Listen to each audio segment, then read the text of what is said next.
Let me.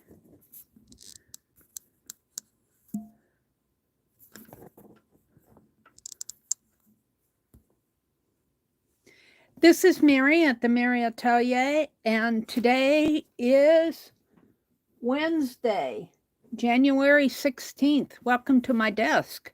Welcome to my desk. I need to adjust my camera a little. It's never quite center. If I try to put the clamp on the center of the phone, it turns the phone off. I'm using my phone to stream with, so I kind of have to work way to the far left of my desk, but that's okay because I just have to get used to it. Good morning. This is Meri at the Meri Atelier. I hope that you are having a good week. Hi, Arlene. Good morning, Arlene. It's early in the morning. It's 4:30 here.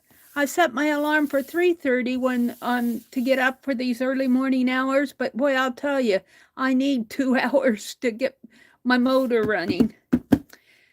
So, it's hump day. It's hump day. I have my slow stitch box out here to show you, and let's just open it up.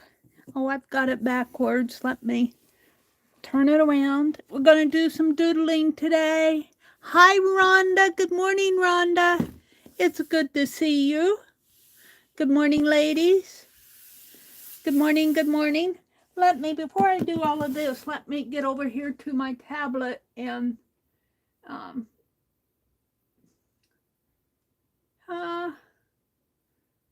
no, I don't want to do that.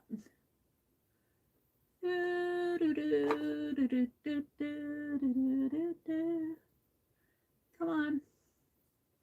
I want to go to my stream. Things have changed. There we go.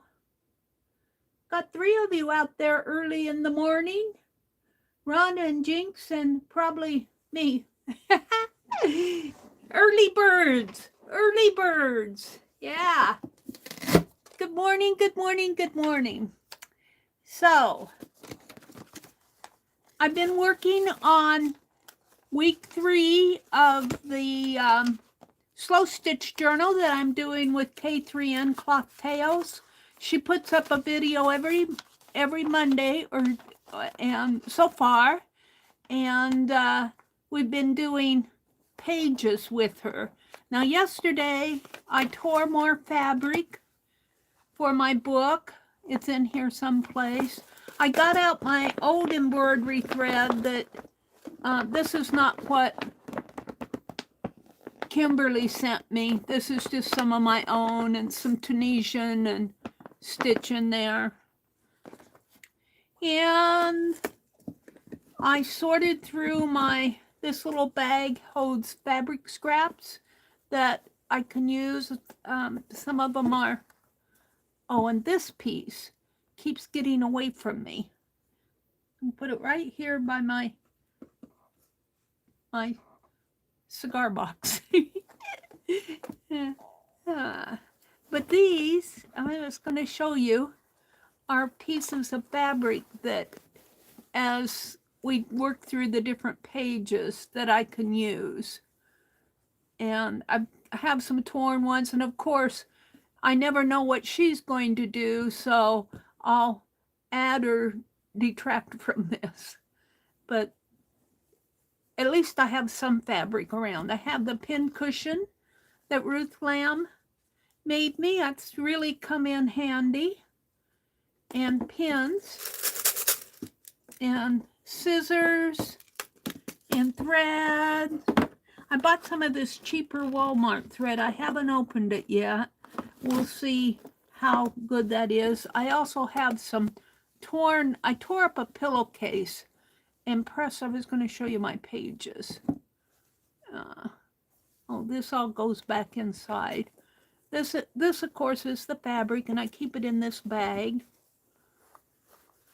Comes in handy. That bag kind of keeps everything together. But here's these pages that I tore apart a pillowcase. And there's just more down here. This is the top of the pillowcase that had been embroidered. And I got some straight pins in there. I'm going to use it to make little labels for the words that she uses. But I'm debating whether I'm going to write on it or stitch on it. So, and then this box holds pieces that I want to put on my scroll. It's just a lot of, this is more of the scroll work here. So let's get out my pages and look at them. And I'll tell you, this box gets full pretty fast. It gets full. I think I'll pick out my scissors because I'll probably need those. It gets pretty full pretty fast. I might have to put this in a different envelope and one that will fit in here better. But pack it down. I want to show you where I am on my pages. I figured out how many I need if I put 2 pages in, 2 folios in a signature. And that's 8 pages. And by the time you stitch on it and everything, it's pretty thick. So I figured out how many I'd need for 52 weeks. I'd need 7 folios and 13 sheets. And I have a couple extra. And I might tear a couple more because I might want to document, like I'm thinking, or I might put in a paper folio where I write down all the different, what we do on different days of the week, different weeks. Let me put this behind me. It's a big old box.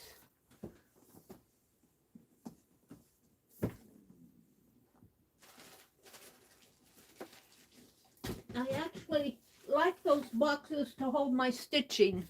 I have 2 boxes, one for what I'm doing for Becky and one for what I'm doing with cocktails. Here's my little book so far. This is the first folio. This is the first week.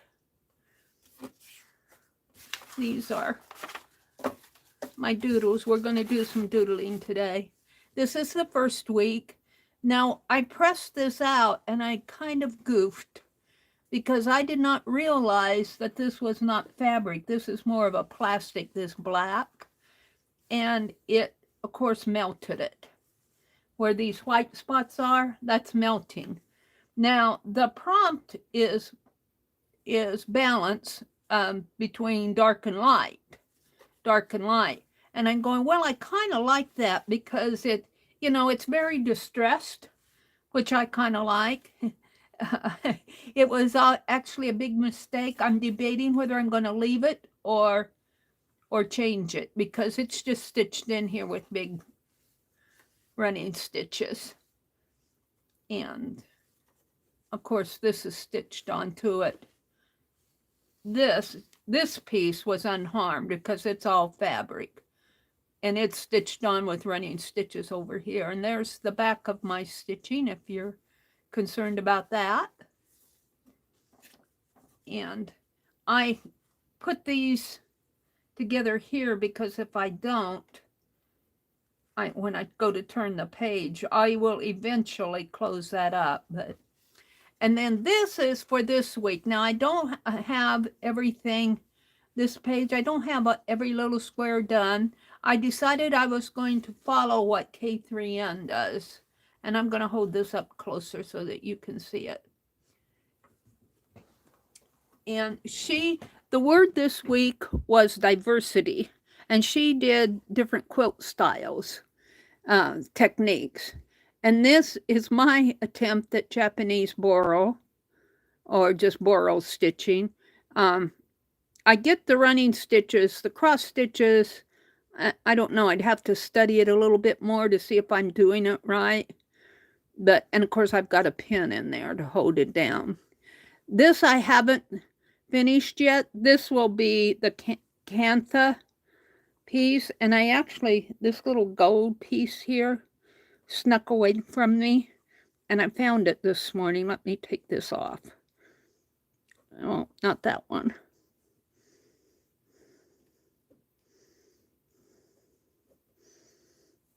And she had a piece of red fabric that had a little charm on it, and I just happened to have one in my stash. This is a little India. Kantha is done. She told, as she was demonstrating, she kind of told us how the Kantha, the ladies over in India do Kantha. And I'm going to put the gold over this. It's kind of, I think it's another synthetic. It's really a Christmassy fabric. It's got a Christmas tree on there, but the red will show, I've got to sit down to put this together.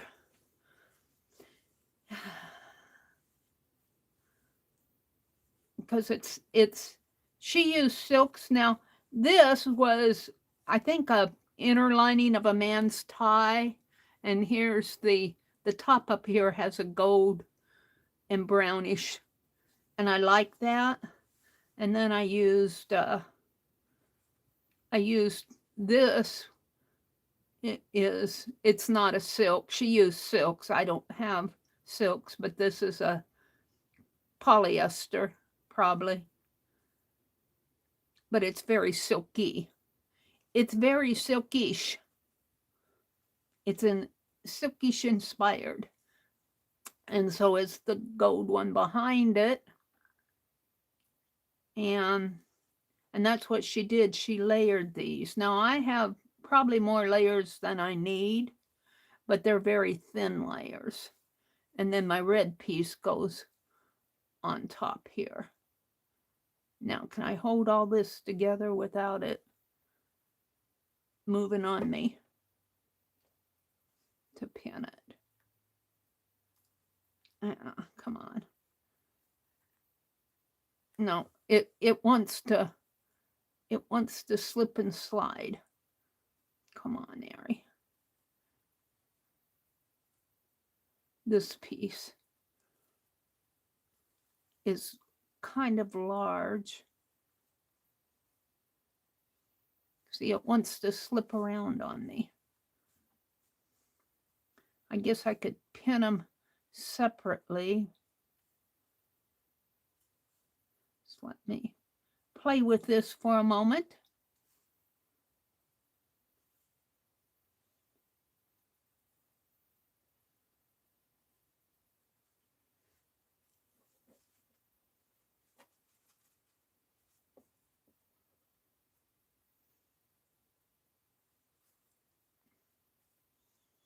There we go. So this will be Kantha stitching, which is just pretty much straight up and down running stitches.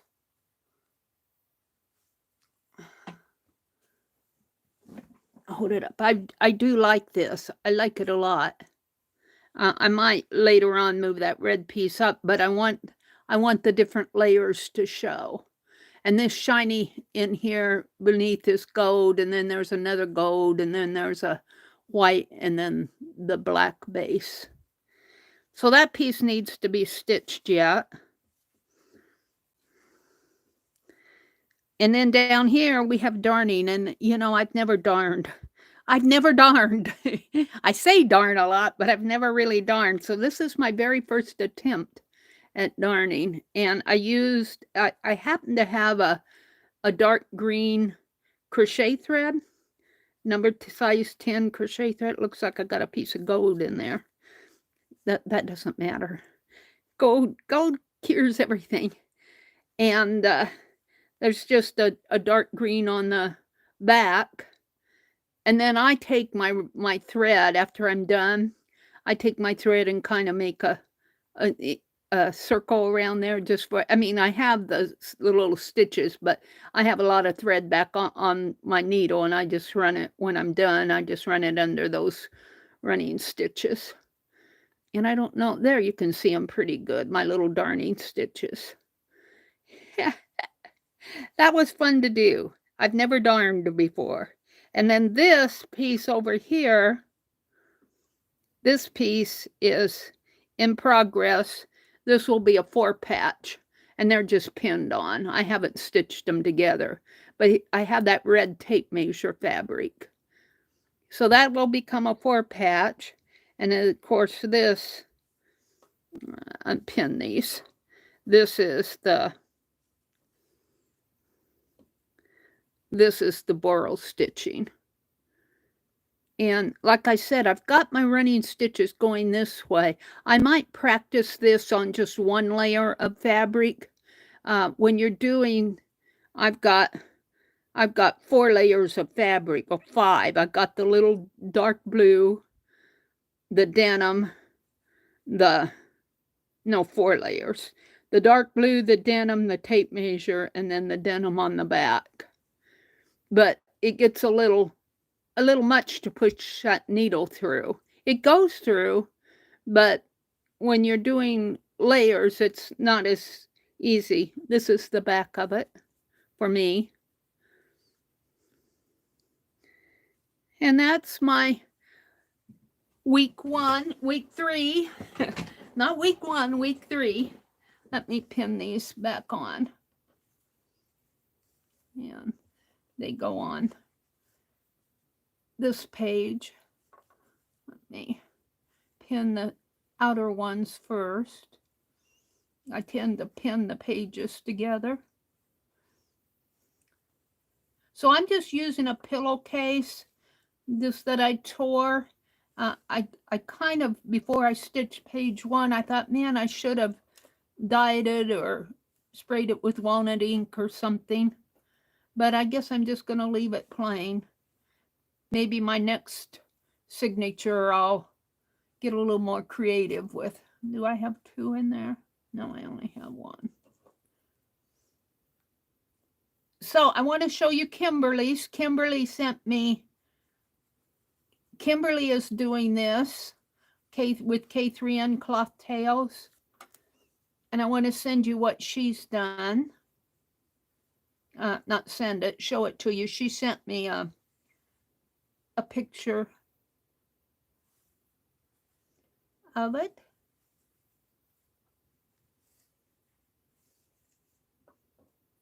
Let me just pin these on, or I'll lose them, or they'll fall apart, or whatever.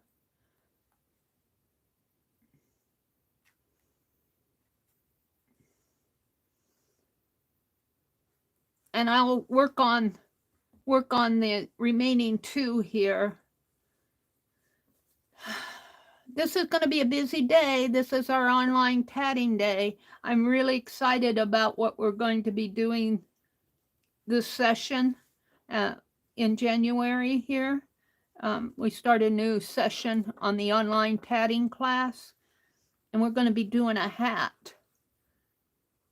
And it's really, it looks like I can handle it. I'm never sure. I thought I could handle that helix stitching that we did, that was demonstrated to us, but I did not accomplish that. I'm still a beginner tatter. Okay, so there's my little signature so far. So, and then it closes up. I don't quite have this even.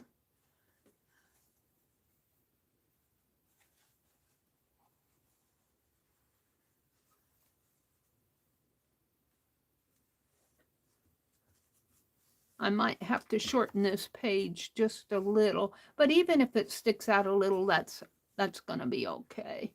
And it's going to stick out a little, but I kind of like that in a way. Yeah.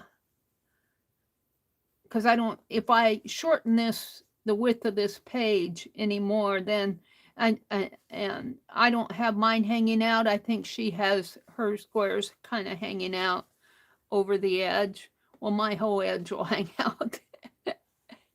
Your slip is showing, Mary, but I kind of like that. I kind of like it. So there's that. I wanted to show that to you. Let me get out Kimberly's. Let me get Kimberly's. And good morning to everybody who's coming in. let me do this and then I'll come and say good morning to everybody. Let's see, where do I need to go? I think she emailed it to me. Dum-dum-dum. She did. Here we go. Here is Kimberly's. See her four pieces here. I think that's the 4 patch. The borrow, the darning. Boy, she did a nice darning. She did better at darning than I did. But she used contrasting colors too. Very nice, Kimberly. And then this would be the cantha over here. Very nice. I'm loving it. I'm loving it. And then up in the corner, she always has, can I expand this? She has a stitched journal that she's putting these in. And she adds a little quote. It says, you're lucky enough to, if you're lucky enough to be different, never change. And it's got a little stitched heart. Isn't that cool? That is so cool, Kimberly. Very, very, very nice. So we are having lots of fun doing this slow stitch journal. Let me come out, and I'll just leave this here. Let me come out and welcome folks in. So let's see. I haven't set the quality on my video yet. On my tablet. It always starts it at 144, and it's always there. And let me set the chat filter.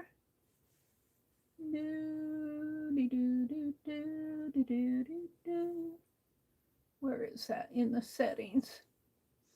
Chat filter to all messages. There you all are.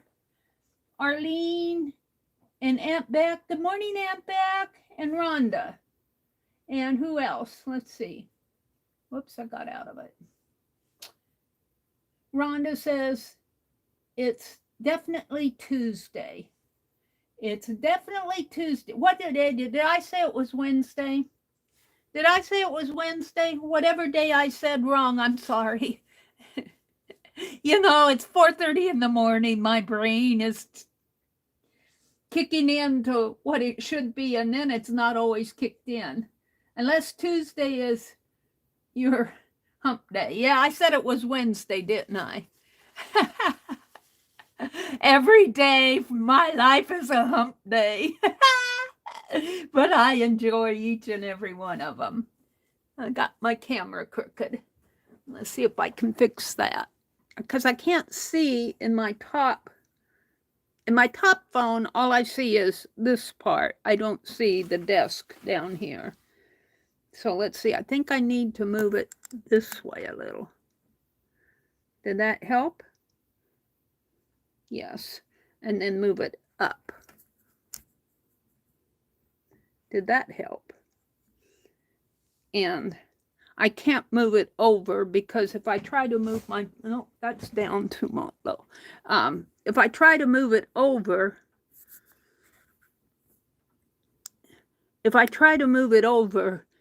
the clamp will turn my phone off. That's as good as it's going to get. So I get all of this over in here. Half of my desk is, I'm trying to keep it neater this year. I put stuff over there. Okay. Every day in my life is a hump day, Rhonda.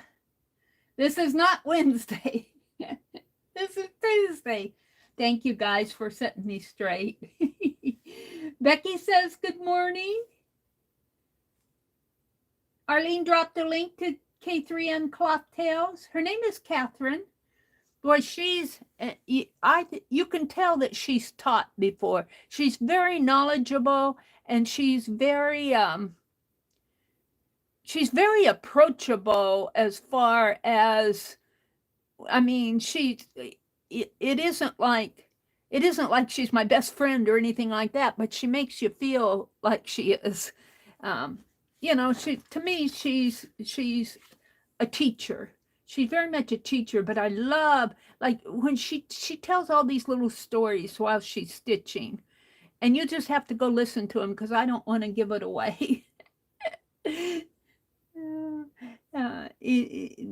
Not fictional stories, just things that may be associated with the fabric, um, different techniques. You know, like she told one day how indigo dye was made, indigo fabric, and how it was dyed. Those darn stitches, Arlene says. Even though it's spelled Cantha, it's pronounced Canta. Okay, Becky, I got it. Canta. Canta. Becky is a teacher. She catches every mistake I make. And I learn from her. Canta. I still say Cantha. I see the TH in there. Arlene said, when I first got sick, I would sit in the rocking chair and darn Jay's socks when I couldn't sleep.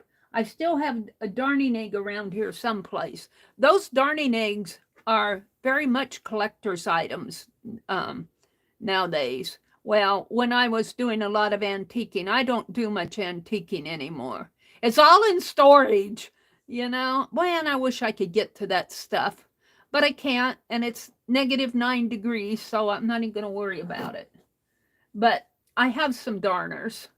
And I think I have a darner that somebody sent me here. I'd have to go switch. It's up there on the top of my computer desk. Kimberly says, good morning. Kimberly, we love your we love your I got Canta on my brain. We love your page, Kimberly. You just did an excellent. Look at this is her 4-patch in here. And it looks like she used that cloth. I don't want to can't remember the name of it, where it's just the red bars at the end. She can tell us. And look at the darning though. Look at her darning stitches. This is much better than mine. Much better than mine, how you did that.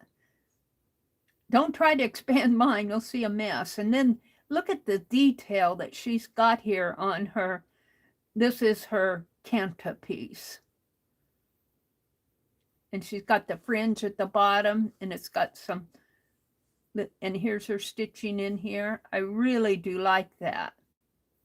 Very, very nice. And she didn't stitch it all. She just stitched the left side of it, which is very unique. And over here, I think she said she struggled the most with the boral stitching. That I think you did a pretty good job. I struggled with it too. On my Japanese boral, I get the running stitches fine, and it looks like you do too. But instead of doing these stitches like this, I put little stitches, little gold stitches in the center. But that's on my Japanese boral because I wanted a little flavor of gold running throughout my entire journal cover. Very, very nice, Kimberly. So I also pressed out Becky's fabric, and I haven't. I have all the little circles done that I showed you. Let me put this back over here. I have all the little circles here, and that's what I'm ready to do next. I sort of showed you before, but this has been heat set now. This GAC 900 is what I use for my paint, and to thin it down to make it more like a fabric paint. And I can actually feel the difference between a piece like this gold was acrylic. And let's take I don't know if I have a small needle here. Well, I have my needles over here. Let's run a needle, see if I can run a needle through it. I've been using these Peacemaker needles. I really do like these to stitch with. So it runs through pretty good. I feel a little tightness, but you have to expect that with paint. So the next thing I'm going to do, I think, is stitch around my circles, and some of them I'll fill in. Let's put this, I keep these back here on this back sheet. Thank Ruth for the needle case, Ruth Lamb. Canta, canta is running through my brain, Becky. It's canta, canta. And then what I have here, and I've showed these before in here someplace, here are the prompts. The prompts are, I've got lace, and instead of hearts, I'm doing circles and buttons. The fabric scraps are my circles. And to stitch around, I'm going to be working on prompt 10 next. I'm going to find out what I did with my, where did I put my circles? They're in here somewhere. My circles. This is the fabric that I chose. I hope they're in here. I don't see them. Oh, they're here. I have them, so they might be in the box. This is scrap. These are all my little leftovers. Probably go on my slow stitch. Boy, I'm going to have a lot of, on my meditation scrolls. Got a lot of little scraps. Well, I don't know what I did with my circles. They're here someplace. They're probably mixed up in here. But this looks like pretty much flat fabric. I love this type of fabric. And this is the cloth. Well, it might be in them. They might be in the box. I have a box that I'm keeping all of this in. But that's what's next, are I cut out circles, and I'm going to have some that are fabric circles and some that are left completely blank with just stitching around the circle, and some where the circles are, maybe I'll do running stitch, or K3N did a very interesting video on a unique use of the blanket stitch. You kind of make a netting out of it, a filling stitch. You use the blanket stitch as a filling stitch. And I'll just do, and some of these I think I'll just leave blank so that the fabric will show through. So there's where I am on that. I might work on this a little today. I might just start stitching. And I'm going to start down on this side, and you know, it's quite a large fabric. I'm going to use this for my stitch journal that I'm doing with K3N. I'm going to use it for the cover. That's my thought right now. So there's all of that. There is all of that.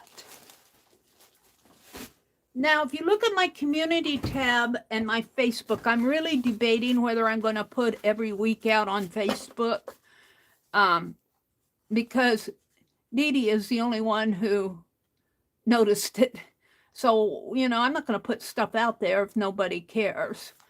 And, but my prompts for all of these and the links that we did are on my community tab. And I have it all ready to do the next 5.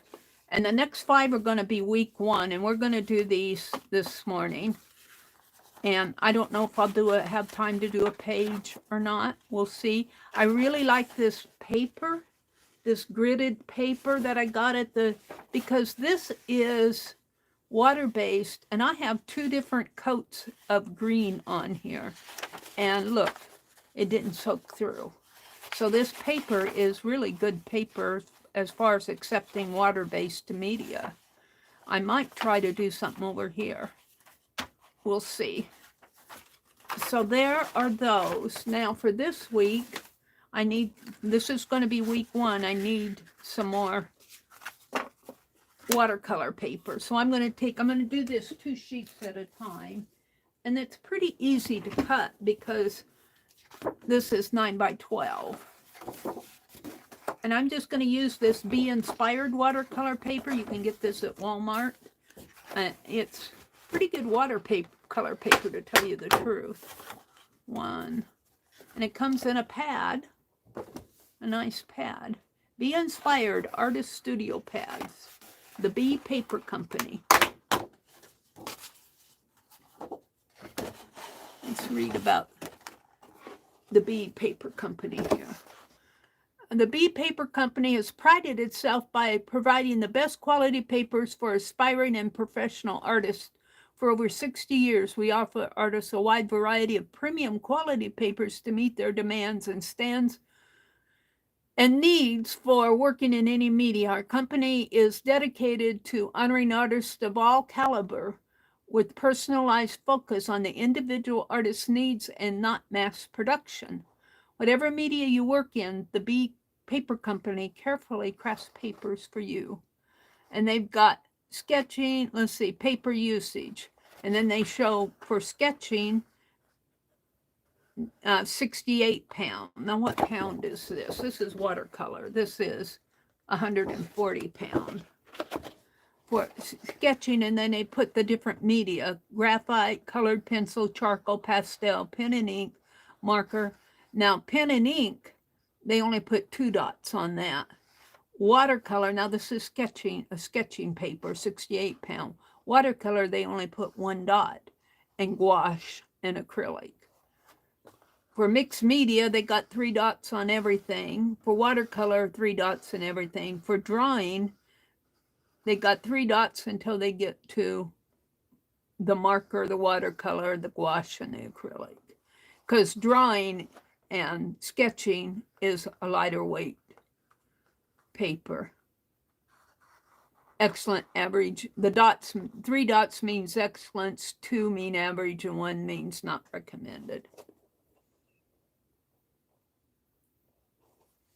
And they show that. Now I only see at Walmart, I've only seen the watercolor. I think this is in Indiana and the UK. Bee Paper Company comes out of Munster, Indiana, and the UK at Unit K2, Crackley Way, Dudley, DY2, DUW. Just for your information. I like this paper a lot. So we're going to cut some more sheets here.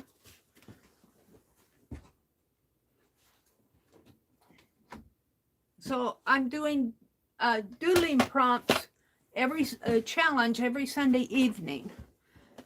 But I started it last week on week 3.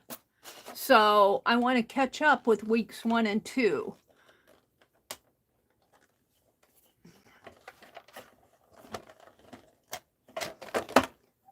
So I need 4 by 6. So we need to do 4 here.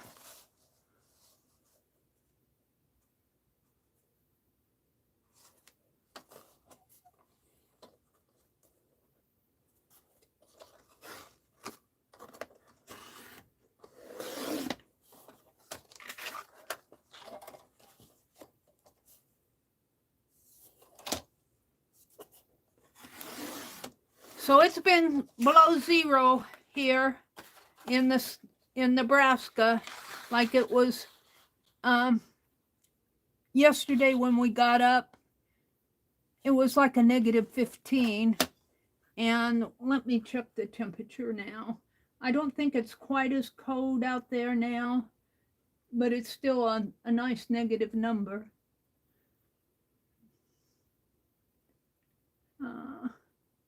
I'm waiting for it to refresh. It's a -9. Brr!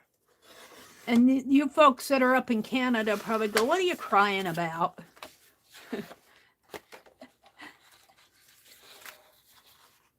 What are you crying about? We live with it. We live with it. All right, one more here.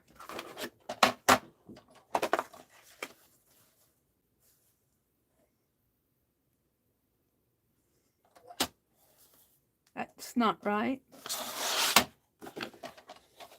Meri, get your head on straight. I want to do 4, I think.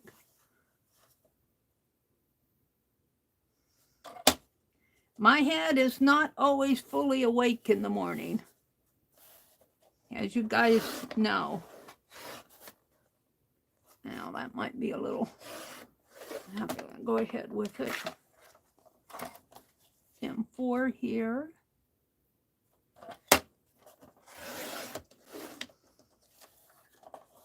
And 6.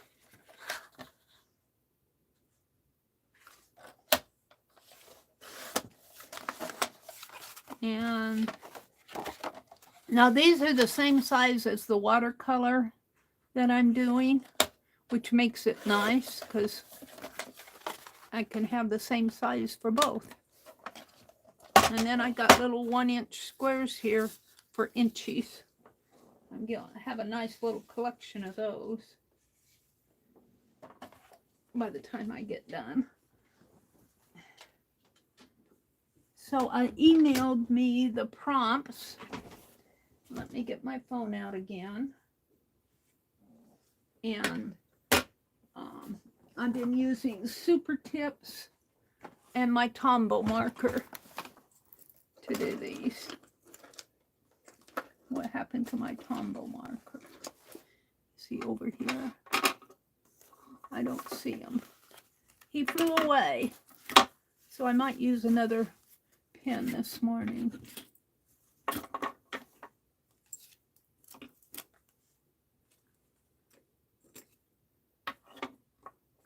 I'll use my Sharpie pen.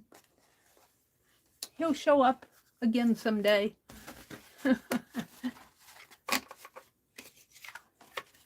I might have taken him out in the other room. All right. So let me get the prompts here.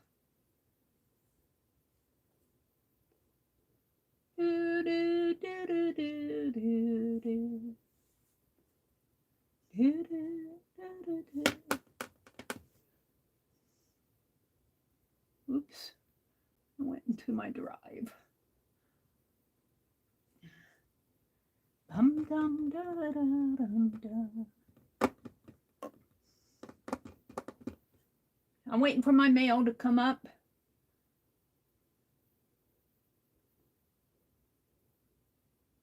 Oh, did I email them to me? I meant to. Uh-oh.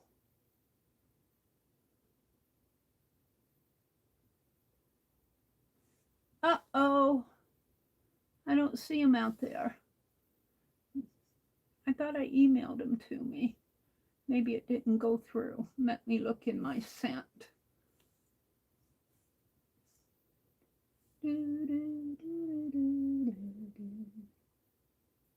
No. I didn't email my prompts to me, but I think I can find them.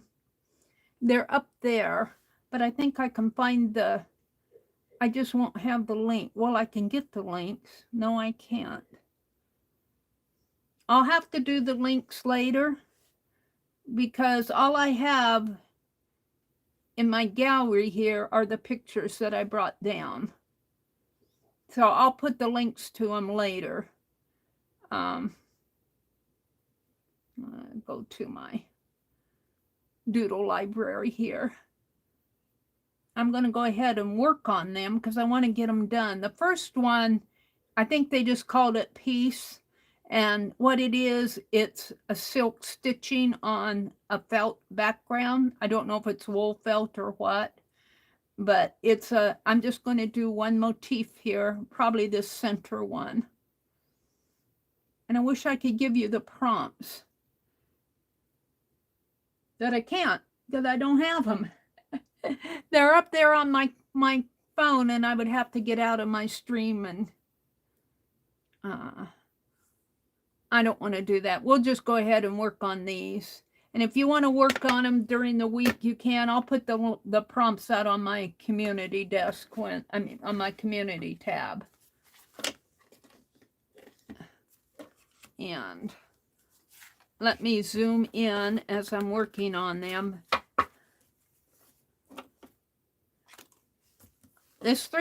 Getting up at 3:30 in the morning is, I guess, doesn't always, I'm not always awake here. Let me zoom in. I thought I was tired last night. I was really, really tired. I was ready to go to bed. Alrighty. Let's try that. And this is just a stitched piece in here. And all I'm going to do is this half circle here, and it looks like it has a heart, and then it's got leaves coming out this way. And what really attracted me to this was the way they did their little, I guess they're blossoms. They're little stitched triangular blossoms, and then there's the blossom up above. This is not going to be hard to do. It's a doodle. So I'm going to start out with the half circle, or it's more than a half circle. Of course, I'm not centered here. I'm going to center it because I don't mind a mistake. I don't mind mistakes when I doodle because, after all, I'm just doodling. I'm just doodling. And that's all it is. And then there's another little circle in here, like that. And I might just make that a part of my, do I want to do that? I might just, I guess that bothers me more than what I thought. Yeah, I got out of it. Oops. Which one is it?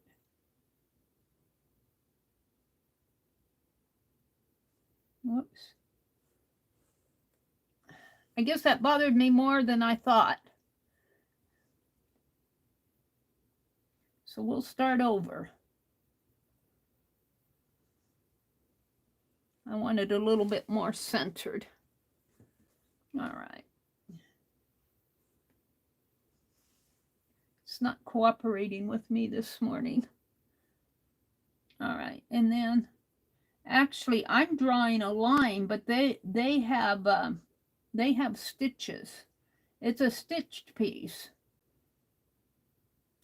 And you can draw the stitch lines if you want. Let's see, this area in here is dark. So we're going to put a dark line around here. I'll move this box out of the way.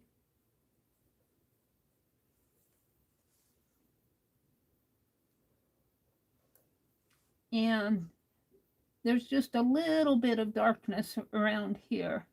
Now, they did the looks like the satin stitch on this. I can't zoom in any further. It looks like a satin stitch. I'm going to put very thin lines.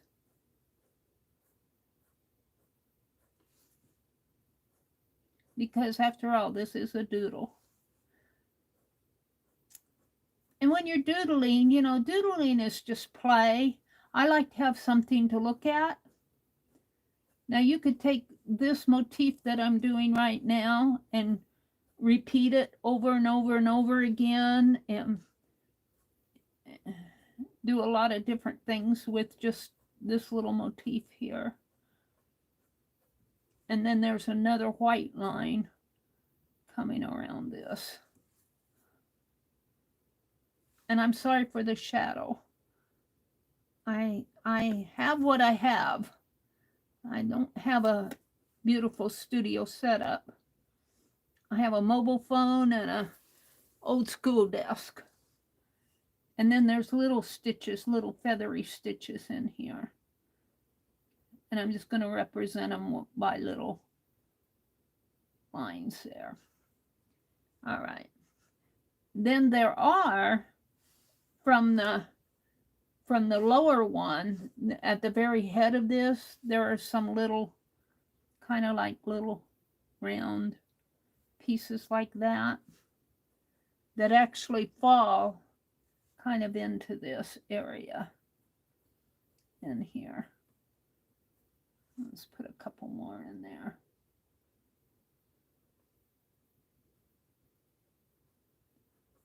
Bring this down a little bit more. And little pieces like so. And it's just a doodle. All right, now I'm ready for the kind of a heart shape going up here. And let's see, I'm going to call this my center. And instead of trying, because these are satin stitches, they're very vertical little lines. And I'm just going to actually draw a line. I'm going to kind of tell myself where this heart shape is here. Kind of like so. And then they have these little bars coming around and down. They're really kind of pretty.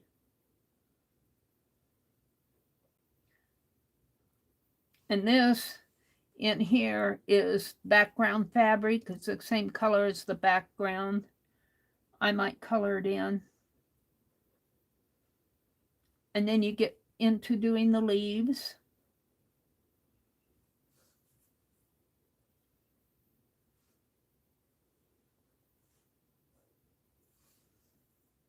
Coming around like so and like so.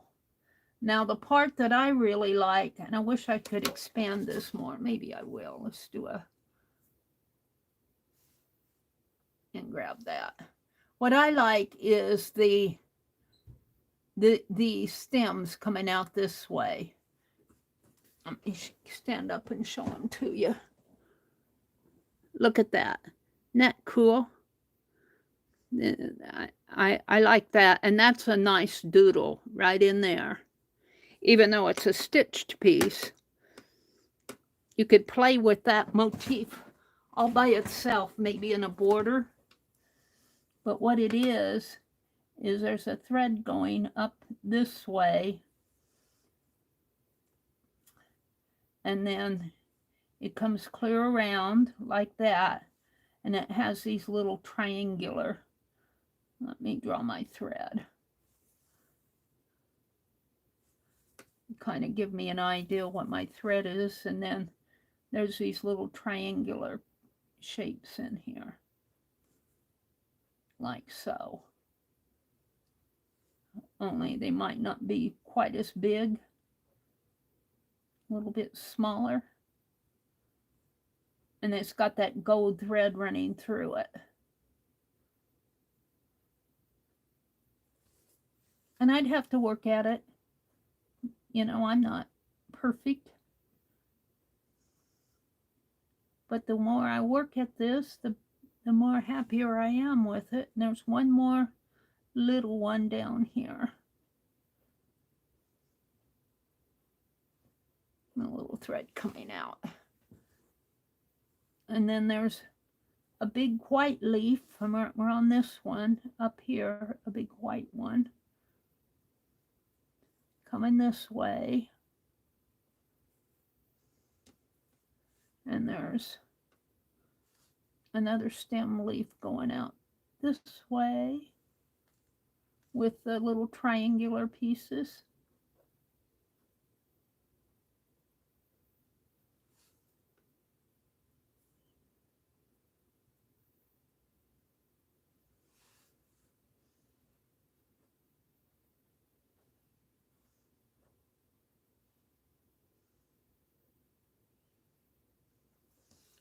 I need to practice those.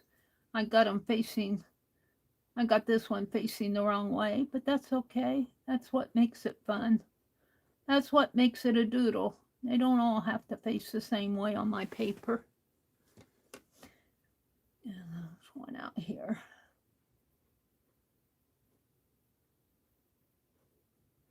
There. And then there's that big leaf, and then there's another stem that comes up this way, like that. And a couple of little triangulars.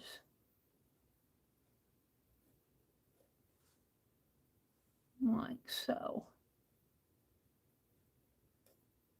I really like those little triangular pieces. And then there's this that comes, this is kind of like the top blossom comes up the center here. Got a center to it, and then it has these little, and I'm going to draw this line so I know what I have. I'm right up in here, and it has these little shapes around it. You can get more free with those. They're I imagine they're silk thread. These are little silk threads running around. They stitched this piece. So there it is. Now I could represent, but I don't really like these lines, but these are satin stitches, probably satin stitches on these leaves, rather than just coloring them in. Let's make little lines on it, because this is just a doodle. Now I have to keep telling myself it's just a doodle. Now I kind of like that, but what you can do here is take one, like I like these leaves, these blossoms, these little stitch blossoms, and I could take another sheet since I have extra, get one of them out here and play with that. Just say, all right, let's do a line like this. And now here's where we get to doodling. We're taking what we learned from here, and after drawing it out and playing with it, we're going to doodle with it. And we're just going to do our own thing here. And I'm just going to draw a line up, way up, and then way down. Let's make it curved. And then I'm just going to do little triangular pieces in here, because I like that.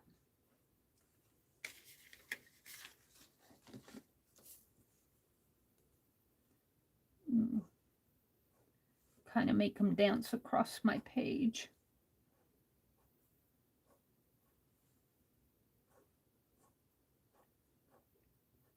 And sometimes when I go out and do my own thing like this, I feel like freer, because I'm not trying to represent what I'm looking at.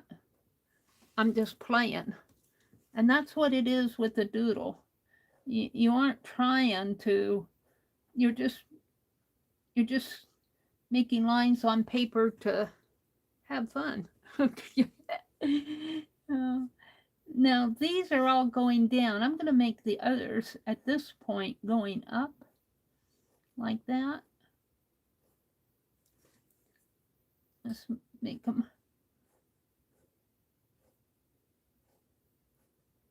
go up.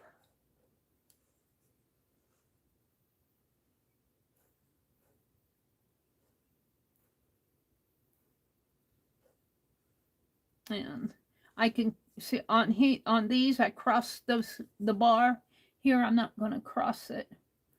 I'm going to go under it. You can do different things even with this little shape. Whoops, this one's going to go down, because that's what I did. There. And you could do a whole page of those. And it's also fun to represent these little stitch marks in here. Those little feather marks, little stitch marks. This little little pieces of thread. I'm just going to put little marks there. And you could make them in a shape like they did a heart there. And it'd be interesting to do a heart. I don't know if I can without drawing out the heart. You have to think heart. You have to think heart. How does a heart look? It has 2 humps. And these are my little threads. Now it comes down to a point.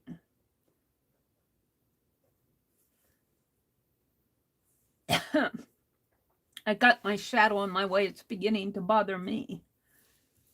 All right, let's bring this one down. Excuse me. So these are little things that I'm playing with that I pulled off of here. Those are the 2 most prominent things. The stitches are kind of hard to represent, but I do like this as a motif. Let's do another one. Let's just bring it this way and this way and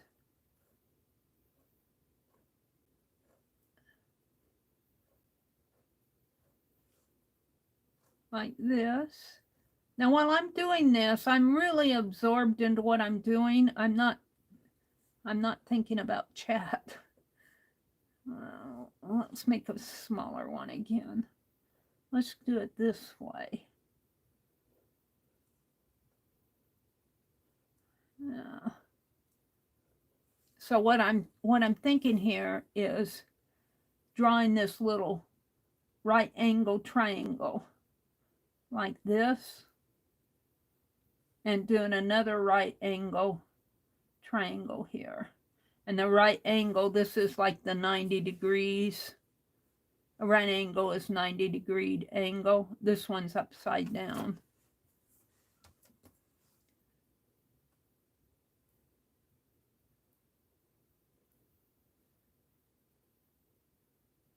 Like so. I'm kind of liking that motif. And you could think of a lot of different ways to use this. I'm just drawing lines on my page right now.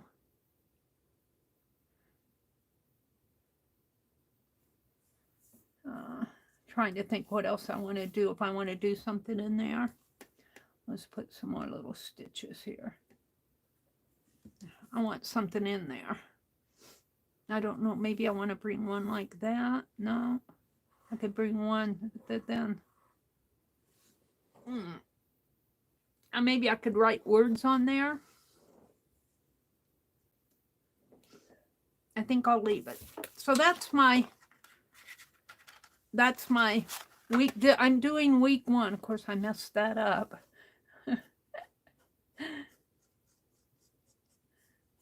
I'm doing week 1.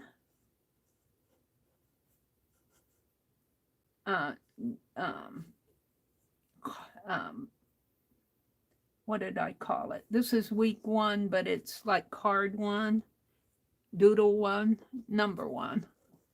Week 1, number 1, A.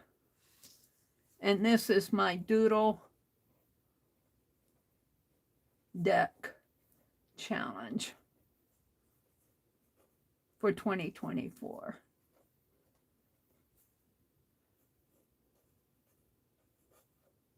And then I'm going to call this, what am I going to call it? I think I'll call it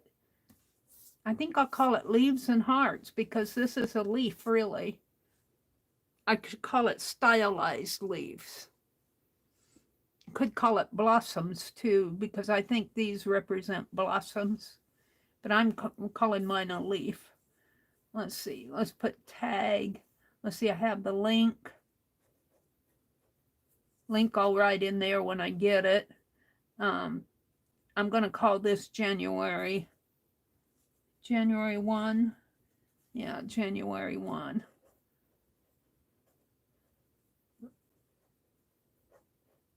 $2024. And my tags, I'm going to say stylized leaves.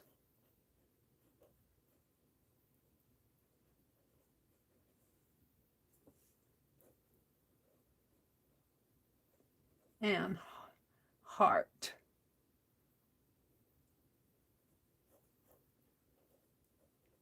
And then I'm also going to reference that this was a stitched, let's see, from a stitched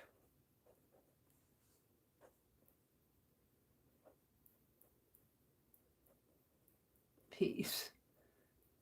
So I'll remember that this is really a thread on fabric. I'm kind of happy with that. And then I'll document this other one. Now, do I want to color them now? I think I will. So I come back to it. Now, of course, the background, I'm not going to color in all the background. They have a pink. So we'll make this area pink in here.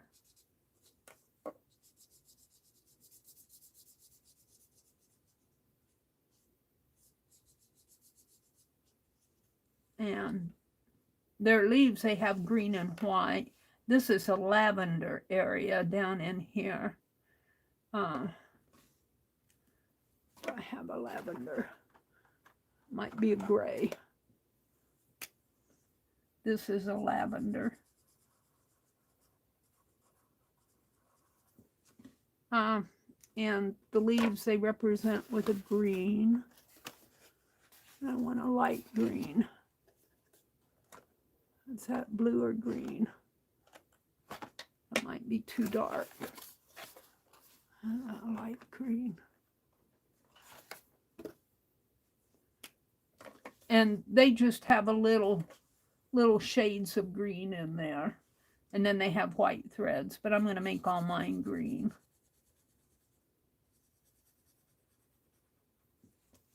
Leaves. Oh, and I didn't put any stitches on that leaf.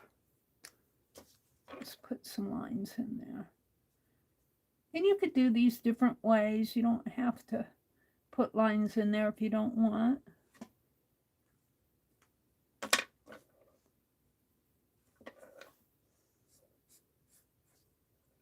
Now, on here, they've got, this is white, but I think I'm going to make it green, just to give this card some color.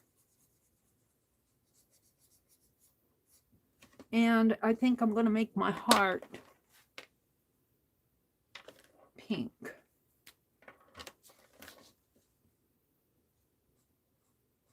In here.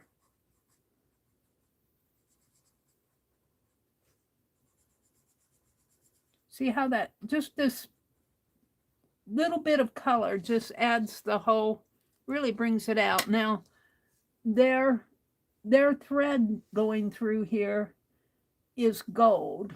The vertical threads are gold, and the triangular threads are white. Well, I think I'll make mine all gold or orange, or sometimes my gold looks pink and my pink looks gold, and I guess that's a gold. So let's start out. I might change my tune here. Let's make gold here.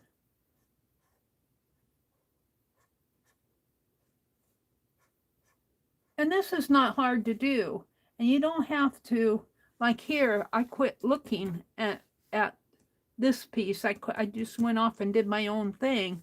I got inspired by how they stitched those blossoms there. And went off and did my own motif from it. The box is in the light, where I can put it where it's not in the way, down below.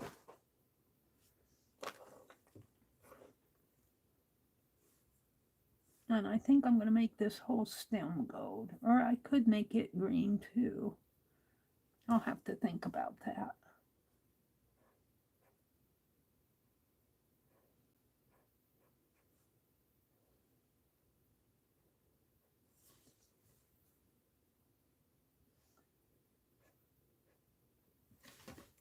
I'm thinking, well, where's my cap?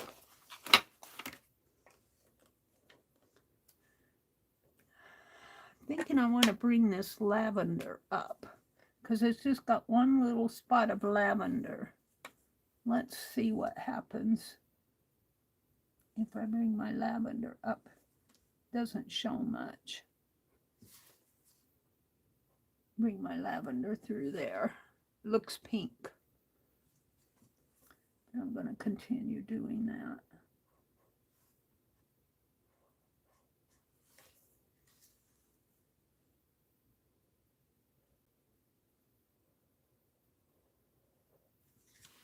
Got a little out of the lines there. And I got a white line there, so I think I'll leave that white line, but I think I'll come in. Do I want to make those lavender?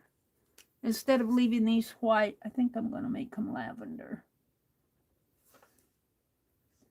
Just because they got a black background. My background is white, so I want to add some color. I think I'm pretty happy with that. Now on this one, I'm going to go with the gold again. In here.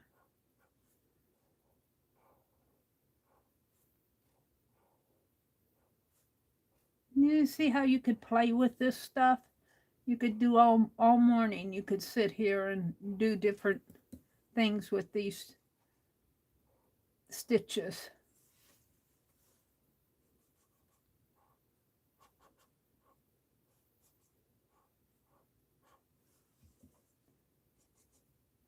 I could see this being a page border going up around the border of a page.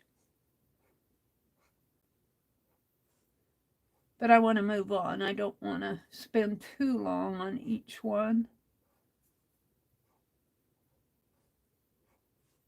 And after I get done with this week one, I'll come out and look at chat. I kind of go into my own world when I'm doing this stuff. That to me has always been, even when I was in high school, I used my art as my escape, I think, from all the craziness around me. What color is this? I'm going to do this as a green. And you kind of, what I like about art itself is I can control what I'm doing, what I put down on the paper. I mean, the media sometimes controls me, and sometimes I don't accomplish what my head is thinking, but in the end, I can control it. It's my world. And I suppose I'll make the little heart stitches gold.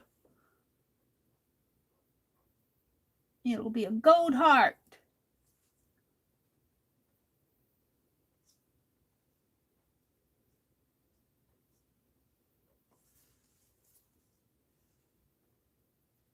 You have a heart of gold.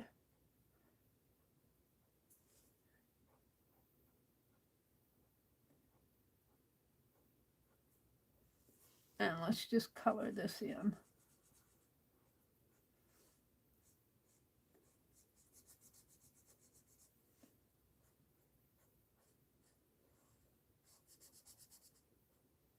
There we go. I kind of like that.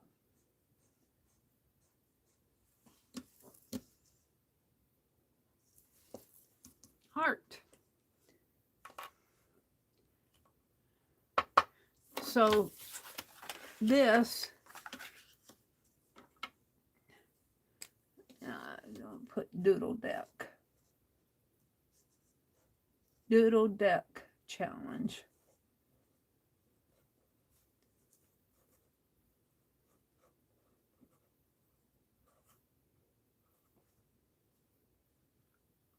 Why is when you get to doing this, sometimes your eye itches, your ear itches? 2024, week 1, number 1B. And I'm going to call this, I'm going to call it, heart,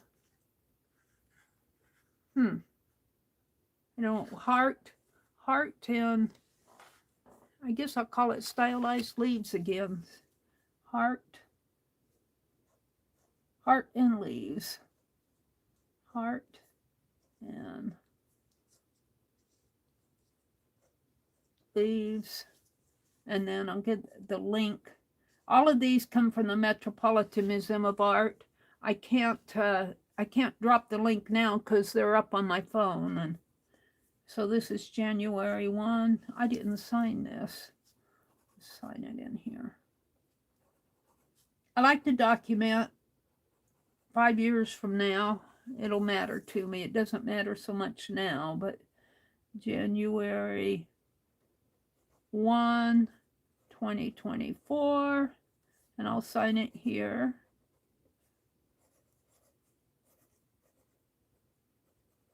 And the tag is going to be the same thing.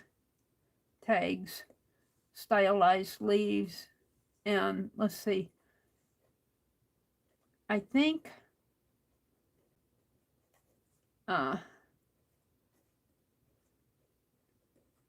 and heart. This is more of a play piece. I'll call it play piece because I didn't really follow anything. It's just me playing.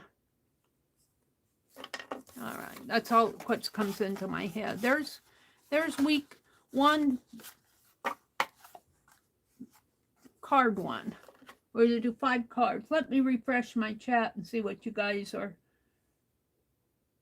Are you awake? Have I bored you completely? Hi, Joyce. Good morning, Joyce. Hi, Pam. Good morning, Pam. How you doing, ladies? Arlene is here. Brenda's here. Hi, Brenda. Arlene, I don't think I thought very much yesterday. I'm with you, Brenda. Hi, Clint. Good morning, Clint. It's good to see you. Arlene says, oh, Brenda, that sounds so nice. Brenda said, it's so quiet here, Arlene, that it's kind of eerie. I didn't get off the porch yesterday. I may put my boots and go exploring when the sun comes up. When she says it's quiet here, I think she means where she lives. It's really quiet, that it's eerie. Huh, that's interesting. Brenda says, Becky, I'm snowed in and no index cards. I figure I can make my own. Yeah, that's what I did. I just cut 4x6 out of watercolor paper. You don't need to use watercolor paper. You can use mixed media. You could use construction paper. You could use copy paper, whatever you have on hand. You could use paper sack.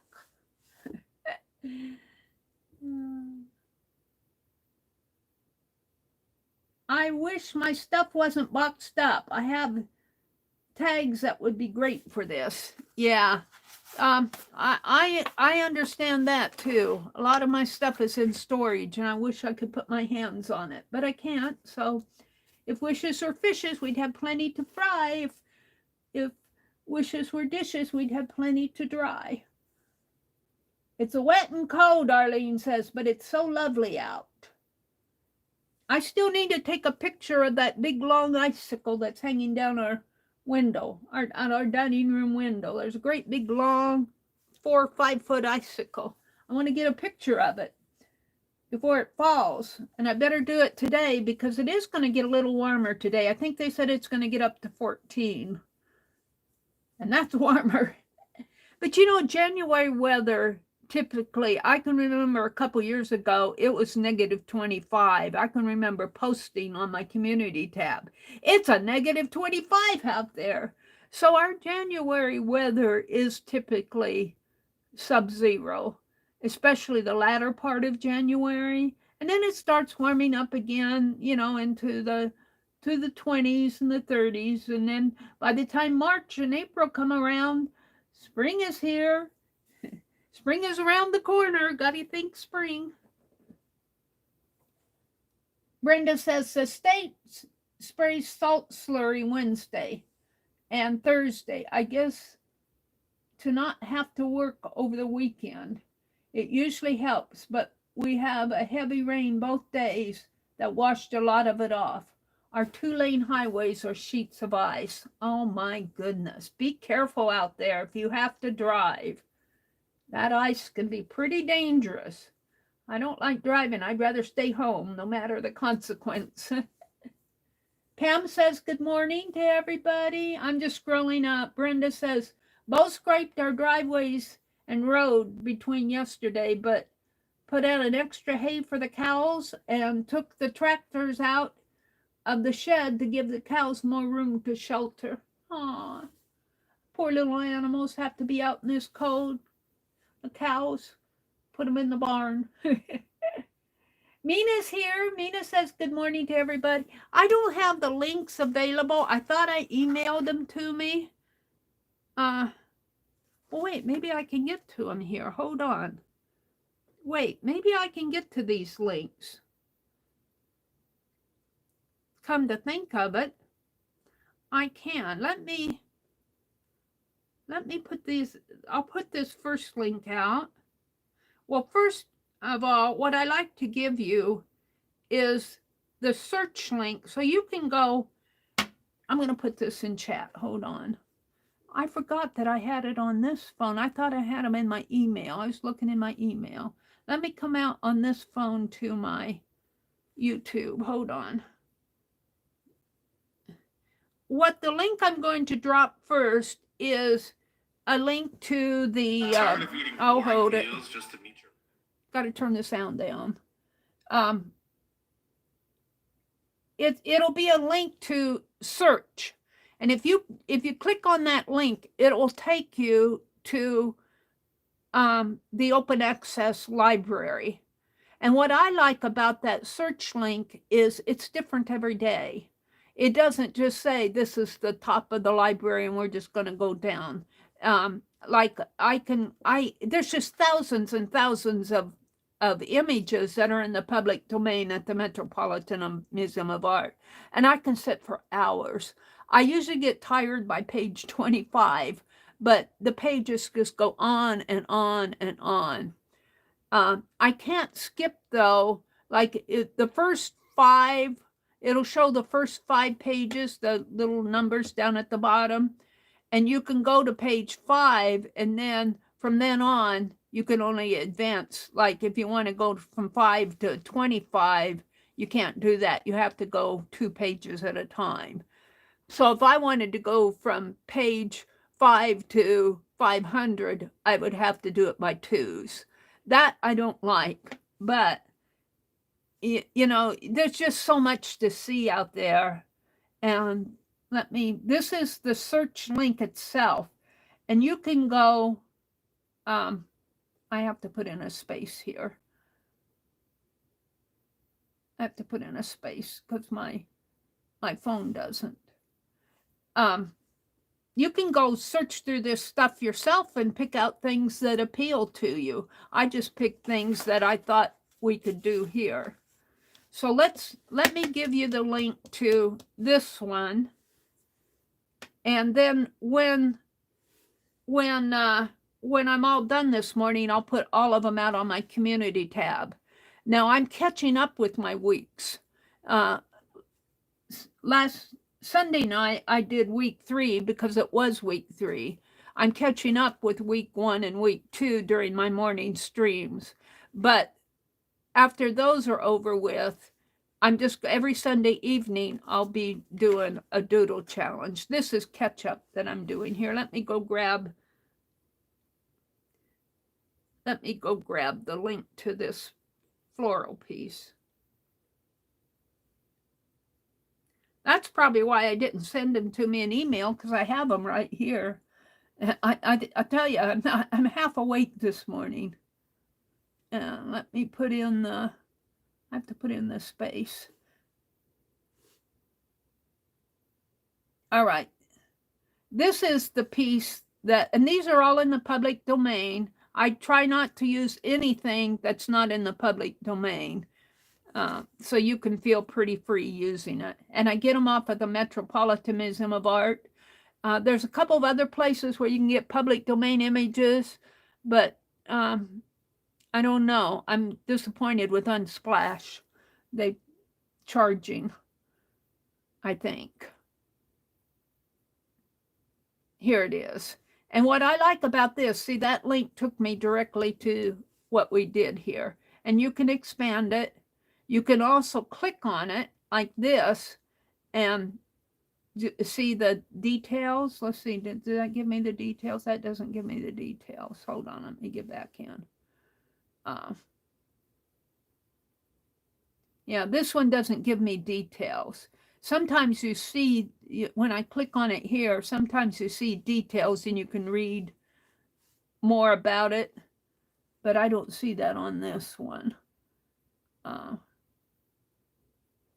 But always look for when you're, I have my search set up. That link that I gave you is set up to search public domain open access. And when you click on it, you should see something like this, and then you'll see a little box down below your image that says open access public domain. And so I know that I'm in the public domain, I can use it. Let me go back in, I keep popping out. And they just named it sample, but I also want to show you, if you scroll down, you can read more about it here. They give the date, early 19th century, it's French, it's silk on felt. They give the dimension, the classification, they call it textile embroidered. It's a gift of the United Peace Dye Works in 1936. And they keep going. They give you more information that you can read, European sculpture and decorative arts at the Met, and you can click on that and read articles. They give you tags to related artwork, embroidery, felt, needlework, sampler, silk, textiles from Europe, from France, and the date. But what I like is they also give you images down below. Some of them, oh, look, doesn't this look like our page that we're doing for K3N? Let me hold this up. I might look what they've done. They've done samples of, I guess this is all textile samples, but it's done in the same way, the same manner as K3N did her page. But these aren't stitched. Hers are slow stitched. These are just fabric samples. It's an album. Let's go, they call them tissues. Let's click on this. You can click on this picture and read more about it. Let's see. Oh, this one's not in the public domain. See, and they'll tell you, due to rights restrictions, this image cannot be enlarged, viewed at full screen, or downloaded.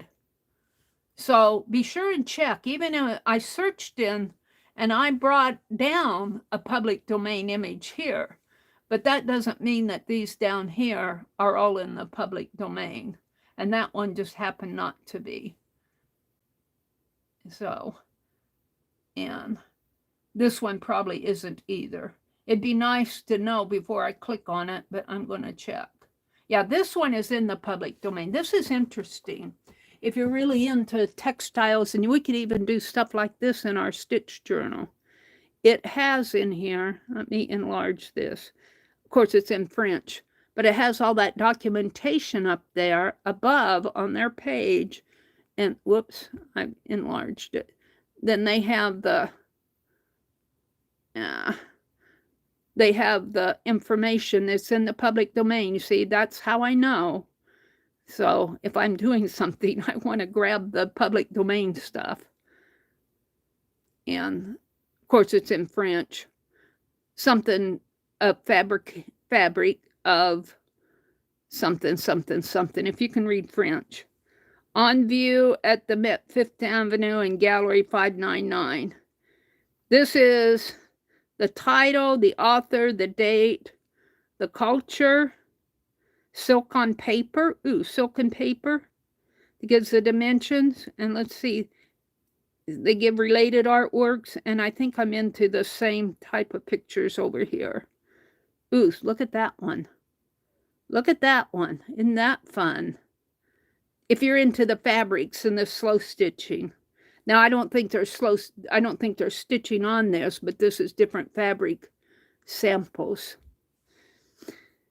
And I don't know, I'd have to click on it to see if it's... So it looks like it's getting into a sample book, a textile sample book. Wow, those are cool. Those are cool. That really grabs my attention for, couldn't you see doing something like that for different samples of slow stitching? Maybe we're learning the different stitches, like the seed stitch and the canta stitch and the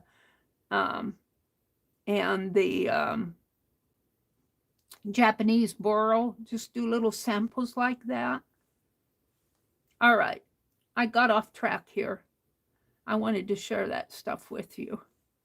Let's see. Let me come back in and look at chat. I'll just set this here. Hi, Mina. Let me refresh my chat here. I always like to refresh over here on the tablet because I don't trust it.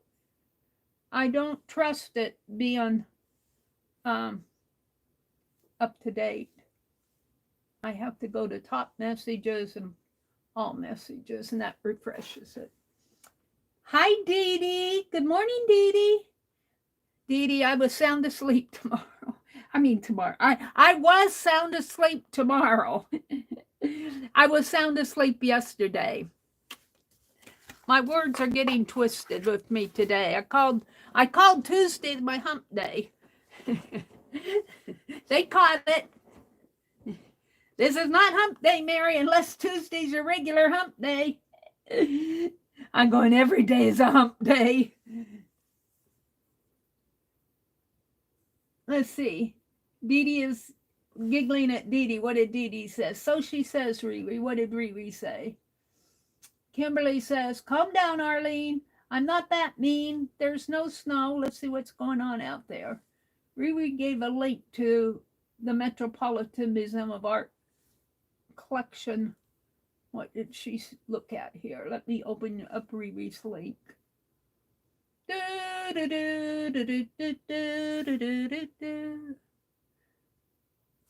Now, I'll only be doing these once a week. I'm doing them several times a week here because, oh, a sword? A sword. Ooh, look at the detail on that sword. Ooh, look at the braiding up there. Very cool, Riri. Let me go back into chat. You could get some ideas from a sword. Let me come back into chat here. My tablet's kind of slow.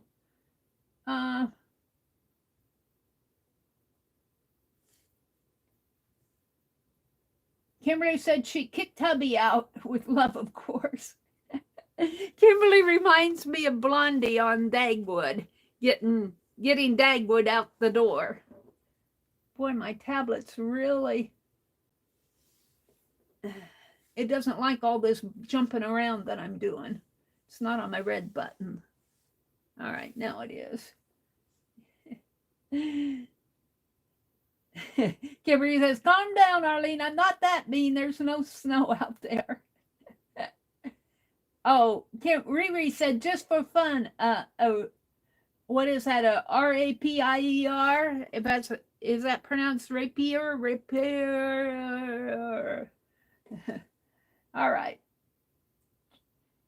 Yeah. All right. I think I'm caught up. Hi, Elizabeth. Good morning, Elizabeth. Oh, like one with a rapier with heart. Kimber, I call it a sword. Let's go look at it on here. I'm probably not pronouncing it right. I'm pronouncing it rapier like you would a rapier, a rape, R-A-P-E. Now, hold on, let me hit the chat. Do. Where are you, chat? There you are. Let's go look at Riri's link again. I looked at it on my tablet. She's looking at this, and the rapier was the principal civilian sidearm through the 16th and 17th century. See, you learn so much. But I don't think about sidearms in my world today, unless it's a purse. Designed for cut and thrust fencing of progressively complex techniques. It's characterized by a double-edged blade. Ooh, looks vicious. But what I like, look at the design on it. Look at that. You could do a doodle off of that, and look at all these twists in here, and it gets, I really like the twists and the braiding going on up at the top. So they decorated their swords. And even it looks like it might even have some sort of decoration on the blade, the center of the blade, because I'm not sure if that's just the way it was made, you know, the circles in there, or if that was intentional. Interesting. And then they give a left view of the hilt. That's what that is. But they give different views here. You could click to this one and get a different view. A 3/4 view. Ooh, this is even cooler. I want to look at the center here. See, I see those 3 circles in there. Whoops. All right, I got out of it. But then what I like to do is I like to read about it, and then this tells all the overview, signatures, inscriptions, and markings. You can click on different tags there and read about the stuff. Look, if you're interested in drawing a knight, here's a knight in shining armor. And I don't know if that's in the public domain or not. It is. Sometimes when you click on those extra images, they're not in the public domain, so you have to kind of be careful. Look at that. That would be fun to draw. I'm not going to a helmet, a knight's helmet. Look at all the detail on that helmet. In today's world, they'd say, oh, you don't have to fool with all that. Just make it smooth like this. This would be what we'd get today. Oh, let's look at this one. Let's see if it's in the public domain. Look at that. Look at what's going on up at the top there. Wow. Does it have different views? It's kind of yeah, it does. Let's see if I can get a better view of it doesn't look like they give me a better view of the top.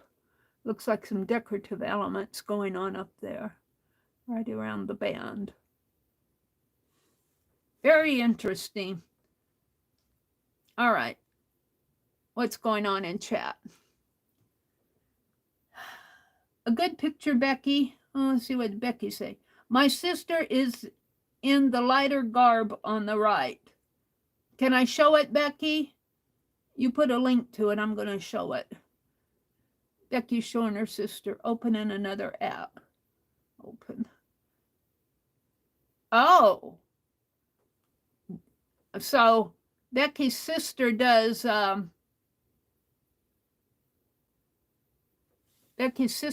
fencing.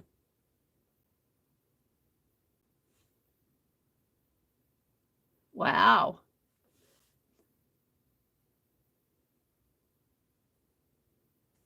I was on Facebook. What's your temperature today, Mina? They asked. Mina's here. Am I pronouncing it correctly? Rapier?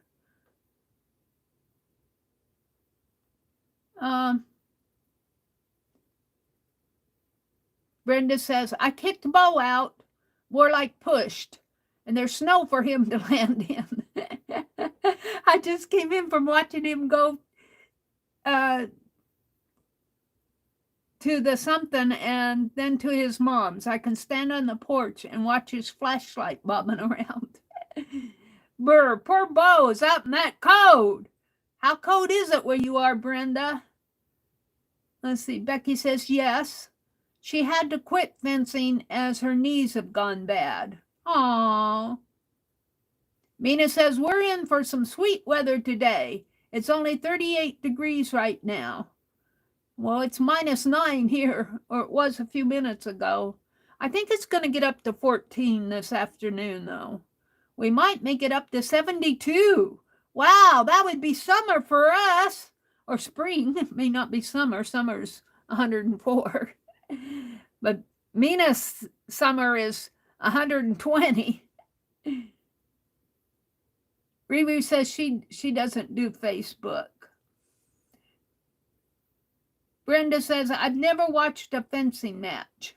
I've watched knights with big heavy swords on foot and horseback. And Riri says, yes, I'm pronouncing it correctly. So let me go to the next, and I'm glad I found these links. Let me go to the next doodle here. We're just playing with the doodles today. I'm not doing much else. I might do my first scavenger hunt page. What time is it? It's only 6 o'clock, a little after 6. So I've got time. Let me copy this. And I'll put this link in chat. These are all public domain, so I'm feeling free to use it. But I have to put a space in here.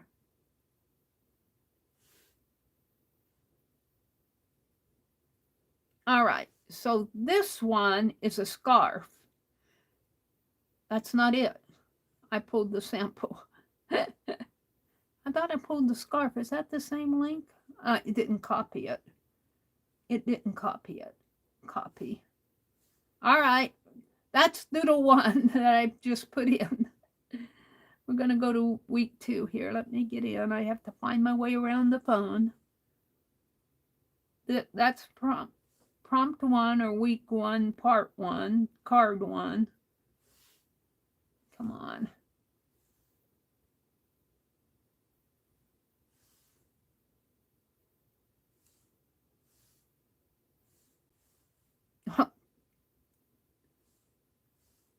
Got a 9.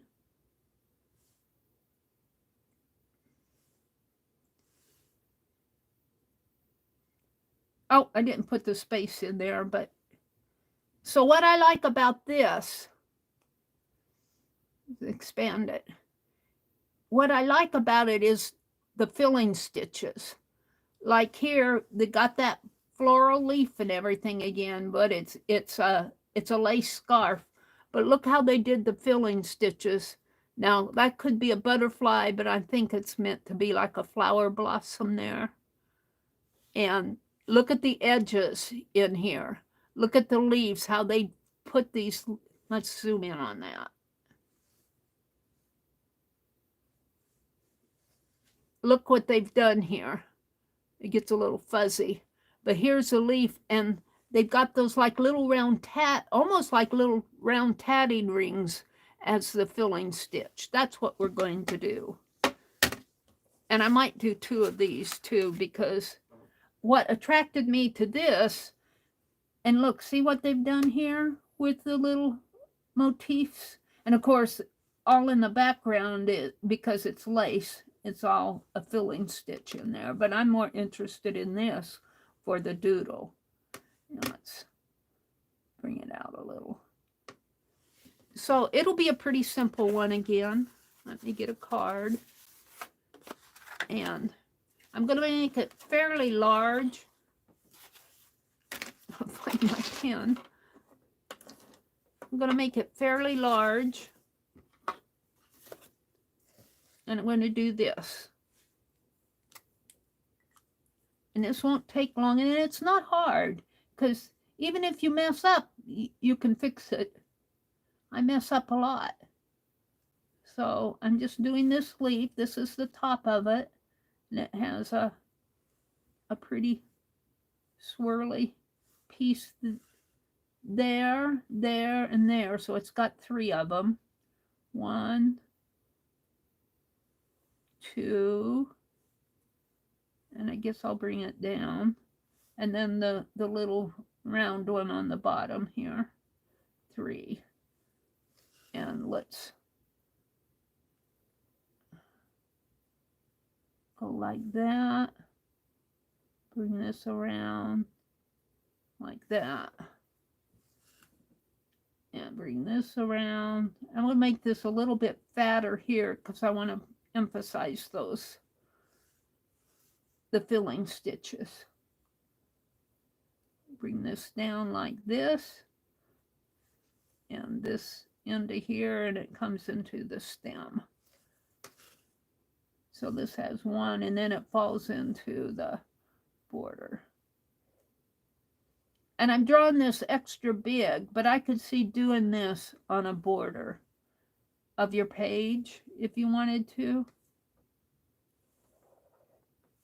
And then just draw little circles in here and give it a little center, and then just put little lines.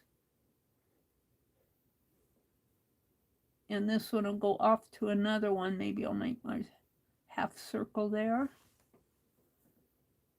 And bring this down, draw a circle. And I'm doing mine pretty large. Theirs is a little bit closer together. And maybe make a half circle here.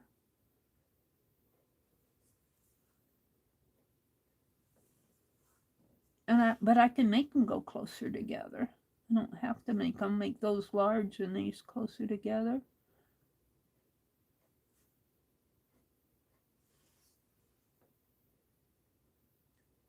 And then you could concentrate just on this area there and do different shapes and use the filling stitch. We might do that on a different card. Well, they did it with the flower, and could do a butterfly or a square.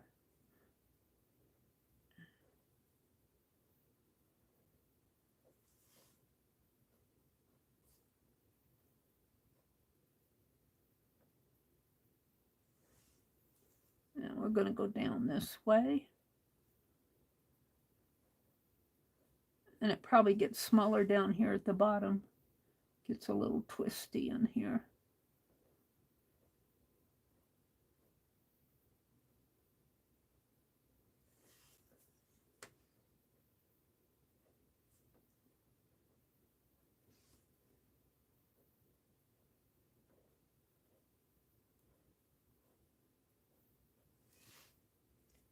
Now, where am I going?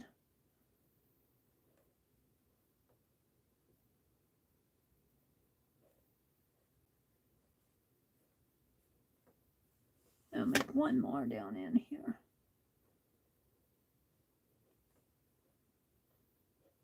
Alrighty, I kind of like that.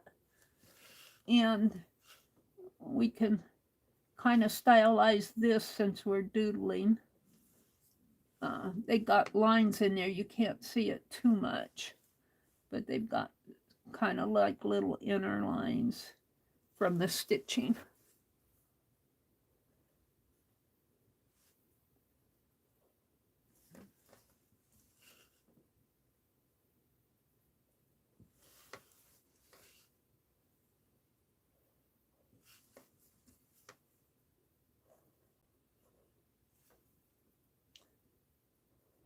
And we'll call that a leaf too.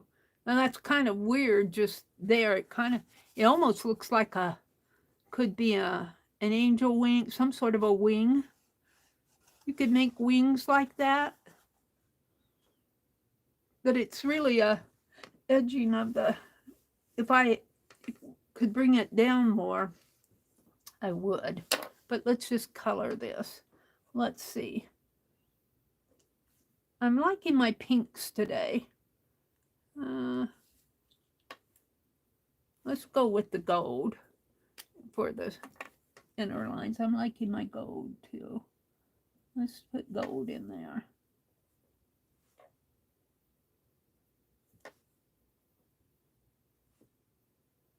We'll just do gold all around. It'll be a golden leaf.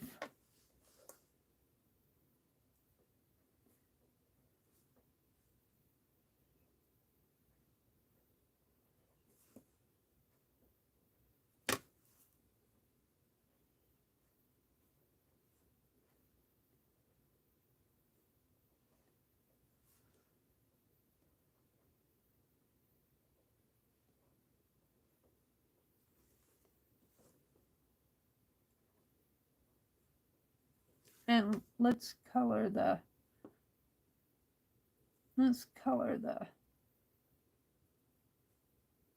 thread around the border.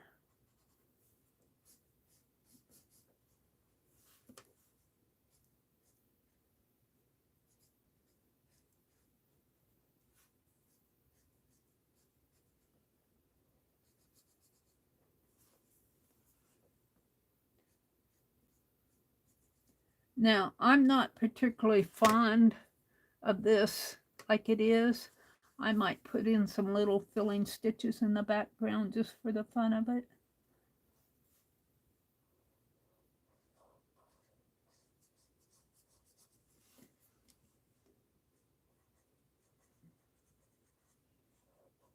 Or we might put another shape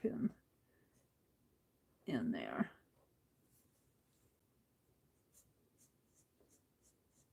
I know what let's do. Let's bring these over here. Let's make some of those.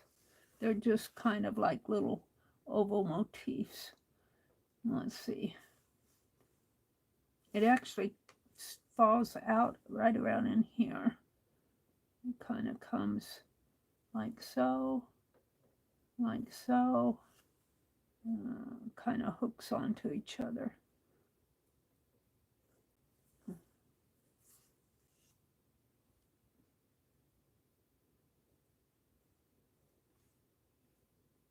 Now it kind of looks like chain stitches, but I'm going to bring it down in.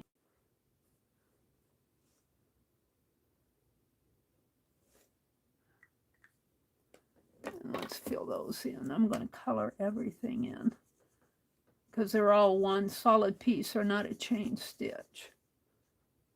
They're all one piece.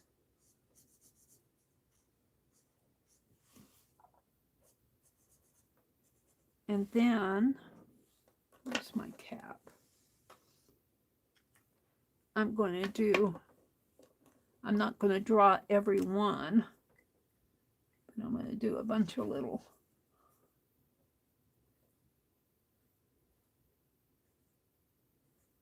filling stitches in here.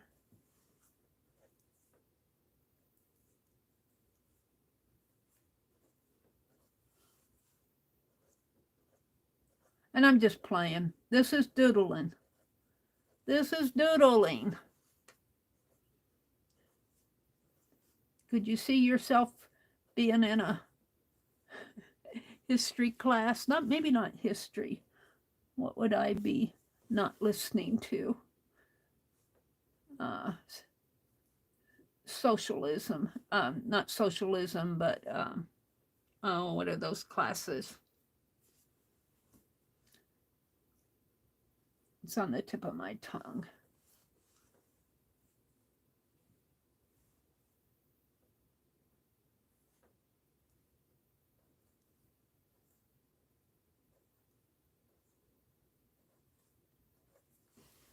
I'm not sure I like that. I'm trying to represent that netting out in there, and it's more, I'd have to sit and draw for hours. And I don't want to sit and draw for hours. I want to just doodle. So I'm just putting in little circles in here for the netting. I don't want to sit and draw for hours and hours. Just doodling. trying to remember the name of that class I had to take in college. It was horrible. It was in the 70s, and all she talked about was the Vietnam War. I had to have it for credit. I hated that class. I usually don't hate stuff because I'm usually pretty interested in everything. But I think we got pretty much Vietnam warred out. Warred out. It's a bunch of controversy going back on in the 70s. I'm not sure I like this. But it is what it is. It is what it is, what it is, what it is. Now I'm getting wild with my dots. I'm not sure I like this representation of it. I think I can do better.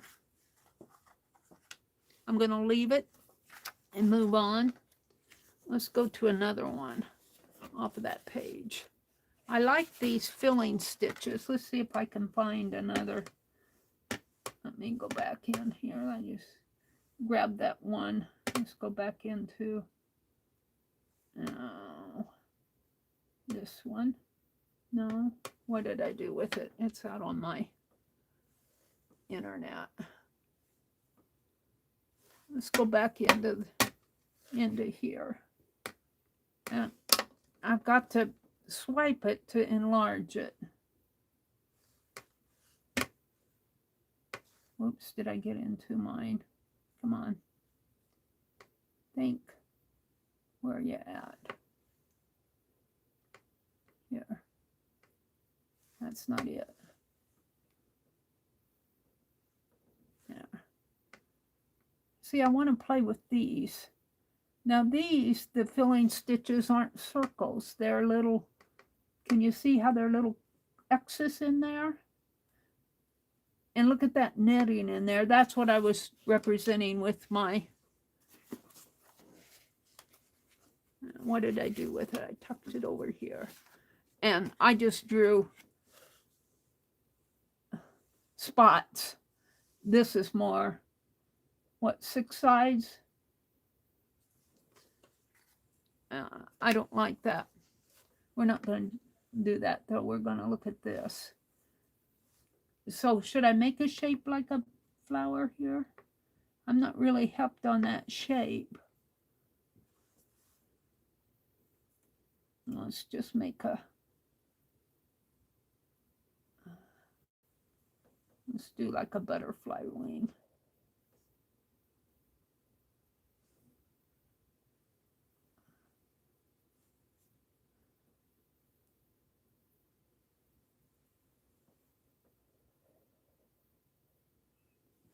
And then another one coming down, maybe like that.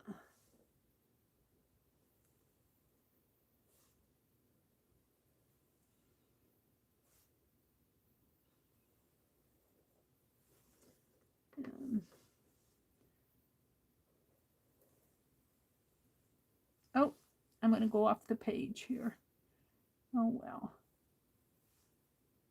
We'll make it larger down here.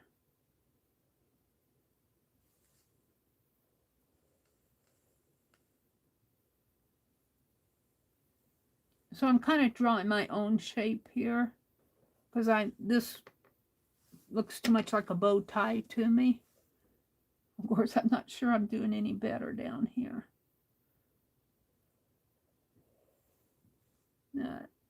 I like my shapes better.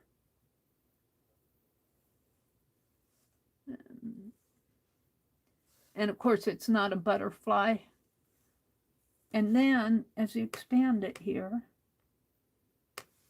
what they have,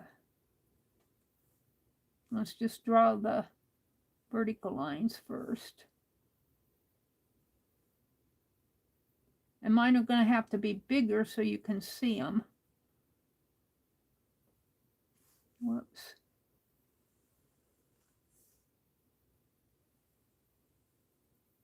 And I'm not going to get much color in there.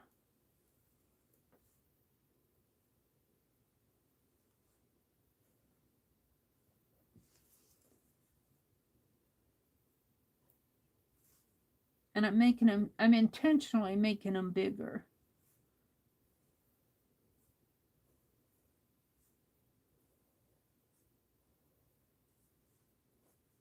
And then in each corner, they have these X's like this. And of course, that's what I'm saying. I'm not going to see them too well in here. Maybe just a little X there.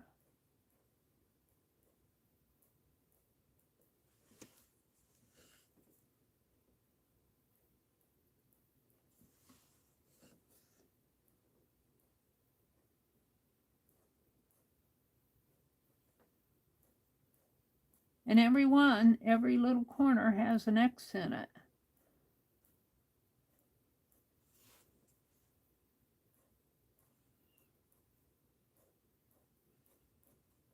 Which makes me want to do something else here with this. I like that, but let's take, since I have my cards, I want to play with that in a larger area. Let's just make an oval. Make an oval, sort of an oval, like so. And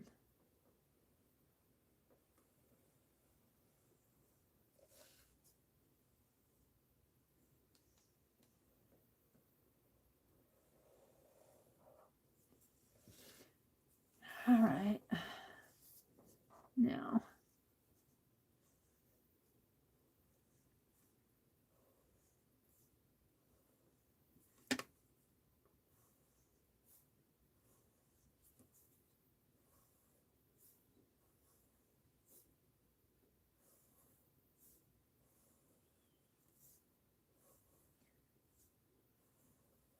doesn't look like much, but I'm kind of enlarging it, is what I'm thinking. I want to enlarge it to, I like that a lot. I like my diagonals. I'm not really doing diagonals here. Those are diagonals. These aren't going to be. Yeah.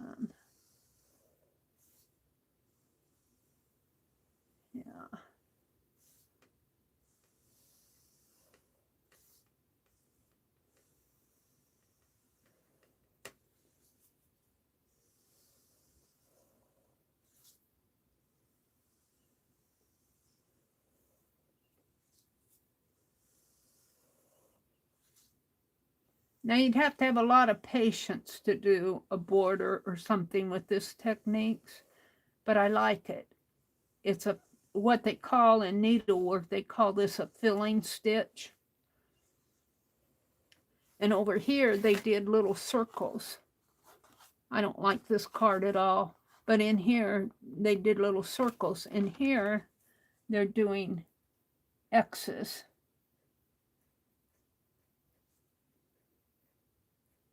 They're just doing little X's in there.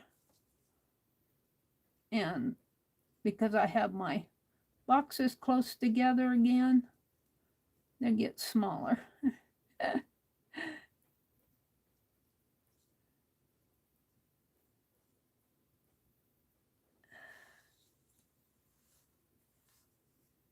And if you have a lot of patience, you can sit here and do every little corner.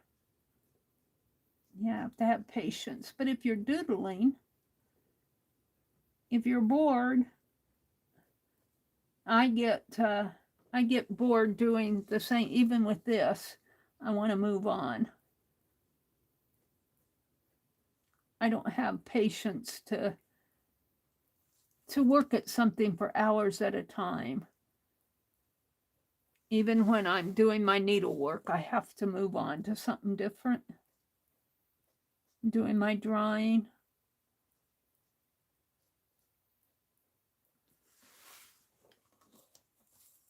So I'm going to leave these at this. This is, I'll call them filling stitches.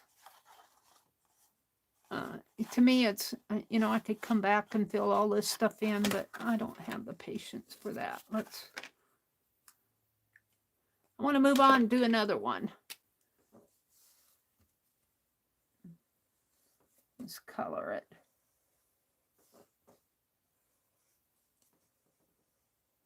And that would probably be how, if I was using this in a piece, I might use the filling stitch, but not do, you know, just do the filling stitch down the border of the page. I'm grabbing all my paper. Different ways to use it as you explore different. I kind of like the circles.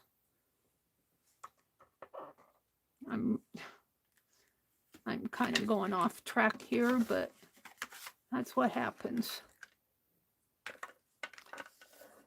You could do a border. Let's go back to the circles. Now I'm not looking at this, I'm looking at my own work here. You could do a border where you did, well, I did put a line there, I wanted a circle.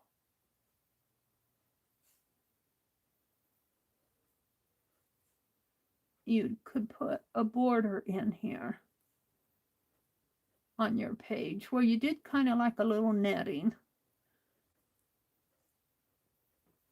Now this I could see more as doodling. This other gets too involved for me, especially when I'm online. This is kind of more doodling, but it's the same thing. I'm pulling it off of this piece. I got inspired by that leaf design in there. And you can take what you see and work it in different ways. And I call this doodling because it is kind of doodling. It's drawing, you know, there is the doodling too, where you just sit and scratch whatever comes into your mind, more freeform doodling. Make faces and monsters and dogs and cats and shapes of all sorts. And we might do that too, but I'm looking at stuff and pulling it off. Now, if you're not happy with that, you can come in and do another series of circles in here, which kind of going faster now.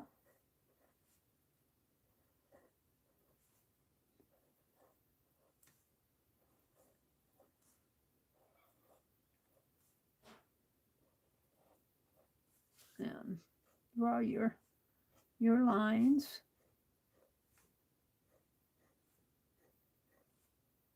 So I'm happier with this than I am this.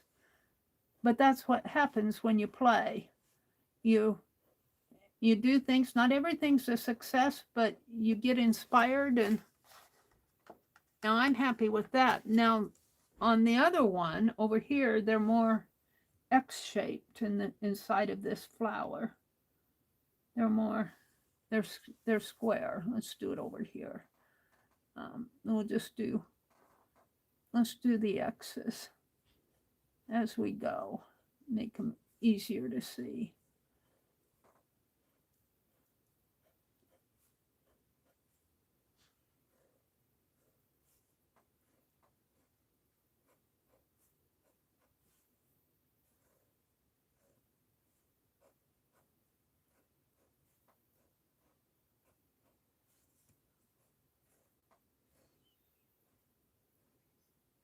And I've kind of enlarged this, but all this is kind of like a, you know, they've stitched this way and that way and made a grid, and then they came in and put X's around everything.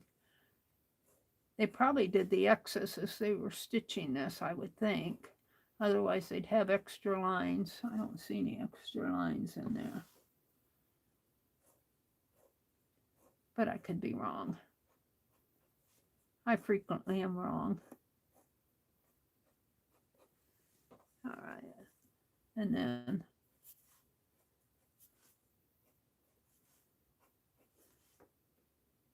and here again, this is a filling stitch, but I'm making a border out of it. And let's put my X's in.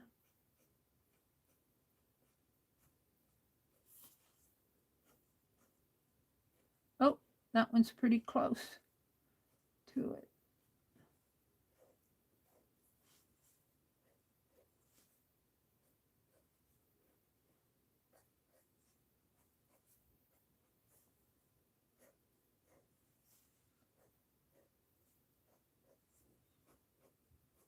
I'm just kind of scribbling.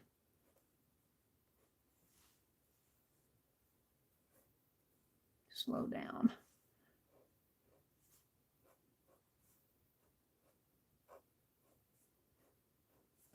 I like this one.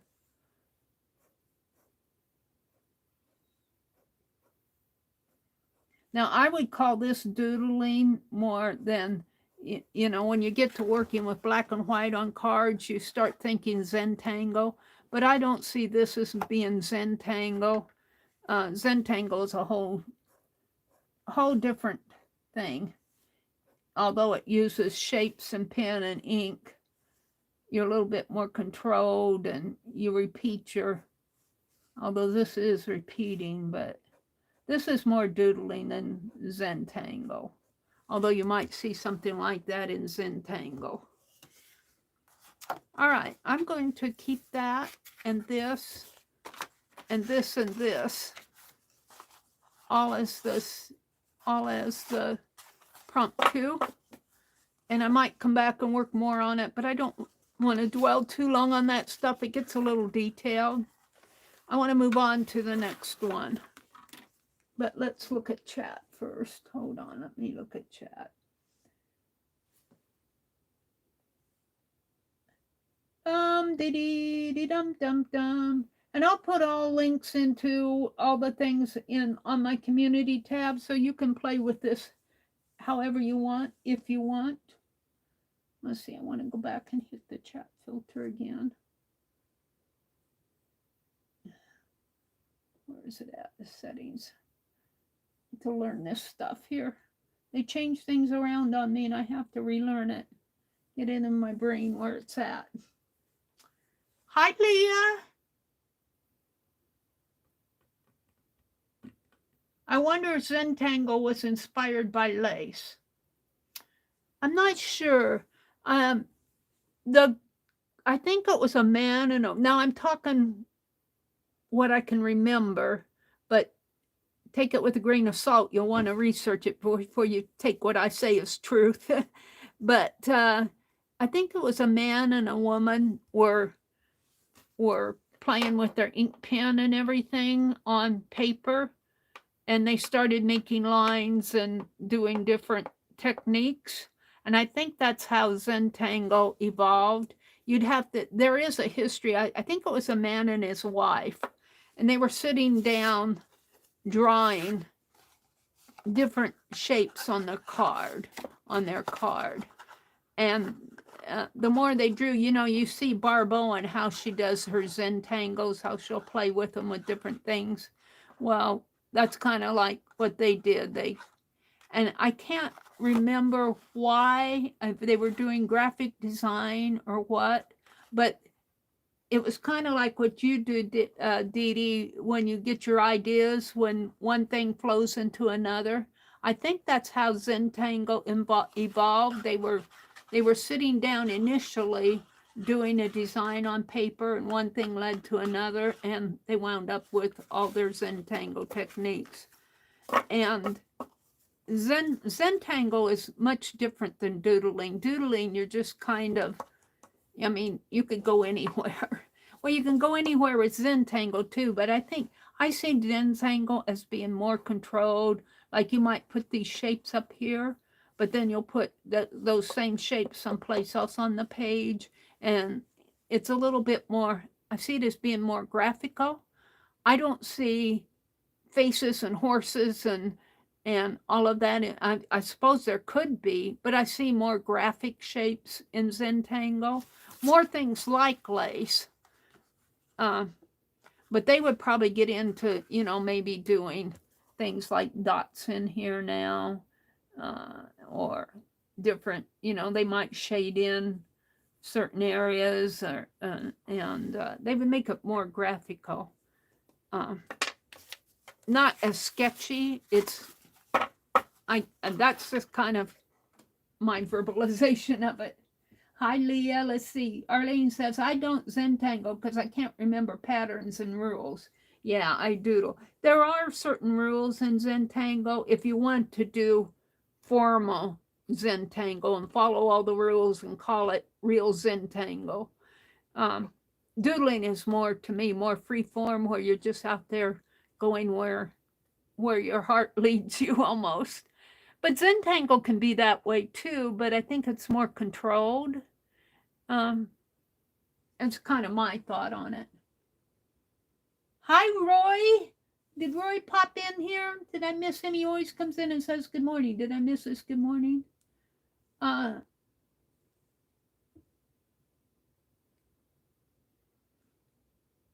course, now with lace, the reason that they do the filling stitches and lace is they need something to hold everything together. Let's go back out to my piece on the internet. See, all of these filling stitches, it's a fabric.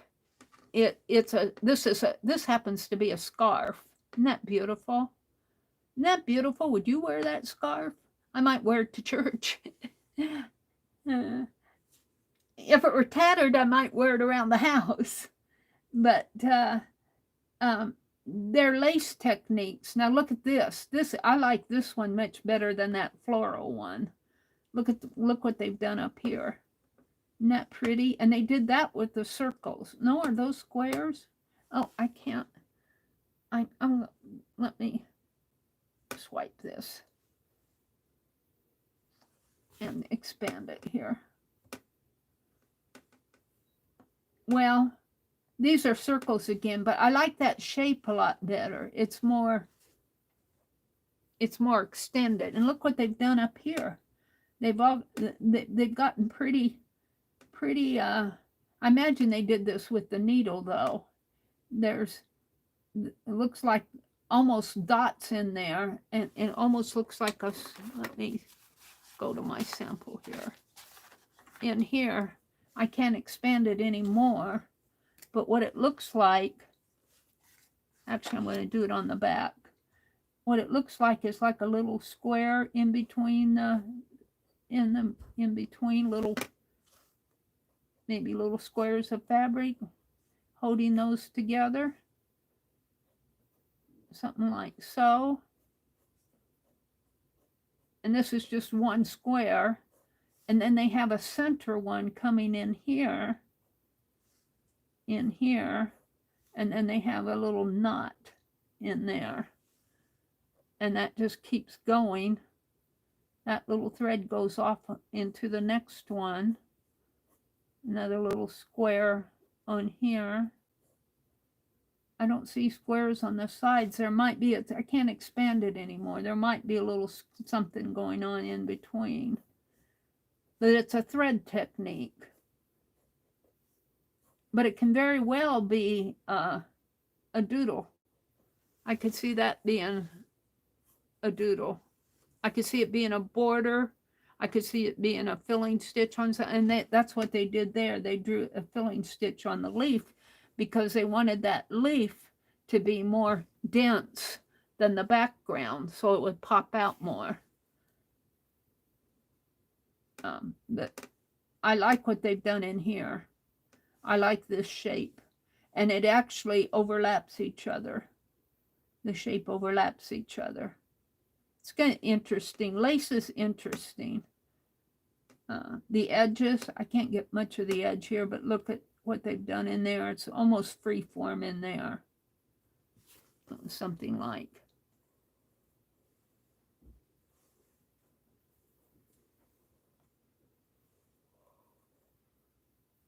And then we'll give it a dimension here.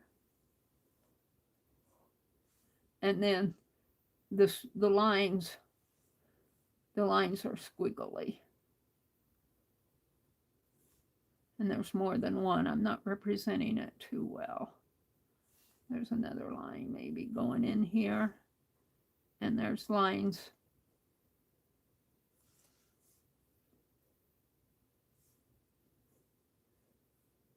And of course, this area is colored in. So you'll see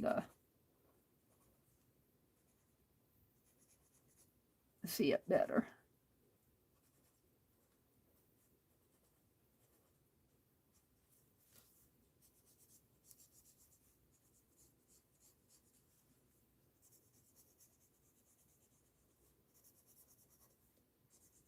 Now I did that pretty fast, so I didn't get all the lines in there, but that's kind of the flavor of it. I like that. I could see doing that across the border too, just do the squiggle lines down. And then what they did is they put these big circular shapes around it. Big white circular shapes to kind of help pop that out. And then a thinner string kind of down like that. Very pretty. Lace is pretty. Of course, we all know that. And, you know, this area in here is nice too. So let me go back to the internet. It's fun to look at this, and it's fun to, I can't expand it anymore. I wish I could expand it more, but it's fun to look at how they handle different things in here. Of course, now this was done in, well, let's see. Let me go back to my link here. Let me go back to my link and read about it. Get out of this stuff. Scarf, because this tells all about it there. Hold on, it's coming up. It's a scarf. It's European 19th century, so it was done in the 1800s. So I doubt, can you imagine? I want to say that was machine done, but in the 1800s, I'm not sure. Can you imagine if that's all hand done? Yeah, let's see how they date it. They date it as 19th century. To me, it says 1800s. Brooklyn Museum. Learn more about it. The Costume Institute. Then they get into costumes here. Look at that corset. Isn't that corset cool? Couldn't wear it, but it makes me wonder how that was actually made. The variations in the orientation of the motifs in this refined design gives it a sense of vitality. The lace was probably originally created as robings on the front of an 18th century dress and later reconfigured into a scarf. But I just can't imagine doing it by hand. But on the other hand, let's look at it here. Here it is. Whoops. I can't expand this stuff. That's what drives me crazy. This is a section of it vertically. Now, come on. I'd have to download it and expand it. I can't, it won't expand on the internet. But I can't imagine doing that by hand. Drawing it by hand is just little motifs from it is enough for me. Can you imagine just the hours that it took to do that if it did it by hand? I suppose, now some people, needle workers, they get to going fast. I mean, they could do a yard of lace in half an hour, probably even. All right, let's grab the next one, which is a panel. Let's see what it is first. Oh, this is cool. This one will go fast. Let's grab the panel and put it out on the, I'll put the link to it, give you the link so you can see it. in chat here. As soon as chat comes up. Come on, what did I do? Chat.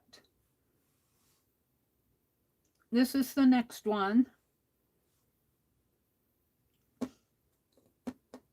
Where's my chat line?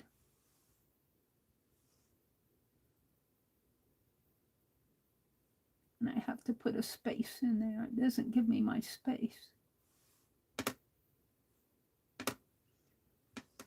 So here it is.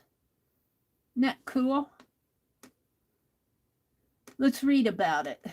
It's in the public domain, so I can use it. It's 17th century, which is 1600s. It's attributed to Turkey. B-U-R-S-A, Bursa. I don't know what Bursa is. It's silk. It's a metal wrapped thread, cut and voided velvet. I don't know what cut and voided velvet is. That's probably the background. And silk thread. Gives the dimensions. The classification is textiles. And if you go down here to the bottom, and I think I grabbed one of these other panels. I think this one, there's a lot of motifs in these other panels that would make great doodles. Pulling off something like what's up here. I might have grabbed that one.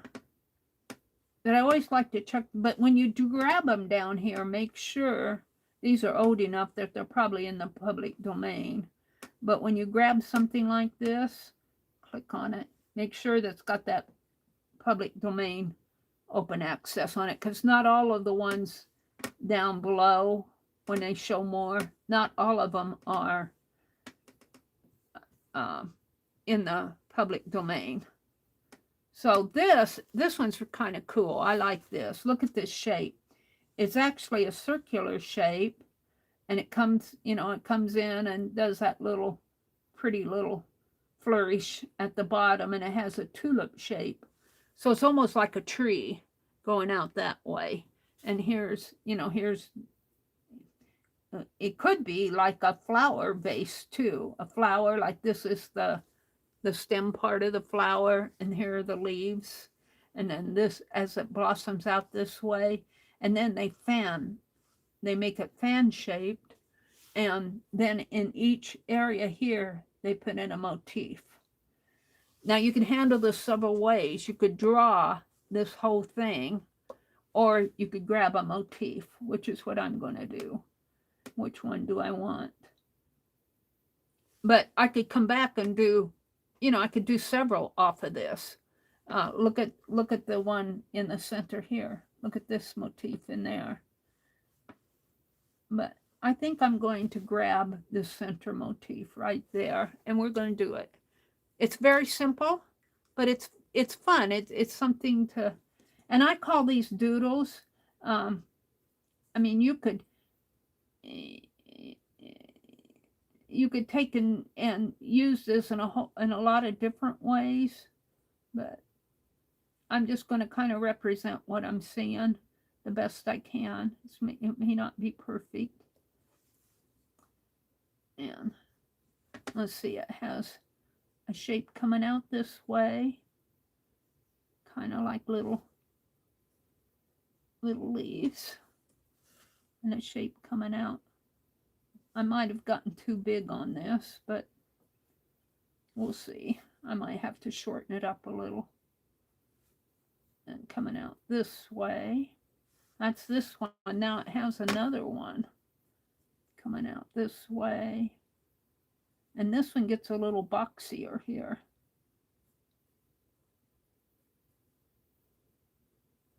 And then in the center here, it's got like a little, almost like a little bow tie in there.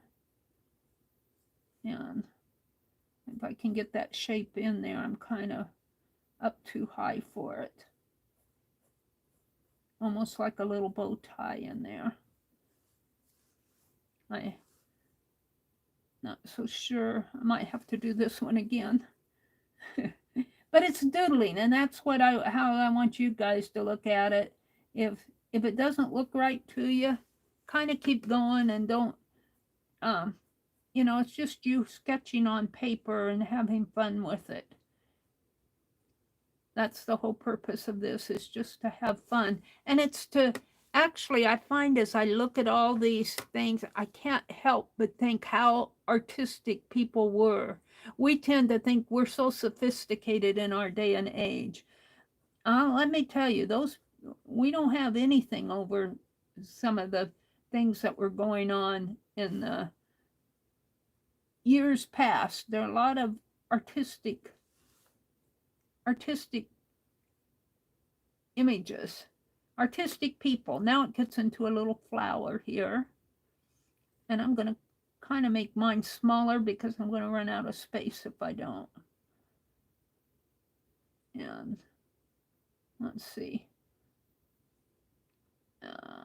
I'm going to have a few more petals on mine, just because simply I need them. And then I'm going to come down here with the bottom shape. And look, it even kind of ends with a little heart at the bottom in there. Yeah. Kind of like that. And you could draw that more than once. Let's do that in, where's my pink? What did I do with my pink? I got red. I could do it in red. I lost my pink. Where's my lavender? I guess that is pink. It looks lavender to me. That's purple. Where's my pink? I lost my pink. Gold. Oh, well. I guess, oh, is this the pink? I guess it is the pink. I'm off into pink today. We're going to make it a pink. I was probably staring right at it. All right, we're going to make this whole thing in here pink.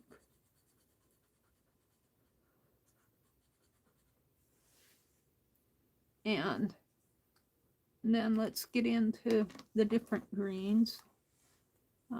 Let's make the leaves a light green. And you know, you don't have to go pastel-y colors. You could go earth tone colors on this too. Grays. Let's see, what do I want here? Yeah, I think I'll keep these. And I'm just playing. That's what this is all about, is play. Now let's grab the darker green for the stem down here. Oh, it's supposed to be darker.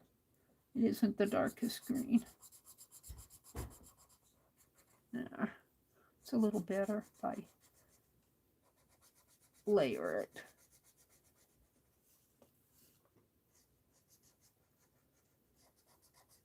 Now I'm going to bring some of that dark green in here, just for the fun of it.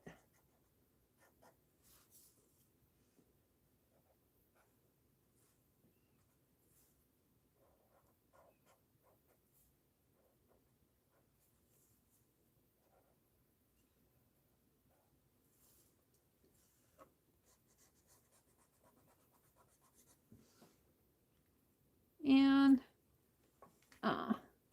let's take this darker purple and do the same thing over here, because I'm having fun with it.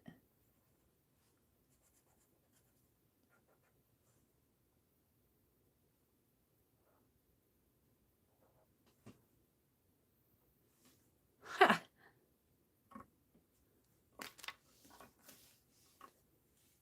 And actually, I don't know if that'll darken that area or not.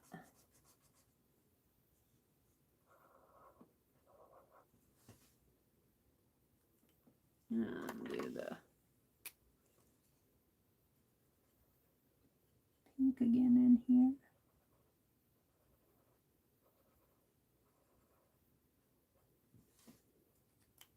And the purple.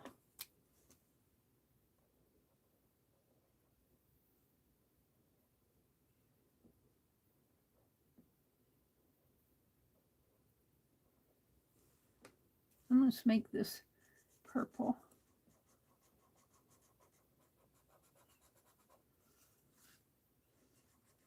we'll give it a pink heart.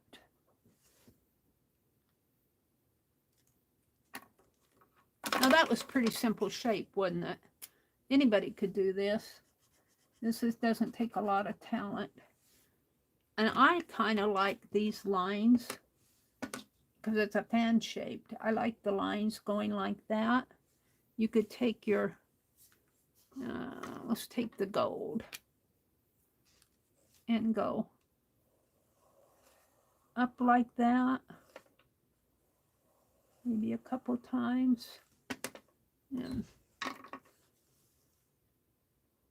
this one's going to be skinnier. And then let's do the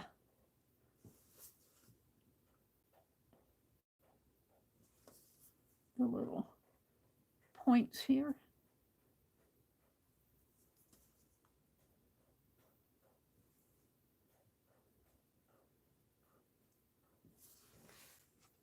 And then it goes off into another one. But something about that says it needs more to me. I'm not sure. What more can you do to it, Meri? How can you mess it up? I want a black is what I want. This is too thin. I need to get out my markers again and find my heavier markers. Now, they all disappeared on me.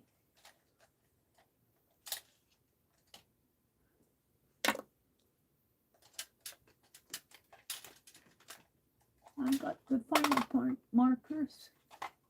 Where are my heavier markers? How about all these Sharpie markers? Fine point Sharpies. All this stuff out here, and I can't find a pen plus gear marker. Like this. Oops. And got out of it. Yep. I'm going crazy here. There we go. From Turkey.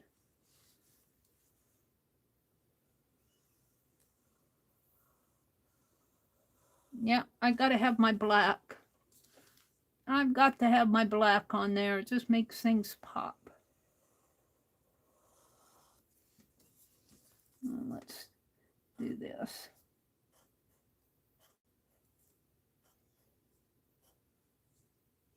Of course, they have it. Theirs pops in the black just because. I'm going to get out and come back into this. Where'd my chat go?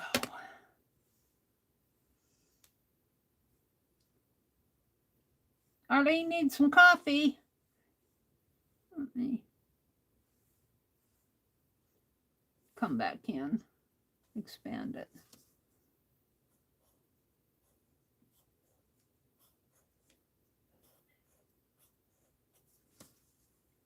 And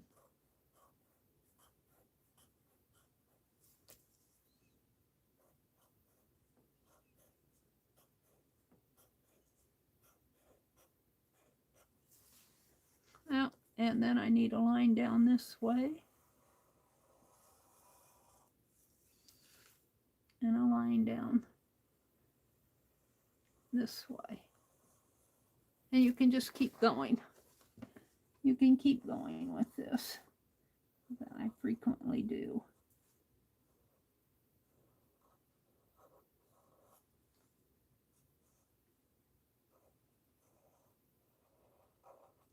Oops. Well, that's a big black heart outline there.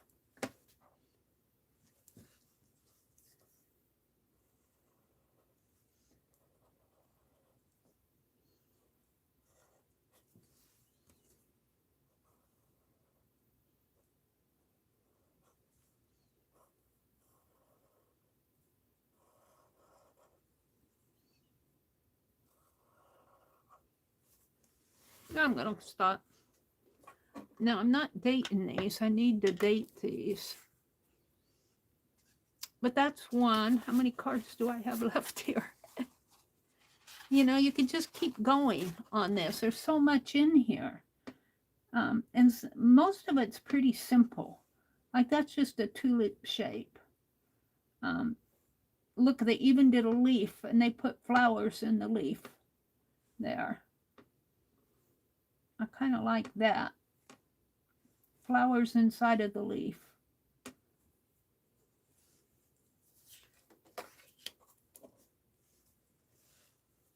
Here I am going off again on my leaves.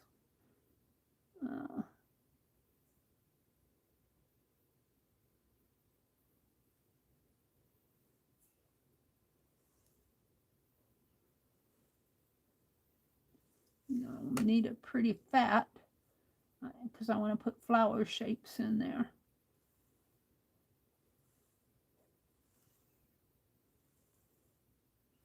And we're going to bring it down. We're going to curve it a little.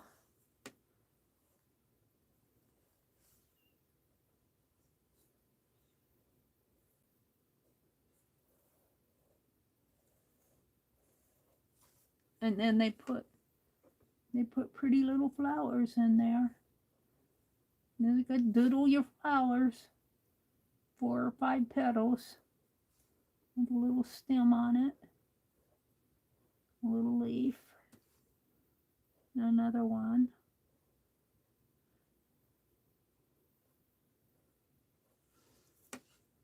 A little flower. I guess they did 3 flowers. I might get 4 in there.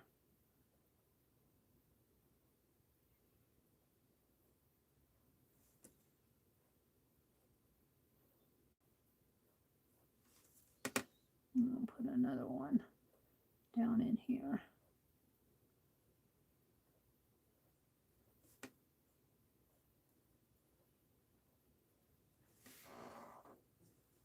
And that is all there is to it. I'm getting tired of pink flowers, but we're going to go with it again.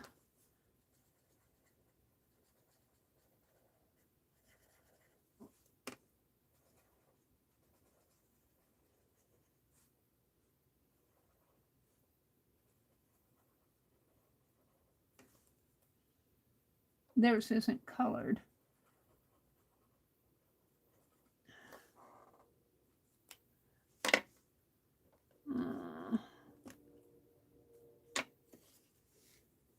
Guess we're going to have a green leaf.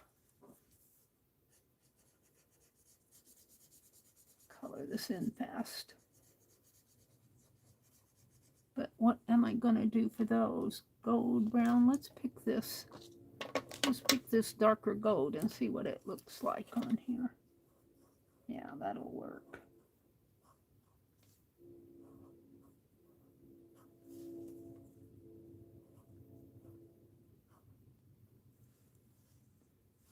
Yeah.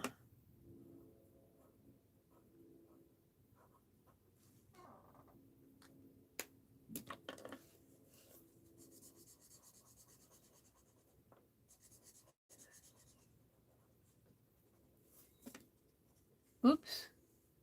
Boy, I'm really getting out of you guys here. Bumped it. Oops, I gave myself a like. Hi, Roy. Good morning, Marguerite. Marguerite said, I used to keep my Starbucks cups with all the weird spelling. Tonight is after you get it right a few times, it should pop up correct.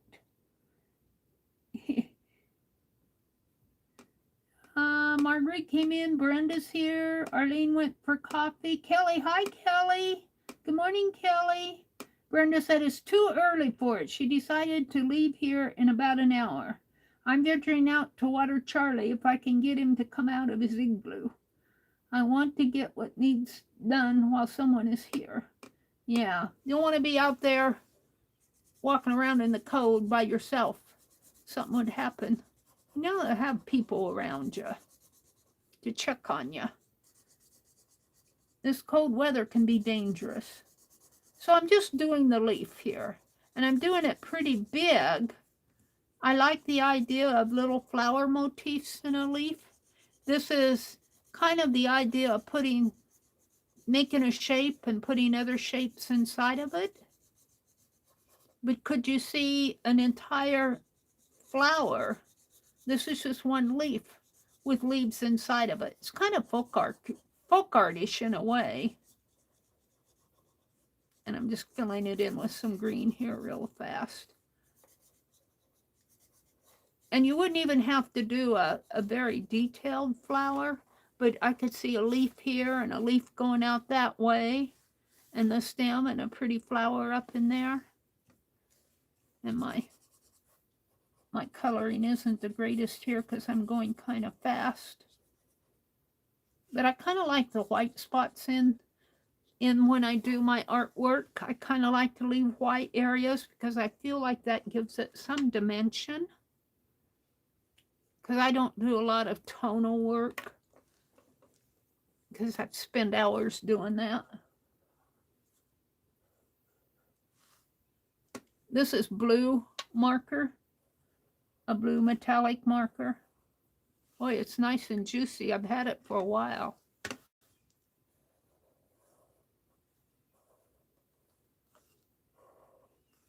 And you know, I'm going to make the center of these blue, just to coordinate it. And I'll go back in. I don't want to spend all the time documenting and everything. I'll go back in offline and document.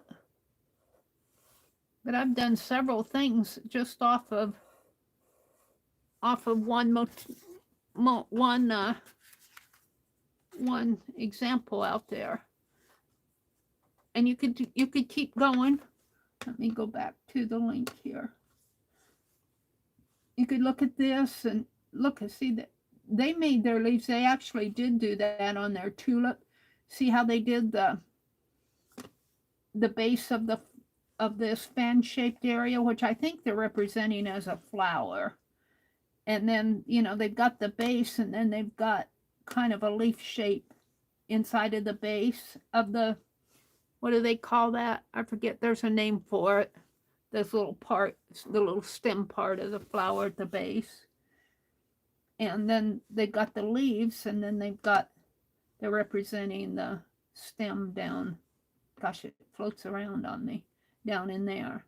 And they repeated this design over and over and over. It's very nice. Now let's go to, I'm going to go back one here. Let's go to the documentation. It's a panel, and it's 17th century, and it's attributed to Turkey. I really liked it. It looks very folk artish to me. Where's my black pen? I'm going to bring those flowers out a little bit more. It looks pretty folk artish to me. But I like that. I like shapes inside of shapes.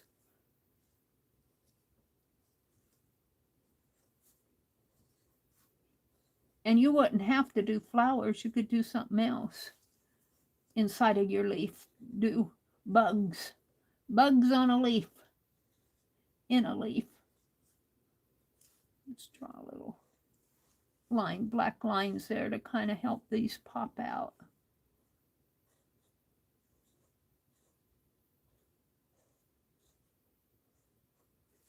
And that could almost, when I do these leaves, I think of wings. I think of wings. Do one this way, one that way. It could be wings on an angel. It could be wings on a butterfly. Of course, it might be a big butterfly. I mean, might need to be a bigger wing, a bigger leaf for the wing. All right. I'm going to stop there on this one because I want to move along. I think that's number 3. I dwelt on number 2 too long. I got more than 5 cards going here. I'm getting so inspired. So this is week 1. And this is kind of playing off of week 1. This is week 2 with the scarf. Not week 2, card 2. And I did 3 of those. 4 of them. I went to town on that one. And then this is 3. And I could do more. You could just keep going and going and going on this stuff, but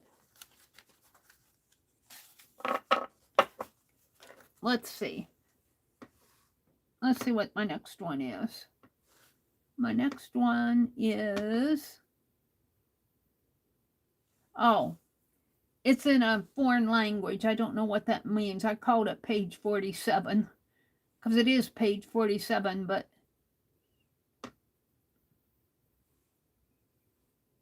oh, let's do it this way. I want to put it in chat. That's why I copied it. I'll put the link in chat. Good morning, everybody who's come in. It's good to see everybody. Thank you for spending a part of your Tuesday morning with me. It feels like Wednesday to me. And I need to put a space in here. Whoops. Come on.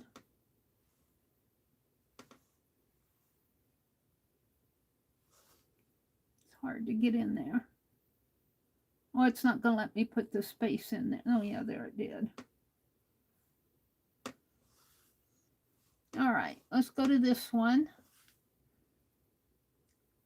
I like this one because of all the, this gets a little bit more geometric in here. It's kind of like a page.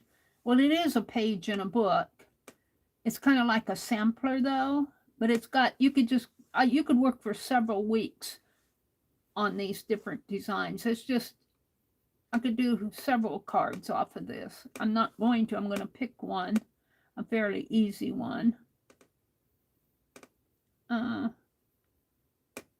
Let me bring this down in, well, I got it in my library. Let me go to my library here.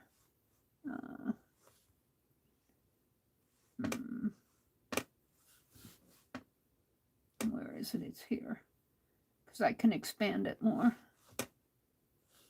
Let's see. Pick one that's fairly easy. I want to stay away from the circles this time. Look at this one. Let's try this top corner one. Yeah, swipe it and enlarge it. Well, did I get it?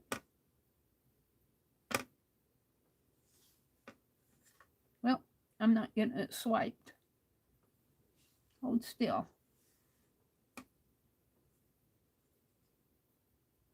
Oh, there it went. See if I can enlarge that now. Whoops, got out of it.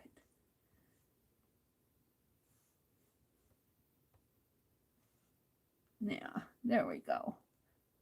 I'm looking at this one up here. I had a hard time swiping that, so it's kind of, but I think I can get the gist of it. So it's kind of like a, now almost a 4-pointed star in a way. I'm not sure what you would call that kind of a shape. I'm going to call it a 4-pointed star, but that's really the negative. Inside they've got these 4, it's all starts off of a X. It starts off of a square. Let's start with that. Let's start with that. And I think I'm going to use my fat marker to draw this with. Well, let's get it in some frame here. And I'm going to, I won't get all of these on the border in there. I'll get some of them. I'm going to draw my square in here. And it probably won't be perfectly square.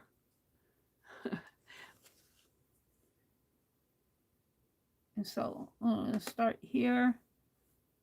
I could probably make it perfectly square, but I'm on a rectangular page, so there you go.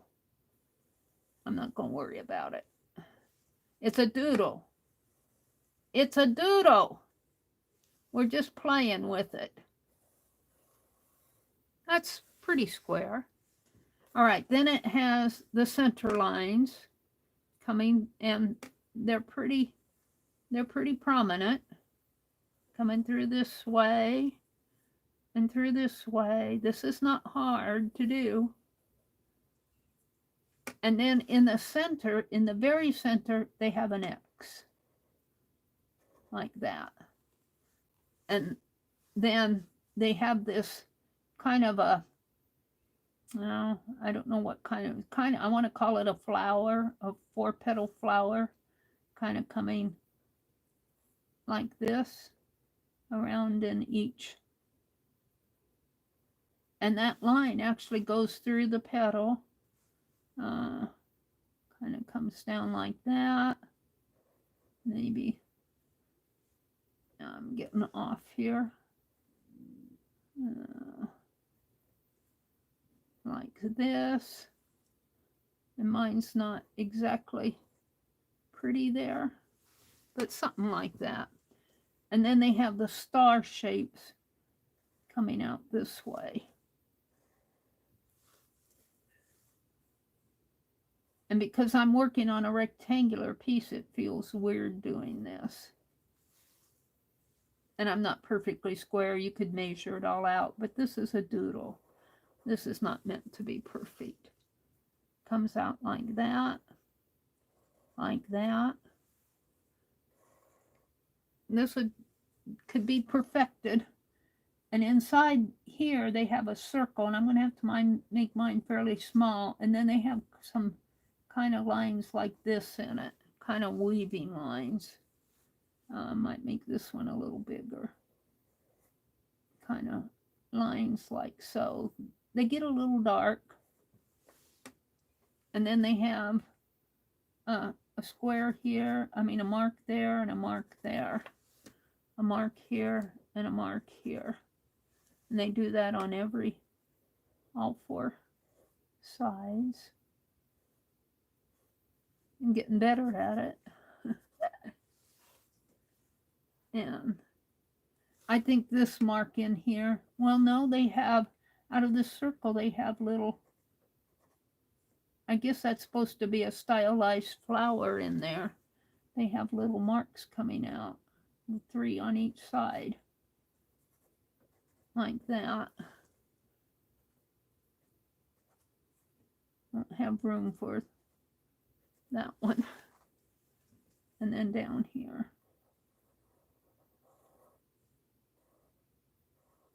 And I guarantee you, if you do this more than once, you'll get better at it. I just don't want to spend the time doing it over and over and over. Okay, then this is all dark in here.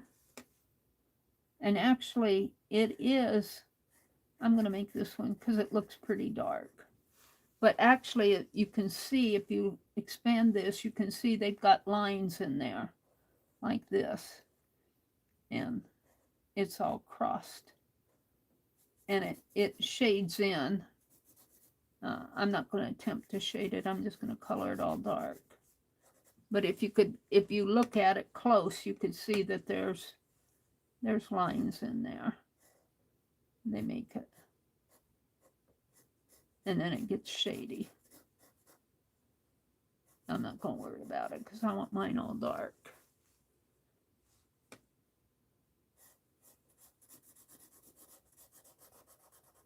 Something like that. I'm liking that. Then they come out each corner here. They have this extends on out. That extends out on each side, and this extends out. But on each corner, they have this little mountain shape. I don't know what else to call it because it's not really a triangle. It looks like a triangle. It's 3-sided, but it's kind of curved, like so. And I'm only going to get the base of this in because I don't have enough room on my card for everything. But we'll put something there. Let's see. It would go like, well, they don't have all theirs on there either. Look, See, that's interesting what they did here. On this side, they've got it all filled in to the, you know, the line goes up. They've got the border here with all the darts, but it's not symmetric over here. It looks like they started doing it. They forgot their mountain over here. So I'm not the only one who leaves stuff out. See that how they forgot part of it in there. It's kind of interesting.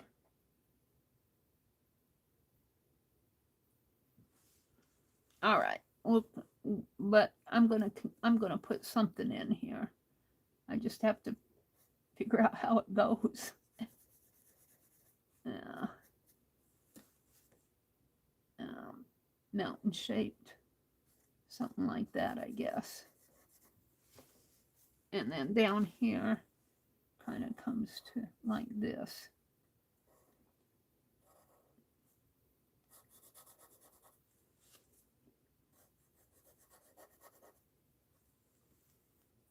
And then they get these scallops in here, trees.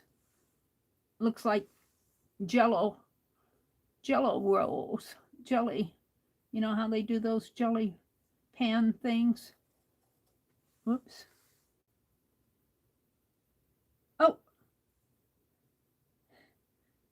Google Assistant is talking to me. It says, I'm sorry, I didn't know. I thought you were talking to me. No, I'm talking to online. Go away. I got my Google Assistant turned on. I was playing with it. And then I got 2 circles here. And I'm not going to get everything on here. And 1 up there. And then they got dots coming out there, there, and going up that way, there, here, and in here.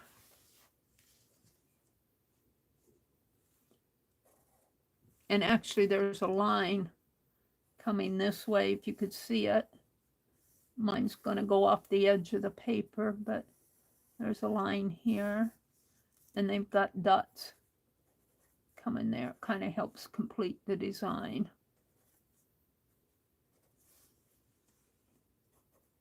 And this is just play. That's all this is. And it's kind of fun to study what other people have done in other cultures and other time periods. I'm not going to get all of these in either. But I could just see somebody in the days gone by drawing this. Like, oh, let's just build a mountain here and put some people on it.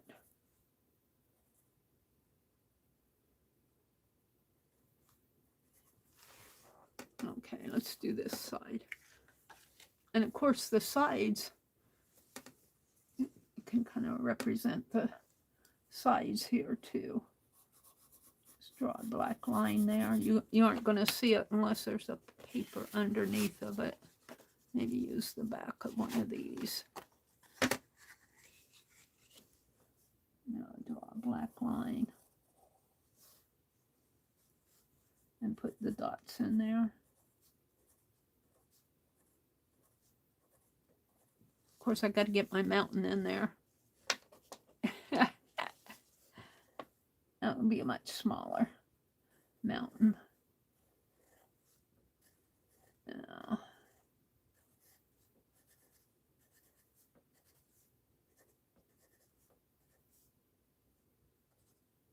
Like that. And then they come down this way. Have a line this way.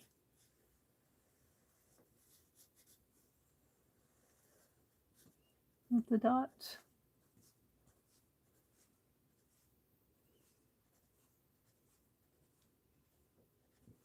What time is it?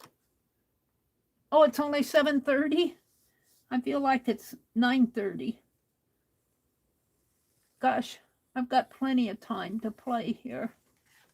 I could just go on and on and on with this stuff. So all I'm doing is playing. Now I find these shapes in here real interesting, especially on mine. See their shape, the floral shape of the petal in here. Mine are pretty defined, the images there, but it almost looks like a, no, I don't know, an arrowhead, but it's got that shape coming down in there, and I had to look twice. Their floral shape is actually more white. I had to take a second look at that. I could do it again and do it better, but let's just finish it. You can kind of study it first, and the second time you do it, you've studied it, so you already know to make those shapes in there whiter. But I'm not going to do it again. I'll do it again another time. I kind of liking that. But now I'm wanting to fill in this area here because mine's rectangular. So I think what I'm going to do is put some circles in there and put those lines, and they put the little bug shapes on it like this. Kind of repeat that in there just to fill it in, fill that space in there. Because there's the squares, mine's a rectangle.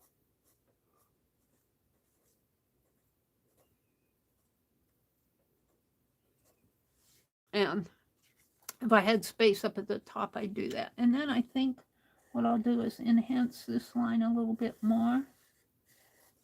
Make it a little thicker.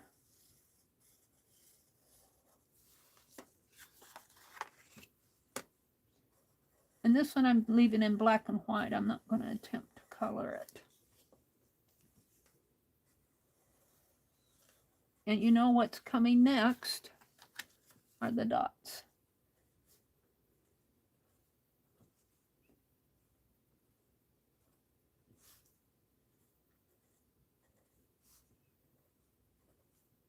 Because I feel like these lines need dots.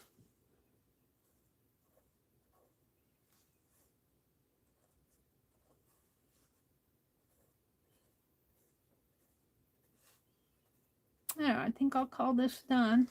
I'll document it offline. I'm not too sad about that. I wish that this petal needs to be wider down here, but it is what it is. Let's look at another motif in here. Look at this one. This one is more floral here. This is what I swiped. What I expanded. Let's go back and see if I can. Got Google in there. That's the internet one. Is that the full one? No, that's what I swiped. Hold on.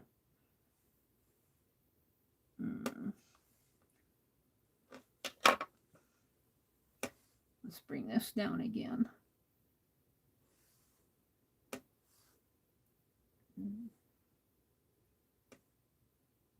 Oh, I have to get into, is that the whole thing? I have to get into a different library.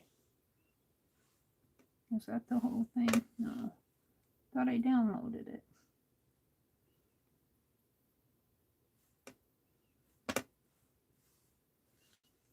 Download. Yeah, I guess I didn't. Hold on. Let me save this again. Oh, here. Let's just open it there. Open with gallery. There. Now, I want to look at another one in here because I got plenty of time. Ooh, I kind of like this one. This one's kind of cool. Let's read about it. I kind of went into this without reading it. Whoops. Let's read about it. I can't pronounce the words. It's in, looks like Italian. It's Italian. Pietro, the designer was Pietro, I lost it, Paolo Tozzi, Italian, active from 1593 to 1628. This is some sort of a page. I can't pronounce it because they put the title in Italian. Ghirlanda, Ghirlanda. It's page 47, so I'm thinking it's a page in a book.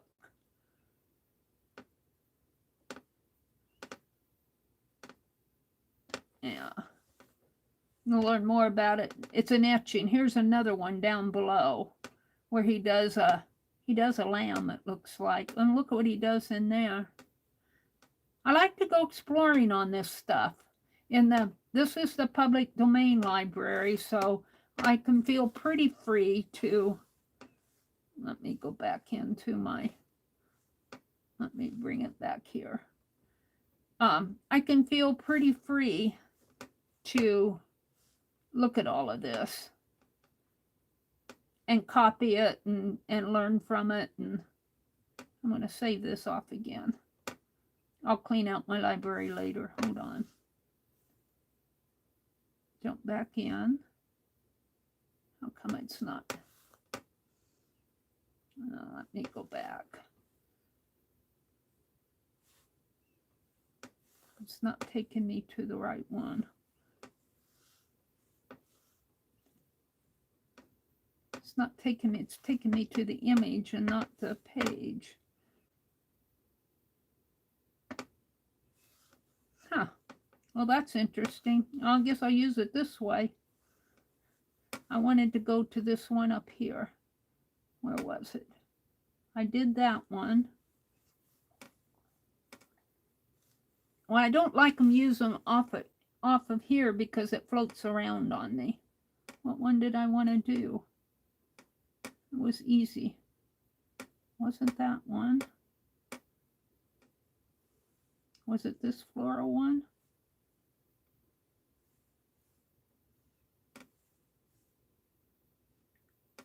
These look very much like stylized mandalas to me. I think of mandalas or mandalas when I look at this because look how it's very, very mandala-like. I think it was this one I was looking at. That looks pretty complicated. They all look complicated. Let's go to the next. Let's go to the last one. I'm getting kind of tired of this. It's the iron balusters. There's two of them here that I liked. And let's read about it first. I can do these in black and white with my pen. It's in the public domain. It's an iron baluster. The date is around 1730 and it's British. It's wrought iron. And they give a whole bunch of related artworks down in here. Now, not all of these are in the public domain. Just be aware of that. We're in the public domain library. The ones, if you click here and go to other images, like here, these may not be. And they'll let you know. If you try to download it or copy it or enlarge it, they'll say you can't do it because it's copyrighted. I think I downloaded that one. But let's go back. I like the shape of it. I like the, you know, I could see this being very much a page border or even a fence post or something. And this is what is wrought iron. It's what it's meant to be. And do I want to do the whole thing or just the top? I think I'll start with just the top. I'm going to do just the very tippy top. It's pretty simple. And I think I have this in my library. Let me go back out to my library. And way down at the bottom. Now that's Twitter. I got out of it. I got some things off of Twitter.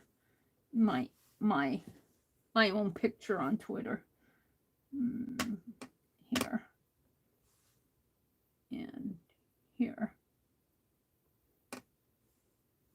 All right.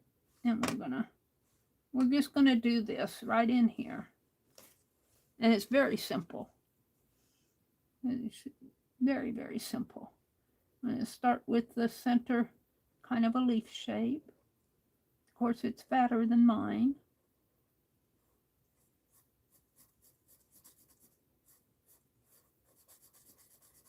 and then do this shape, kind of a,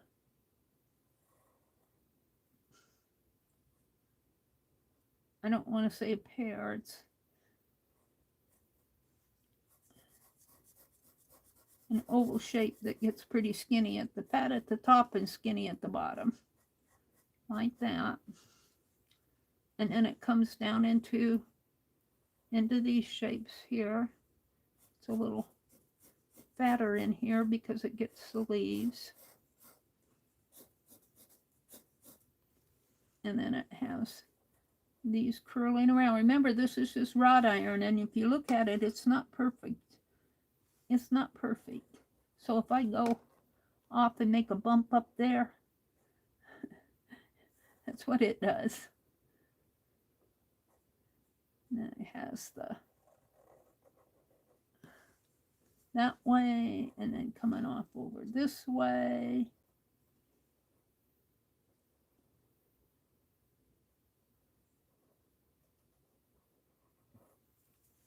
And it's all filled in. I like these Pen Plus gears. And get them at Walmart when you can find them. So I had a period of time there where I couldn't find them. And Riri was sending me pins. Now I still have them, Riri. I've been using them. I need to get out more pins. So that's a pretty simple shape, isn't it? Now, I don't know. I'm going to have to work pretty hard to get this pretty loop in there. It's going to come around that way. So let's start. Let's bring this down a little bit more. Just a teeny bit more. Because it has a shape like this.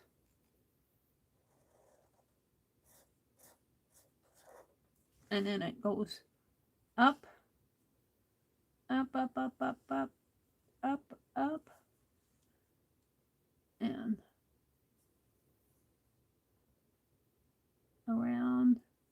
Remember, this is not perfect, so mine isn't perfect either. Goes around, around, around, around into a dot. And then you can expand that how you want. I think I'm going to have to go on this side.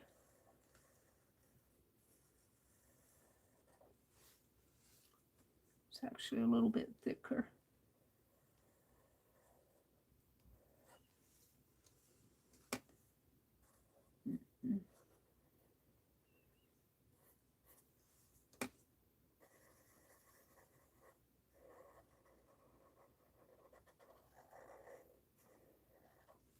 All right, now if I can just do similar to the other side, it'd be nice.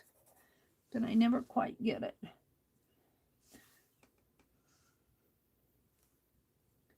And I'm going to start here and bring it around, make my dot.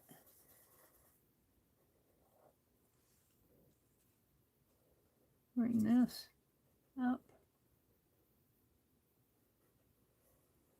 Around,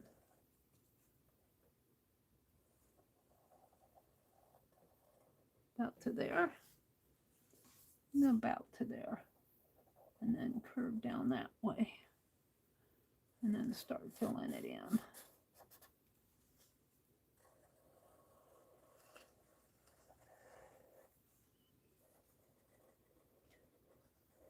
Now, I'm doing these just once, so I'm going a little bit slower. But once you do, let's say you do several of these, you're going to be faster at this. You're going to say, oh, and you'll think of hundreds of different ways to use this.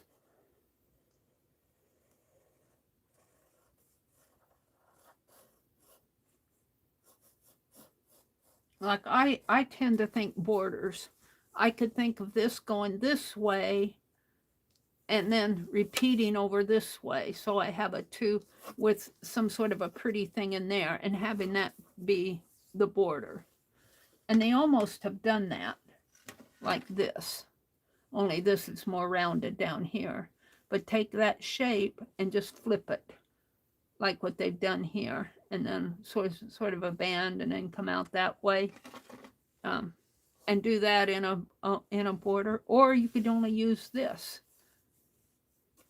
Let me just bring this down, and we'll expand it out that way and let it drop off to the edge.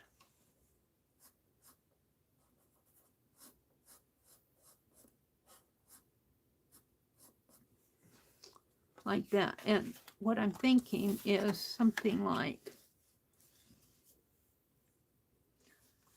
do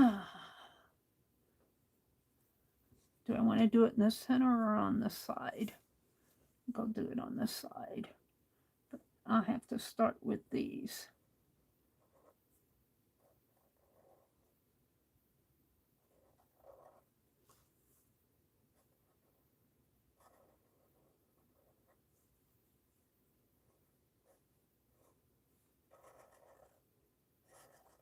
Now see how much more comfortable I am after I've drawn this once?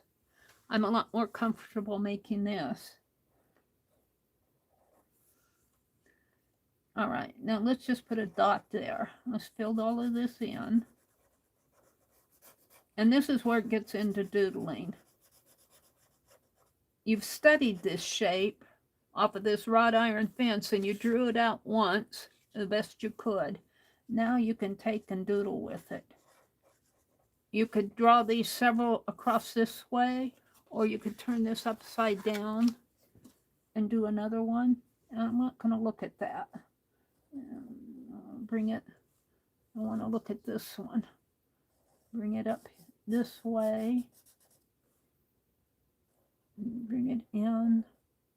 Make my shape here. It's not so pointy, it's more fat.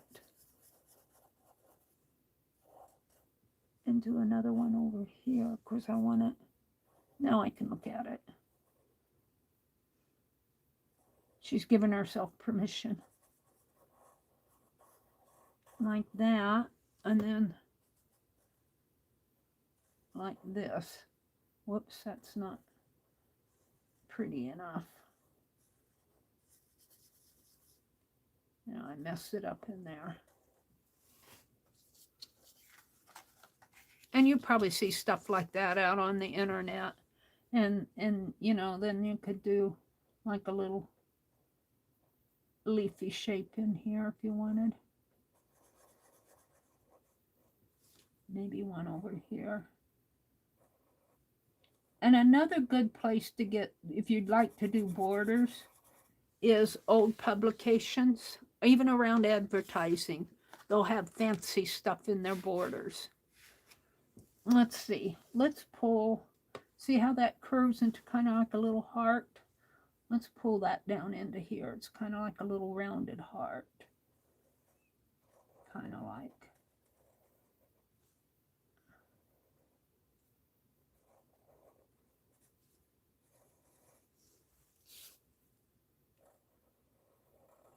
Kind of like that. Oops. Oops. And you could do the same thing over here. Yeah. I could see this being a stamp. Carve a stamp.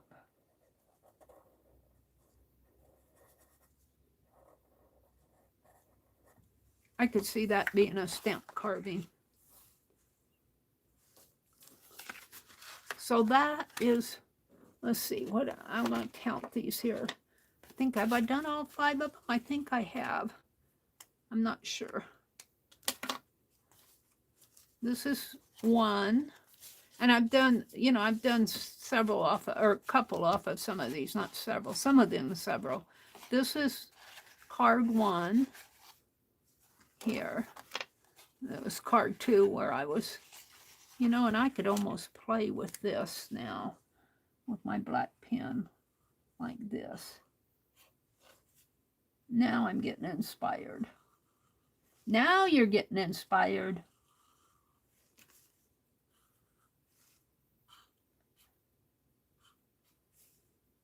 Fill all that stuff in there. It's much more attractive with the big black lines in there. But I won't go any further than this. You could repeat that in each section of the wing.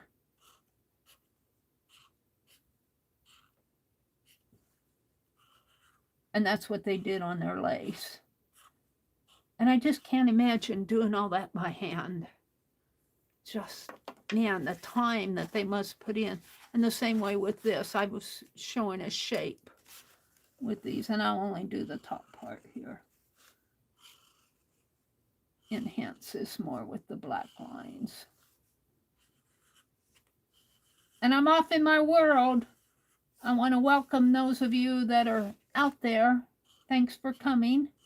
And stay warm this morning. Stay safe. It's was a -9. It's probably warming up a little by now, I would think. See, I'm liking that much better than the white lines in there. I'm liking that much better. This one, this one needs help. I like it. I don't like all these little, you know, I needed more shapes. I was just I didn't want to spend time drawing every little piece in here.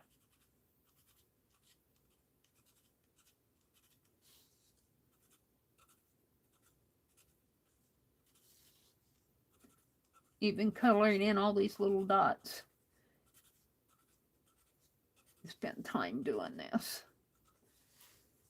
But that looks better, I think.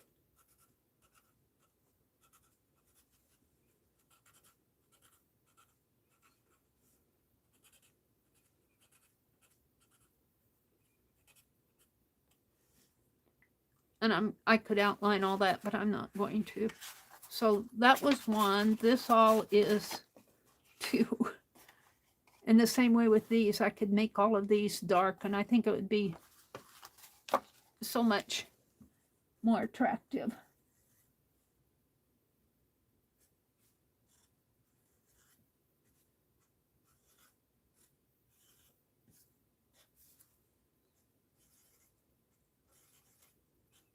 I'll only do this side. It just takes time to do it.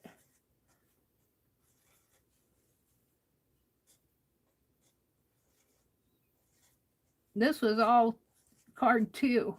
I got inspired by that lace scarf, and I just can't imagine it being done by hand. I just think that there had to be, but in the early, I don't know if they would have had a mechanism to do, a machine to do that in the 1800s or not. All right, so that's 2. This was 3. This was 3. I only did 1 off of that. No, did that one come off? No, that was 3. I guess I only did 1. That was 4. This was 4. That was off of the page book. And then this is the wrought iron. 5. So I'm going to put those links out there on my community tab. Go out to these, play with this stuff. You don't have to do everything on them. You can pick and choose. Am I in my library or on the internet? So I've got all of these out here. We did the dragon. We did these other ones. Where do I have them? I have them in here. I get wild with this stuff. I get wild with it. I got all of these for week 1. This was week 3. These were the ones we did yesterday. A little bit more controlled out there yesterday, or the Sunday evening. This is Tuesday morning. I'm so wanting to go in and put more black lines on this stuff, but I don't want to spend the time. I like this one a lot, and I like this one. I like this. Let's take, look, I already have a deck here. Let's take this one and let's see how this, I want to check. I need a scratch paper. Let me pull it off here. I want to see if how this black marker soaks through before I work on this page.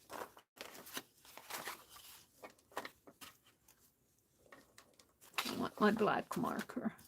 And this is just going to be a test page here. I just want to see, say I'm drawing on the back of this. So I drew my dragon on this page. On this page over here, I want to go in and put this. And I want to see if it soaks through. This did not soak through. Well, it soaked through a little bit. You can see it a little in there. And I imagine my black permanent marker will soak through more, which is why I want to do it on a test page first. So, see, when you're just doodling like this, your lines, you go faster, you're more confident because you've already drawn it.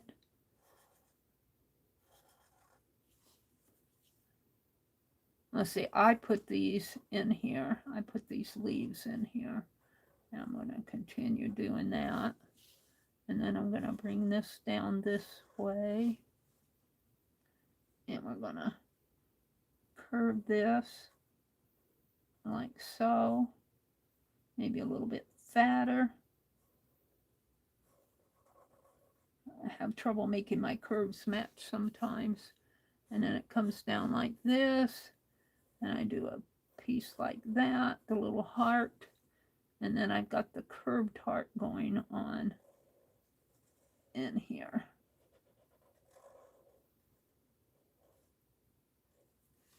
Now, let's do the curved heart up here.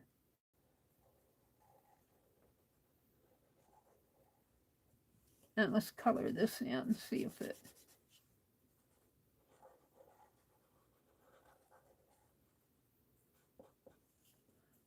I want to see how bad it soaks through. I'm sure this permanent marker will probably soak through more.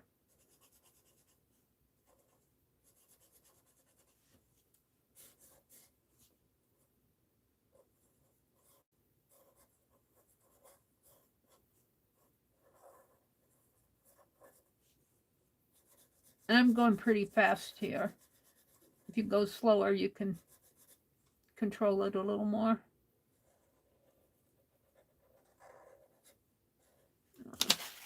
Oh yeah, it really soaked through. So I don't want to do this on here. So I'll just continue with this page. We might do another one here. That's with the marker. I did this with the marker. They didn't soak through too bad. But that really, but you know what I can do? Do this. Do it on the back.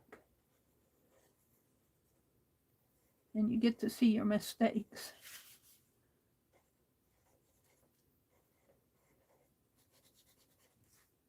Make it on both sides.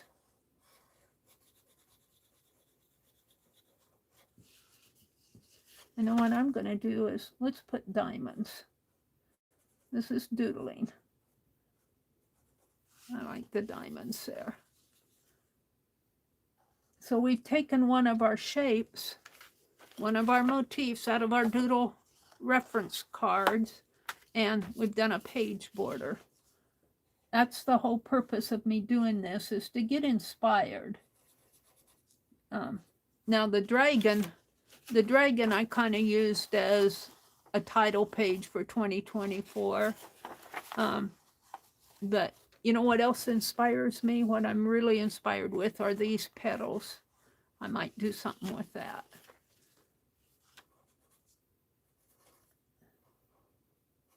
Let's just continue this.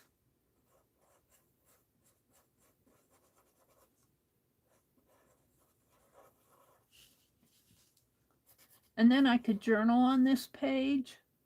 Or did I make a heart shape down here? I could journal on this page if I wanted to. I could put photographs on here. I could collage on it. Let's do some diamond shapes in here. Try to keep them in a straight line.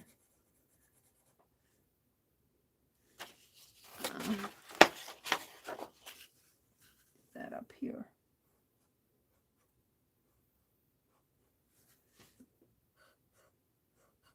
I'm liking this. This is just the way to use what you've learned. And I'm wanting to almost go in and put some dots on here. Just calling to me dots.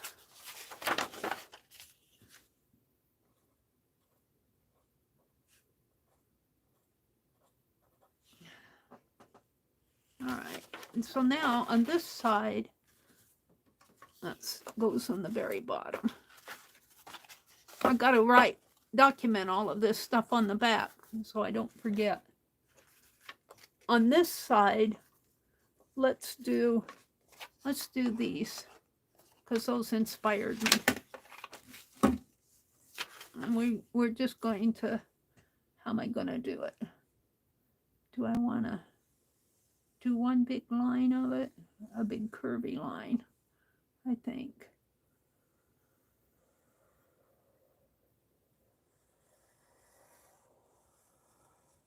Yeah. And I'm going to do it all in black like this. And so let's draw. Of course, I get all out of shape here.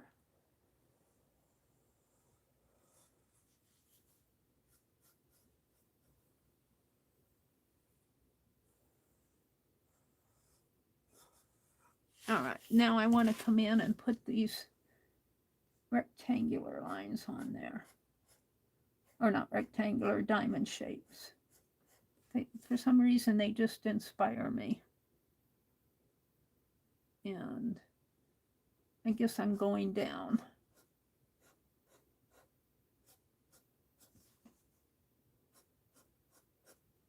And this could be very much be a doodle. Now this was done on a silk piece, and they used these as thread, and they used them as like blossoms on a plant. And mine are just going to be blossoms on the border of my page here. I guess I could fill them in with gold if I wanted. Now these are pointing down here. I'm going to make these pointing up. And they made them different sizes. They made small ones and big ones.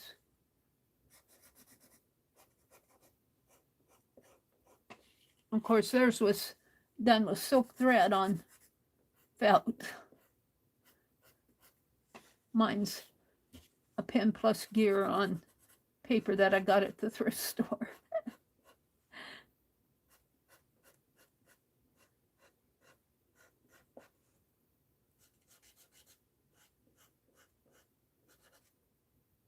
And what do I want to do there?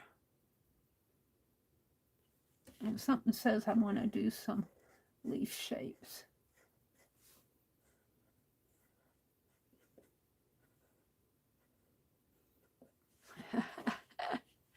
And I want to do some dots.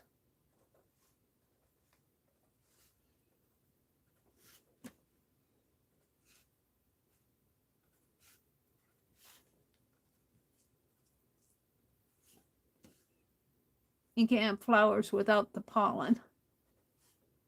right?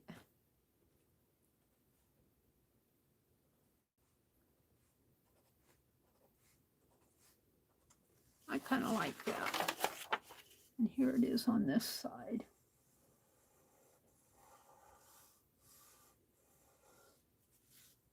Of course, we have to repeat it.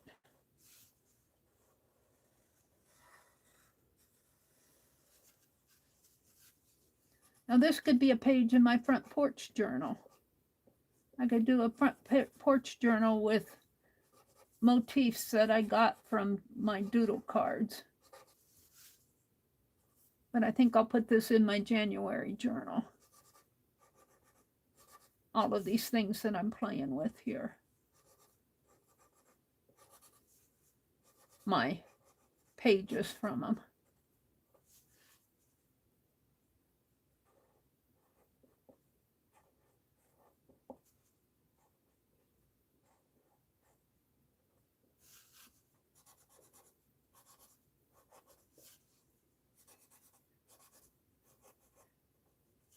Now, after I've studied this, I'm slower when I do my cards because I'm studying and I'm looking at the pictures.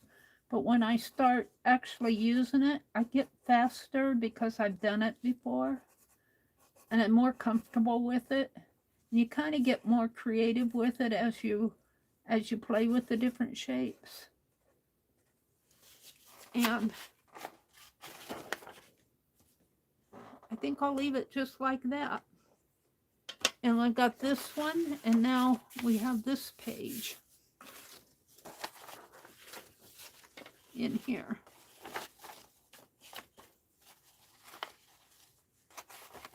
So, what do I want to do? I want to do something on here.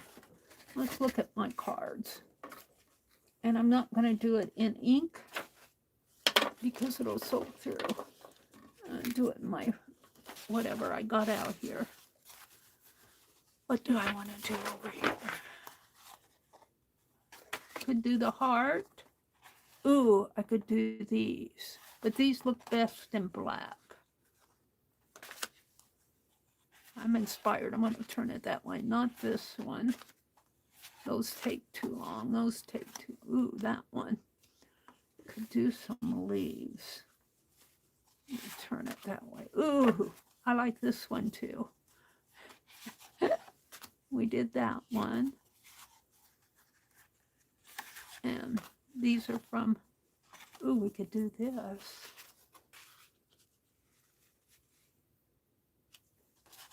All right. These are from the other day.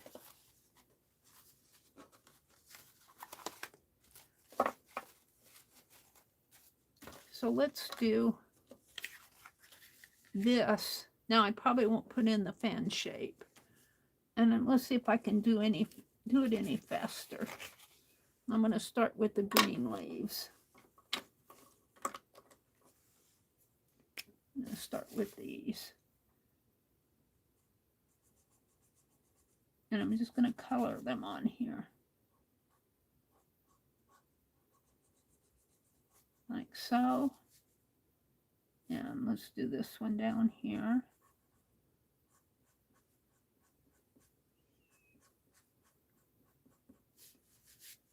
And let's do the flower next.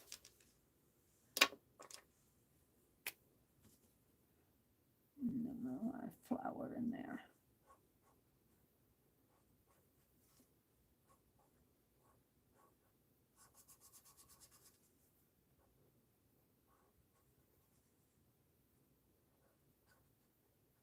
How does it look?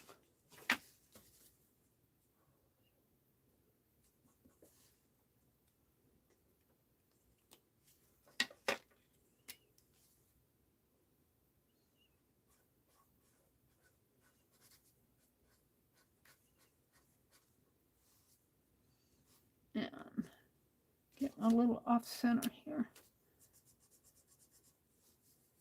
And let's just do this in here. I'm not sure what this was. That was a bow or what was going on there. And it has another leaf coming in here.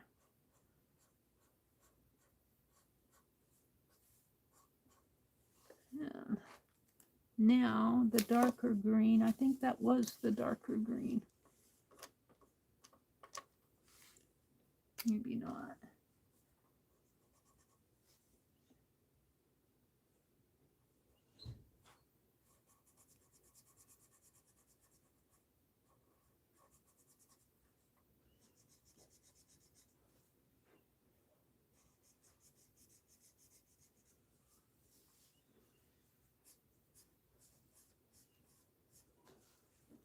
And now another pink flower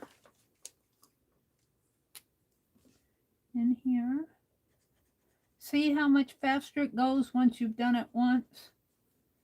You do your deck to study it, and then after you've studied it, you're familiar with it, so you can. And then it's got a stem. After you've studied it, you're familiar with it. That's the lighter green. You're familiar with it, so it goes faster. You know what you're doing. And then I'm going to put a pink heart down below.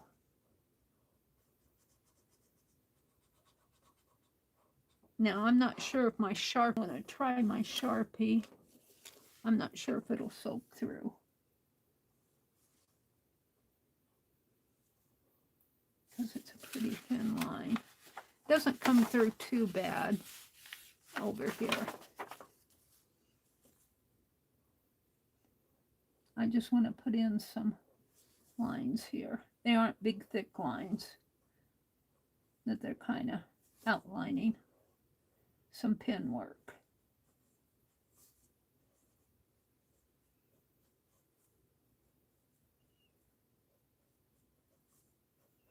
And it's got a heart here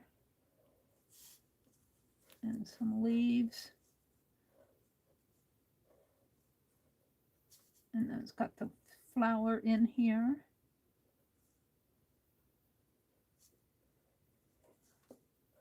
And a leaf. And a heart. I like that. Just down there in the corner. Now I only did one off of that shape, but I could put another one up there if I wanted, but I think I'm going to leave it down there. So where's my piece that I did?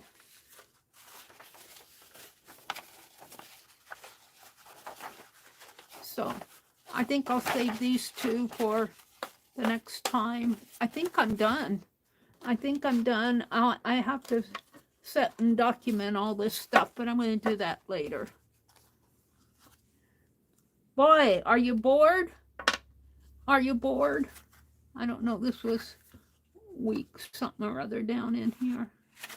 Down in here. Put it like that. Like that.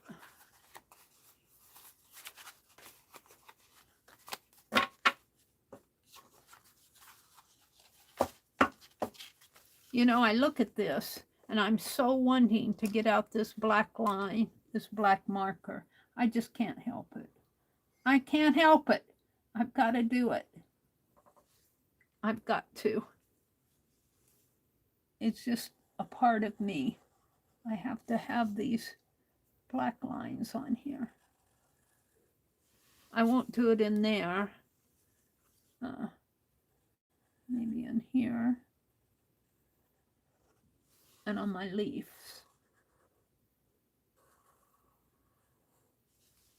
To me, it just makes everything pop.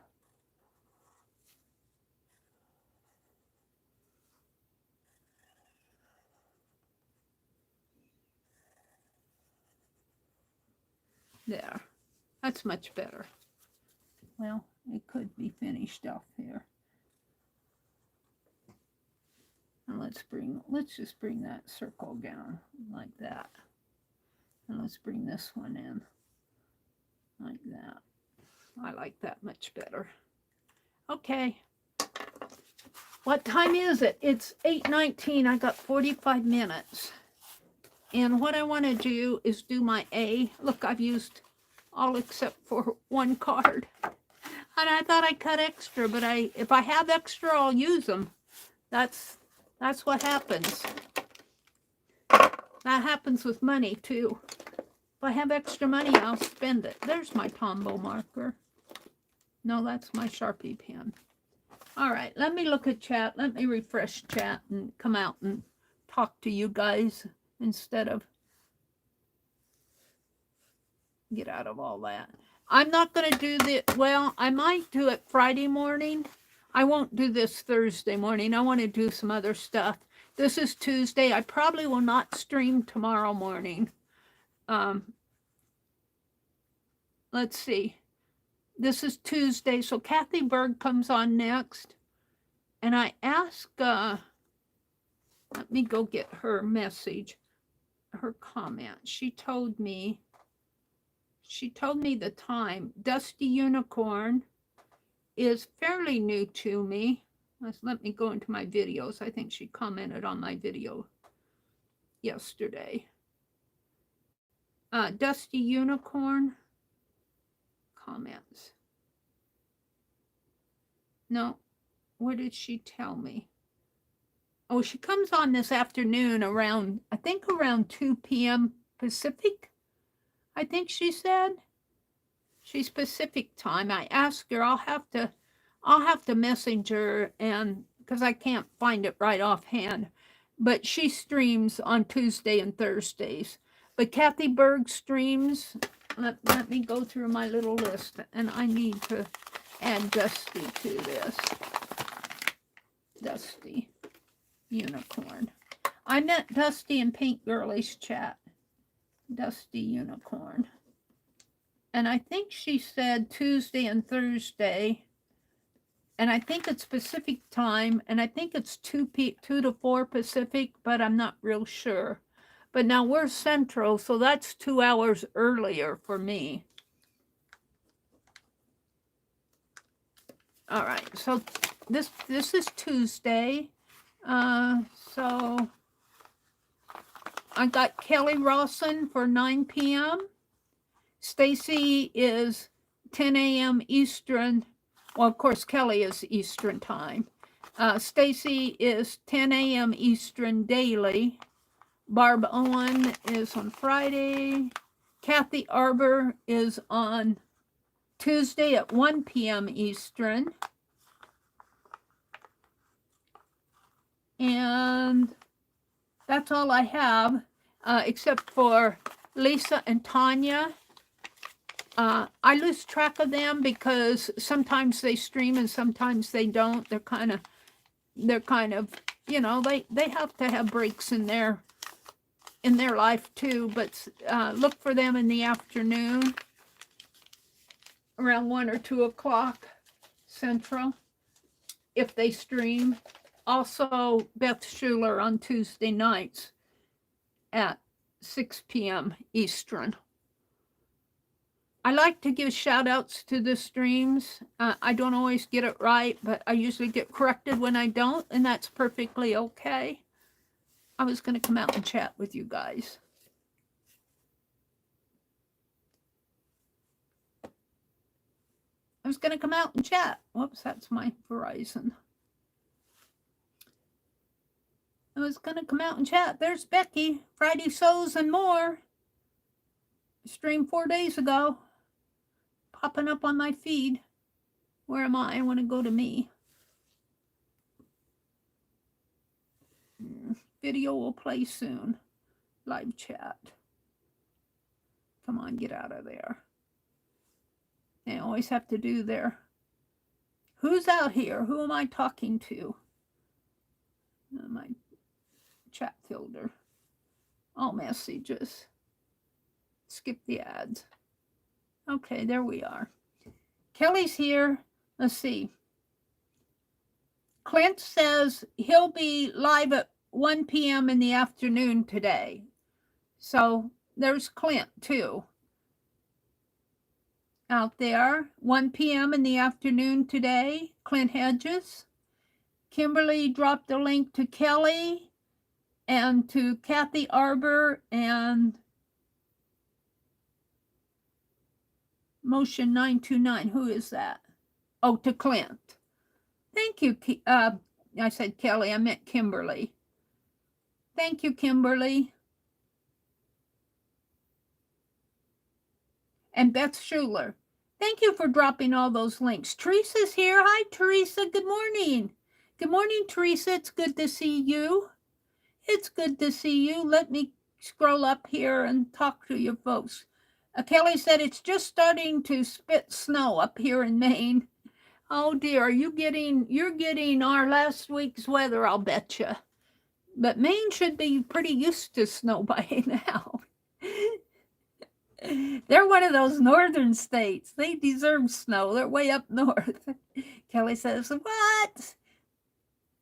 Riri says she's on her 3rd cup of flavored decaf. Oh, I'm kind of watching what I eat because I want to take care of my kidneys. So I've been doing a lot of research of foods that are good for the kidneys or not. And I was reading about coffee. Is it coffee damaging to the kidneys?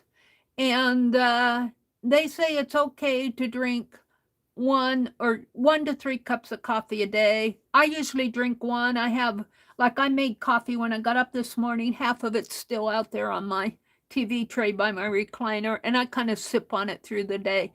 This coffee I got is really strong stuff. I can take a sip of it and it'll last me for an hour. Hi, Cheryl. Oh, Cheryl left. Cheryl was in here. I'm going to have to message her. I haven't seen her around too much. She says, going gone, Riri. Oh, is that the coffee that's gone? Are you still here, Cheryl? Oh, she said, be right back. She's getting coffee. Bo works at the electric system here, Brenda says. Bo is her husband. She says, they have some lines down due to ice. He may not come in tonight. I kind of hate that my people have essential jobs. It might be me and the critters for a day or two. Oh. Brenda, where are you? For some reason, I think you're in Tennessee, but I could have you in the wrong state. What state are you in, Brenda? I need a sip of water. I've been talking. I didn't bring my water in. I guess I don't need it. I didn't bring my water in. I got off my live. Let's see. What else is going on? Arlene had to go take care of the rest of her day. She says, gotta go. Y'all have a blessed day. Brenda says, Bo just called and says the roads are passable, but not great. She will stay there and come home Friday night unless the roads clear up. If they'll do, she'll come home soon. Her dad took her out yesterday afternoon for tips and tricks to drive on the snow and ice, so she has 30 minutes of experience and orders from me to call and check in. She has to work the next 3 nights. She's talking about her daughter. Cheryl says, yes, we got more overnight in Northern Virginia. They're talking about the snow and the weather and the cold. Brenda says, I'll be sending out a posse to find her if I don't hear from her in a reasonable period. I don't mind. I mean, I don't mind. I don't mind, but I don't blame you, Brenda. This weather is nothing to just play around with. Let's see, what is Riri talking about? They're saying good morning to Clint. Riri says, when my daughter went off to college, I made her a life quilt. Oh, how cool is that? I just found out creative fabrics with every holiday and every interest or integral part of her life I could think of. She still has it. Wow, that's cool, Riri, a life quilt. How neat is that? Is that a French shape? I'm not sure what shape she's asking about, but there are French references in there.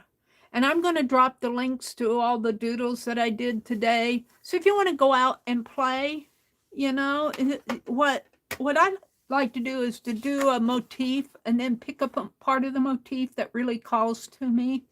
Like in this one, these shapes really called to me, and then I doodled with those, and then I did the little heart. This is a heart kind of shape in there. I did a heart over here on the bottom just to fill it in. And on this one didn't appeal to me until I started filling it in with blanks, to be honest with you. I mean, with black.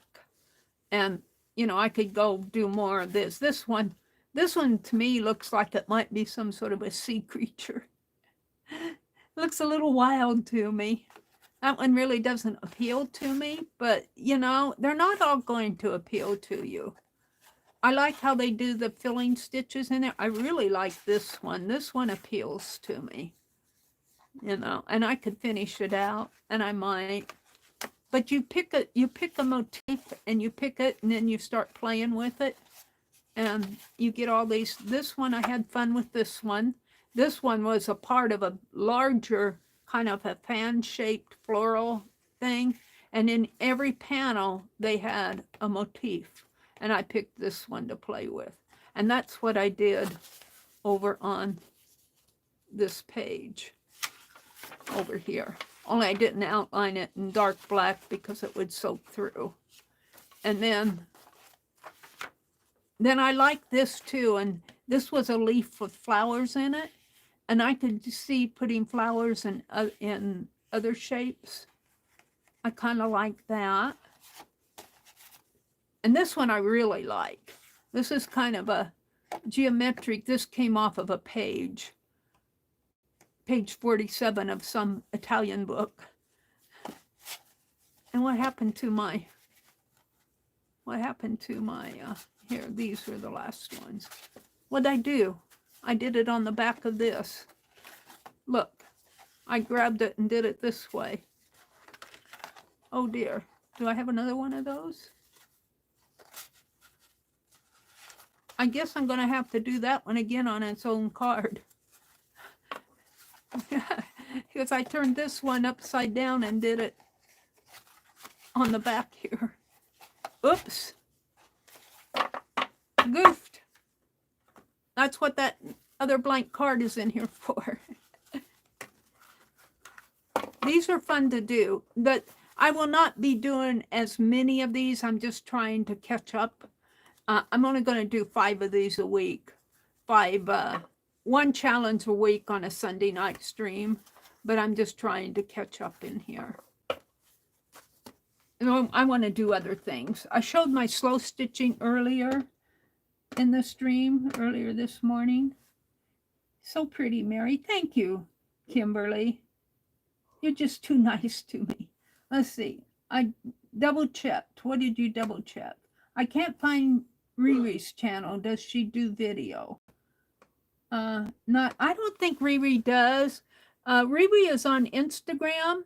I don't know how much she shares. She's always sending me stuff, links to videos on Instagram. But if you're interested in what Riri does, you might check her Instagram. And I think it's like Fib Riri or something like that. Friends in the Box, FIB Riri, or something like that. I don't know if she wants me to share it or not.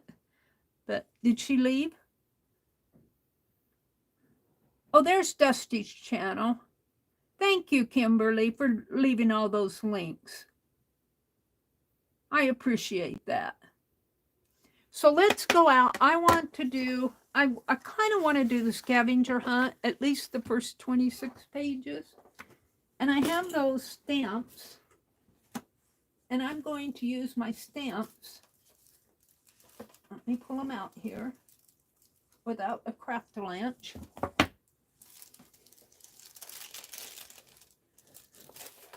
What do I have here?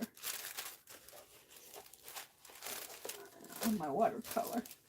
I don't want it to fall. What's underneath here? I have got to start binding some of these journals from last year. They're in my way. All right, this is my alphabet stamp box. It's not all done. Year of the rat.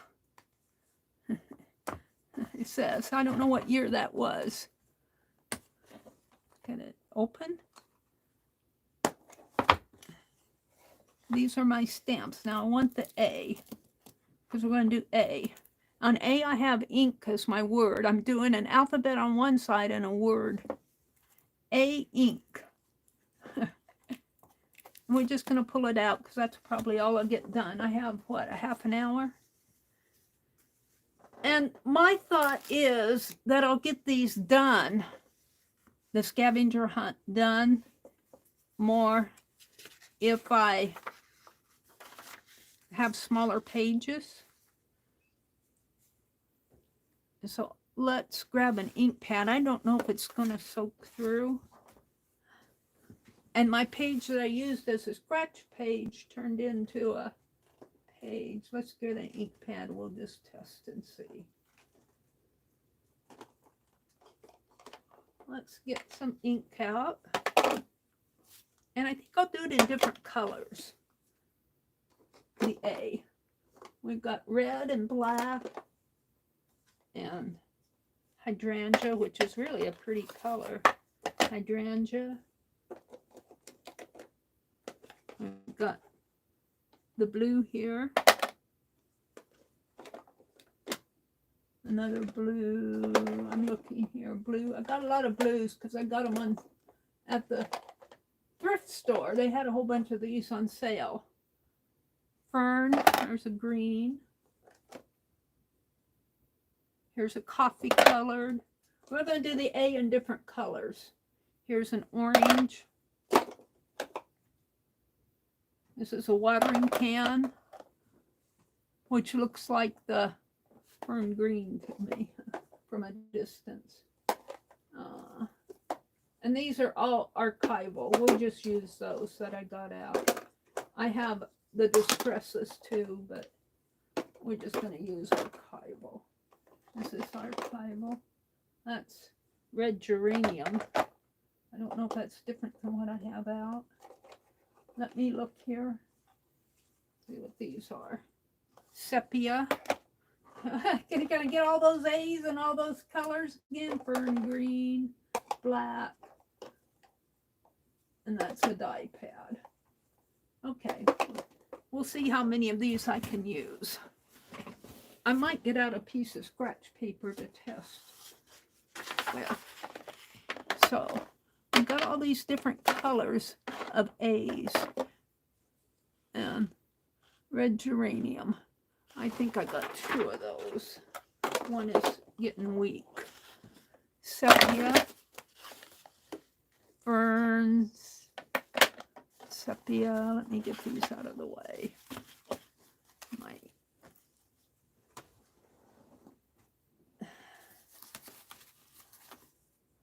watering can. Black, blue, orange. But I didn't realize I had so many colors. I usually use my blue, my red, and my black. All right. And I only have one stamp. So let me get a, and it's a stamp that I carved on one of those little Pentel erasers. I'm going to get a alcohol wipeout. I don't know if it's good for the eraser or not. It's a polymer eraser. But we'll start with the black. And I'm going to try it on here.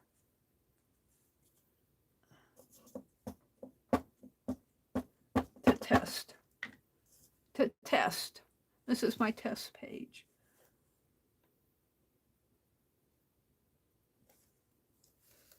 No, it needs to be a little deeper. But you know what? Even if it doesn't all stamp off nice, that'll give me an opportunity to add another one. Let's try it here. I don't think this is going to soak through too bad. We'll see. Yeah, it doesn't even come through. Yeah, and it does take off the worst part of the ink. And I don't have that very, but that's okay with me because I can play with it. So we're going to take page 1.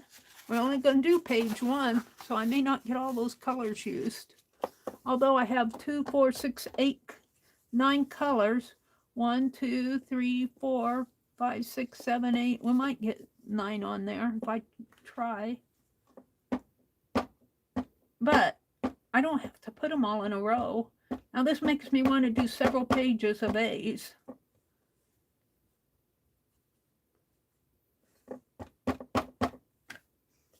Oh, we'll just do it straight up and down just because.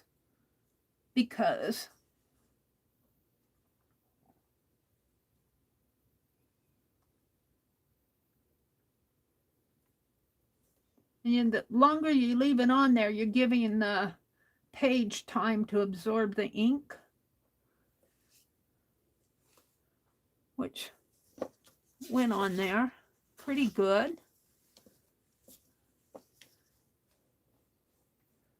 I don't know, I might need to, I use my black an awful lot. We'll see if any of the other colors are any juicier. It's not bad though. All right, let's go. I want to go to this orange blossom. Let's see how this works. Maybe I'll keep my, what did I do with my scrap paper? Threw it off someplace. Here, let's test it on here first because I haven't used this one. Let's test it. I am getting thirsty.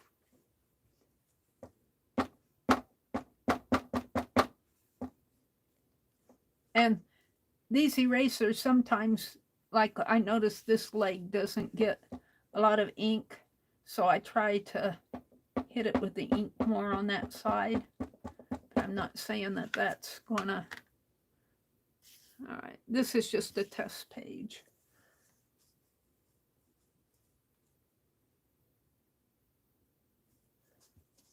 Oh, that came out nice. We'll do that one.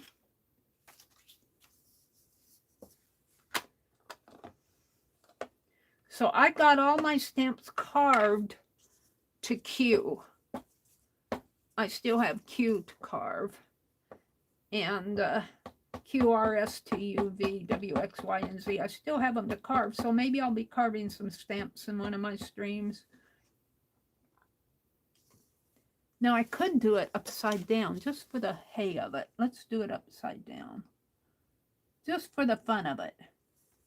Just to be different.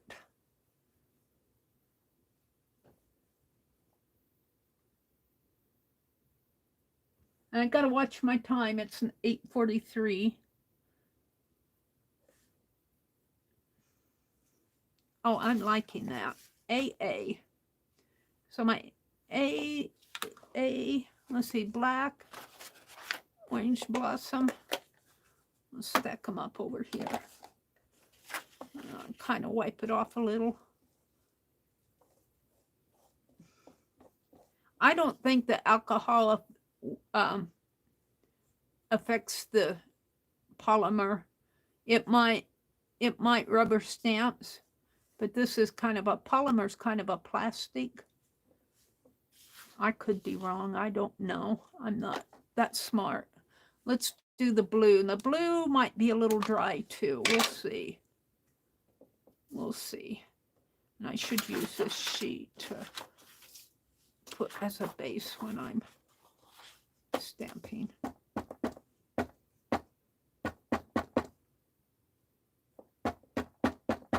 Let's test it out. Actually, I'm doing more than one page here. I guess, oh, that's coming off nice. I'm liking it. I'm liking it. This will give me motivation to get the rest of my alphabet carved. Because I got it all designed. I just need to, carve them.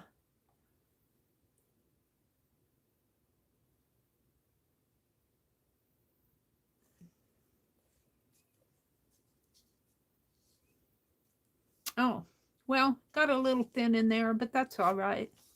I'm not going to worry about it. Actually, the one on here was better.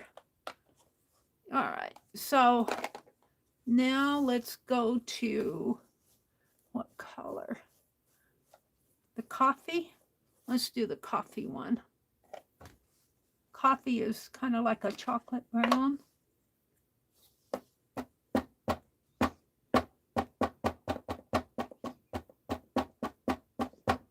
Now, maybe when I do the bee, I'll do it in a different shape, like a circle or zigzag or something. We'll see. Whoops, I want to put this one this way.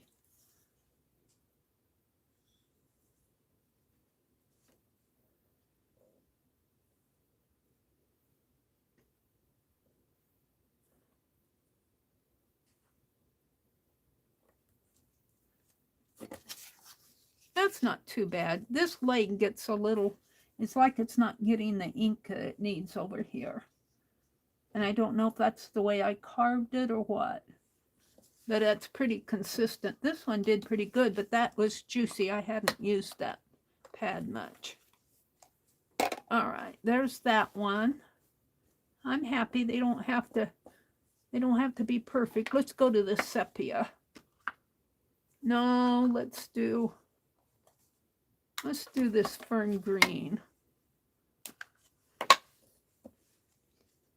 See if I can't put more ink on that leg. Which leg is it? Is it the skinny one or the...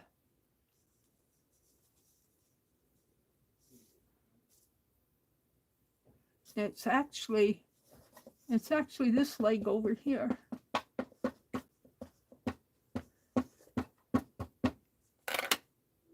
Test it out.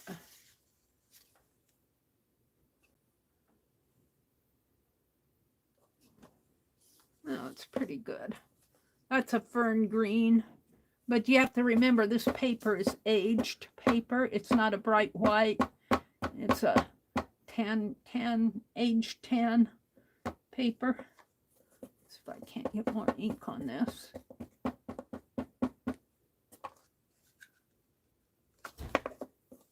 And we'll go up, right side up here.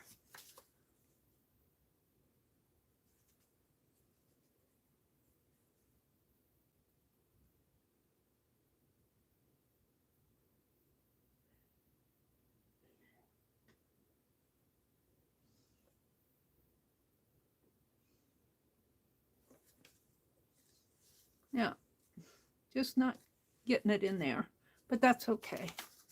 So now let's turn this over and do it here, and we'll have a center strip.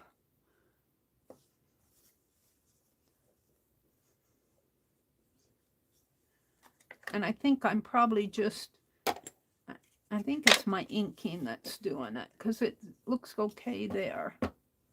I don't think it's a stamp. I think it's how much ink I'm getting on it.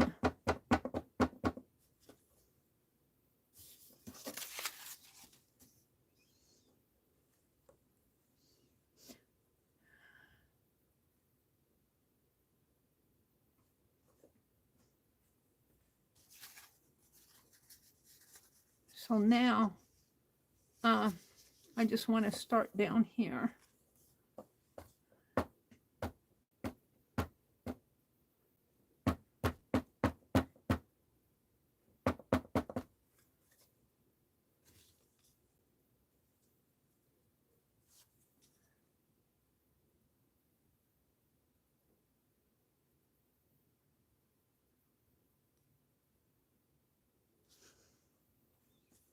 Oh, that came out nice. That was coffee, I think. No, this is sepia. Sepia. That came out nice. I don't know how much this is helping, but let's do the hydrangea, which is really a pretty color. I don't know how to look on here. It's a deep dark purple color.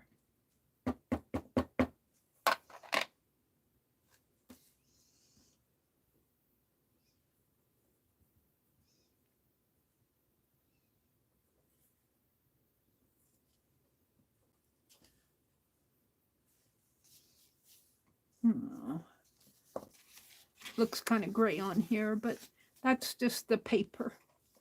The paper. It's not a bright white paper.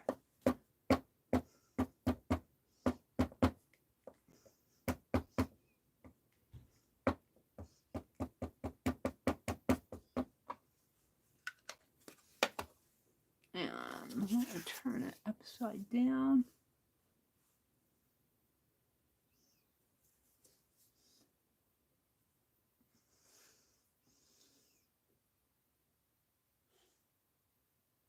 I have to watch my time. It's 8:51. I think I'll have time to put my A's in here. And then what I think I'm going to do is in the center, I'll have to see. I'll probably find some text to put in here. That's what I'm thinking right now. But I won't get that done today. I'll be lucky if I get it stamped. So there's that. Let's go to the red geranium.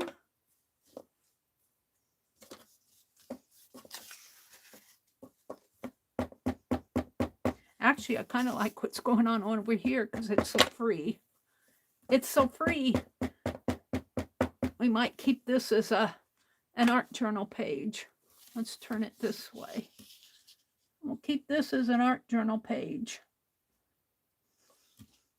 Oops, I didn't get any over there. Was it the way I stamped it, or did I just not get it inked?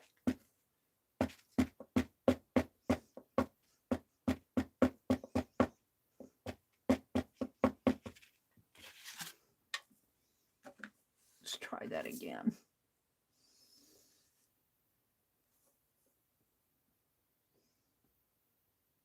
I'm trying to put pressure on the two legs. The top seems to come off pretty good. Well, that's a little better, this lower leg. And that is this one right here. Because see, that curve is right there. Well, both legs could be better. Make sure I get a lot of ink on them.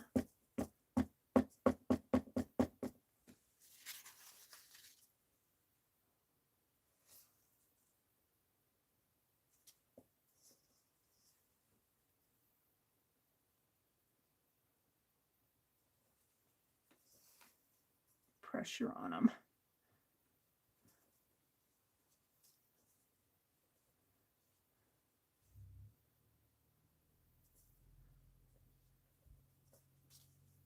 Oh, that came out nice. Yeah, it's the way I'm stamping it. It's not the stamp and it's not the ink. It's me. It's me. It's always me.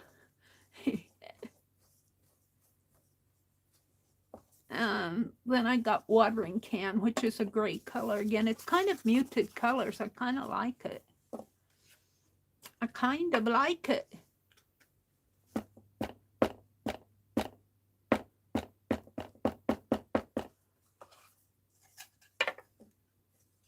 Okay, let's do it on my page here first. Boy, am I thirsty. My mouth is dry from all this talking.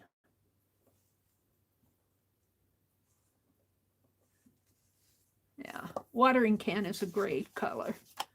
We're going to put this mustardy color back on because I'm running out of colors for my last one. But let me do this one first.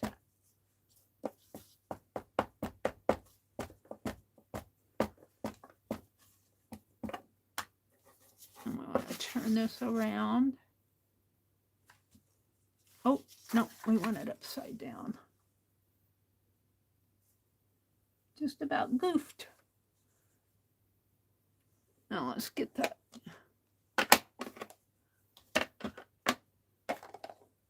other color out. I think it's this color, Orange Blossom. That's a pretty color. Somebody said they liked the distress color for color of the year for the Ranger colors. They said it was a dark brown, almost black color. Oh, that came out good. It almost looks like this one. What was that? That was the hydrangea. But this is got a little bit more. If you could see it up close, it's a little more purple. And it depends on what paper you're printing this off on. I've seen this hydrangea look really pretty. A really pretty purple, but it looks gray there. All right, we're going to do the orange blossom next, and that'll be my last one. And I'm not going to test it. I've already tested it. What time is it? I got 4 minutes. I want to thank you all for coming. Don't forget to check out the other streams that are happening today. Like, comment, share, subscribe.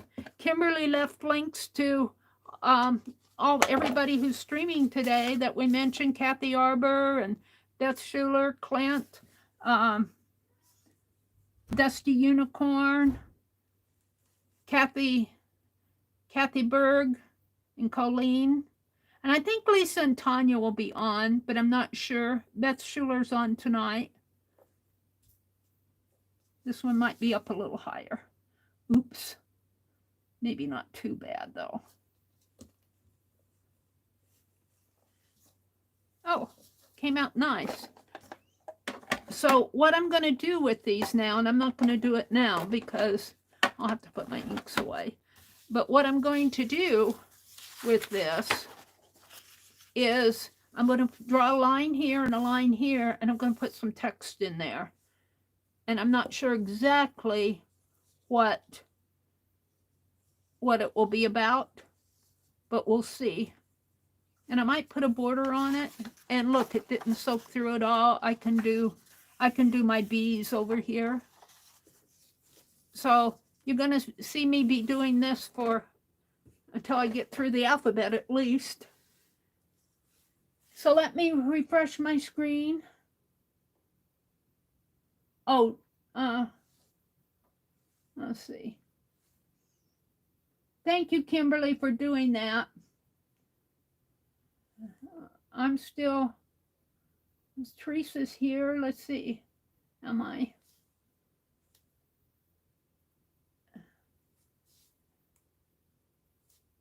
Am I seeing everybody? There we go. It didn't scroll for me. I was way back on another message. Thank you, Kimberly. And Kimberly, you did a beautiful job on your needlework page. Kimberly sharing with us, I showed it earlier in the stream, her page. She sent it to me in email. Wait, just give me a minute and I'll get it out, and we'll end by sharing Kimberly's needlework piece here. Isn't that beautiful?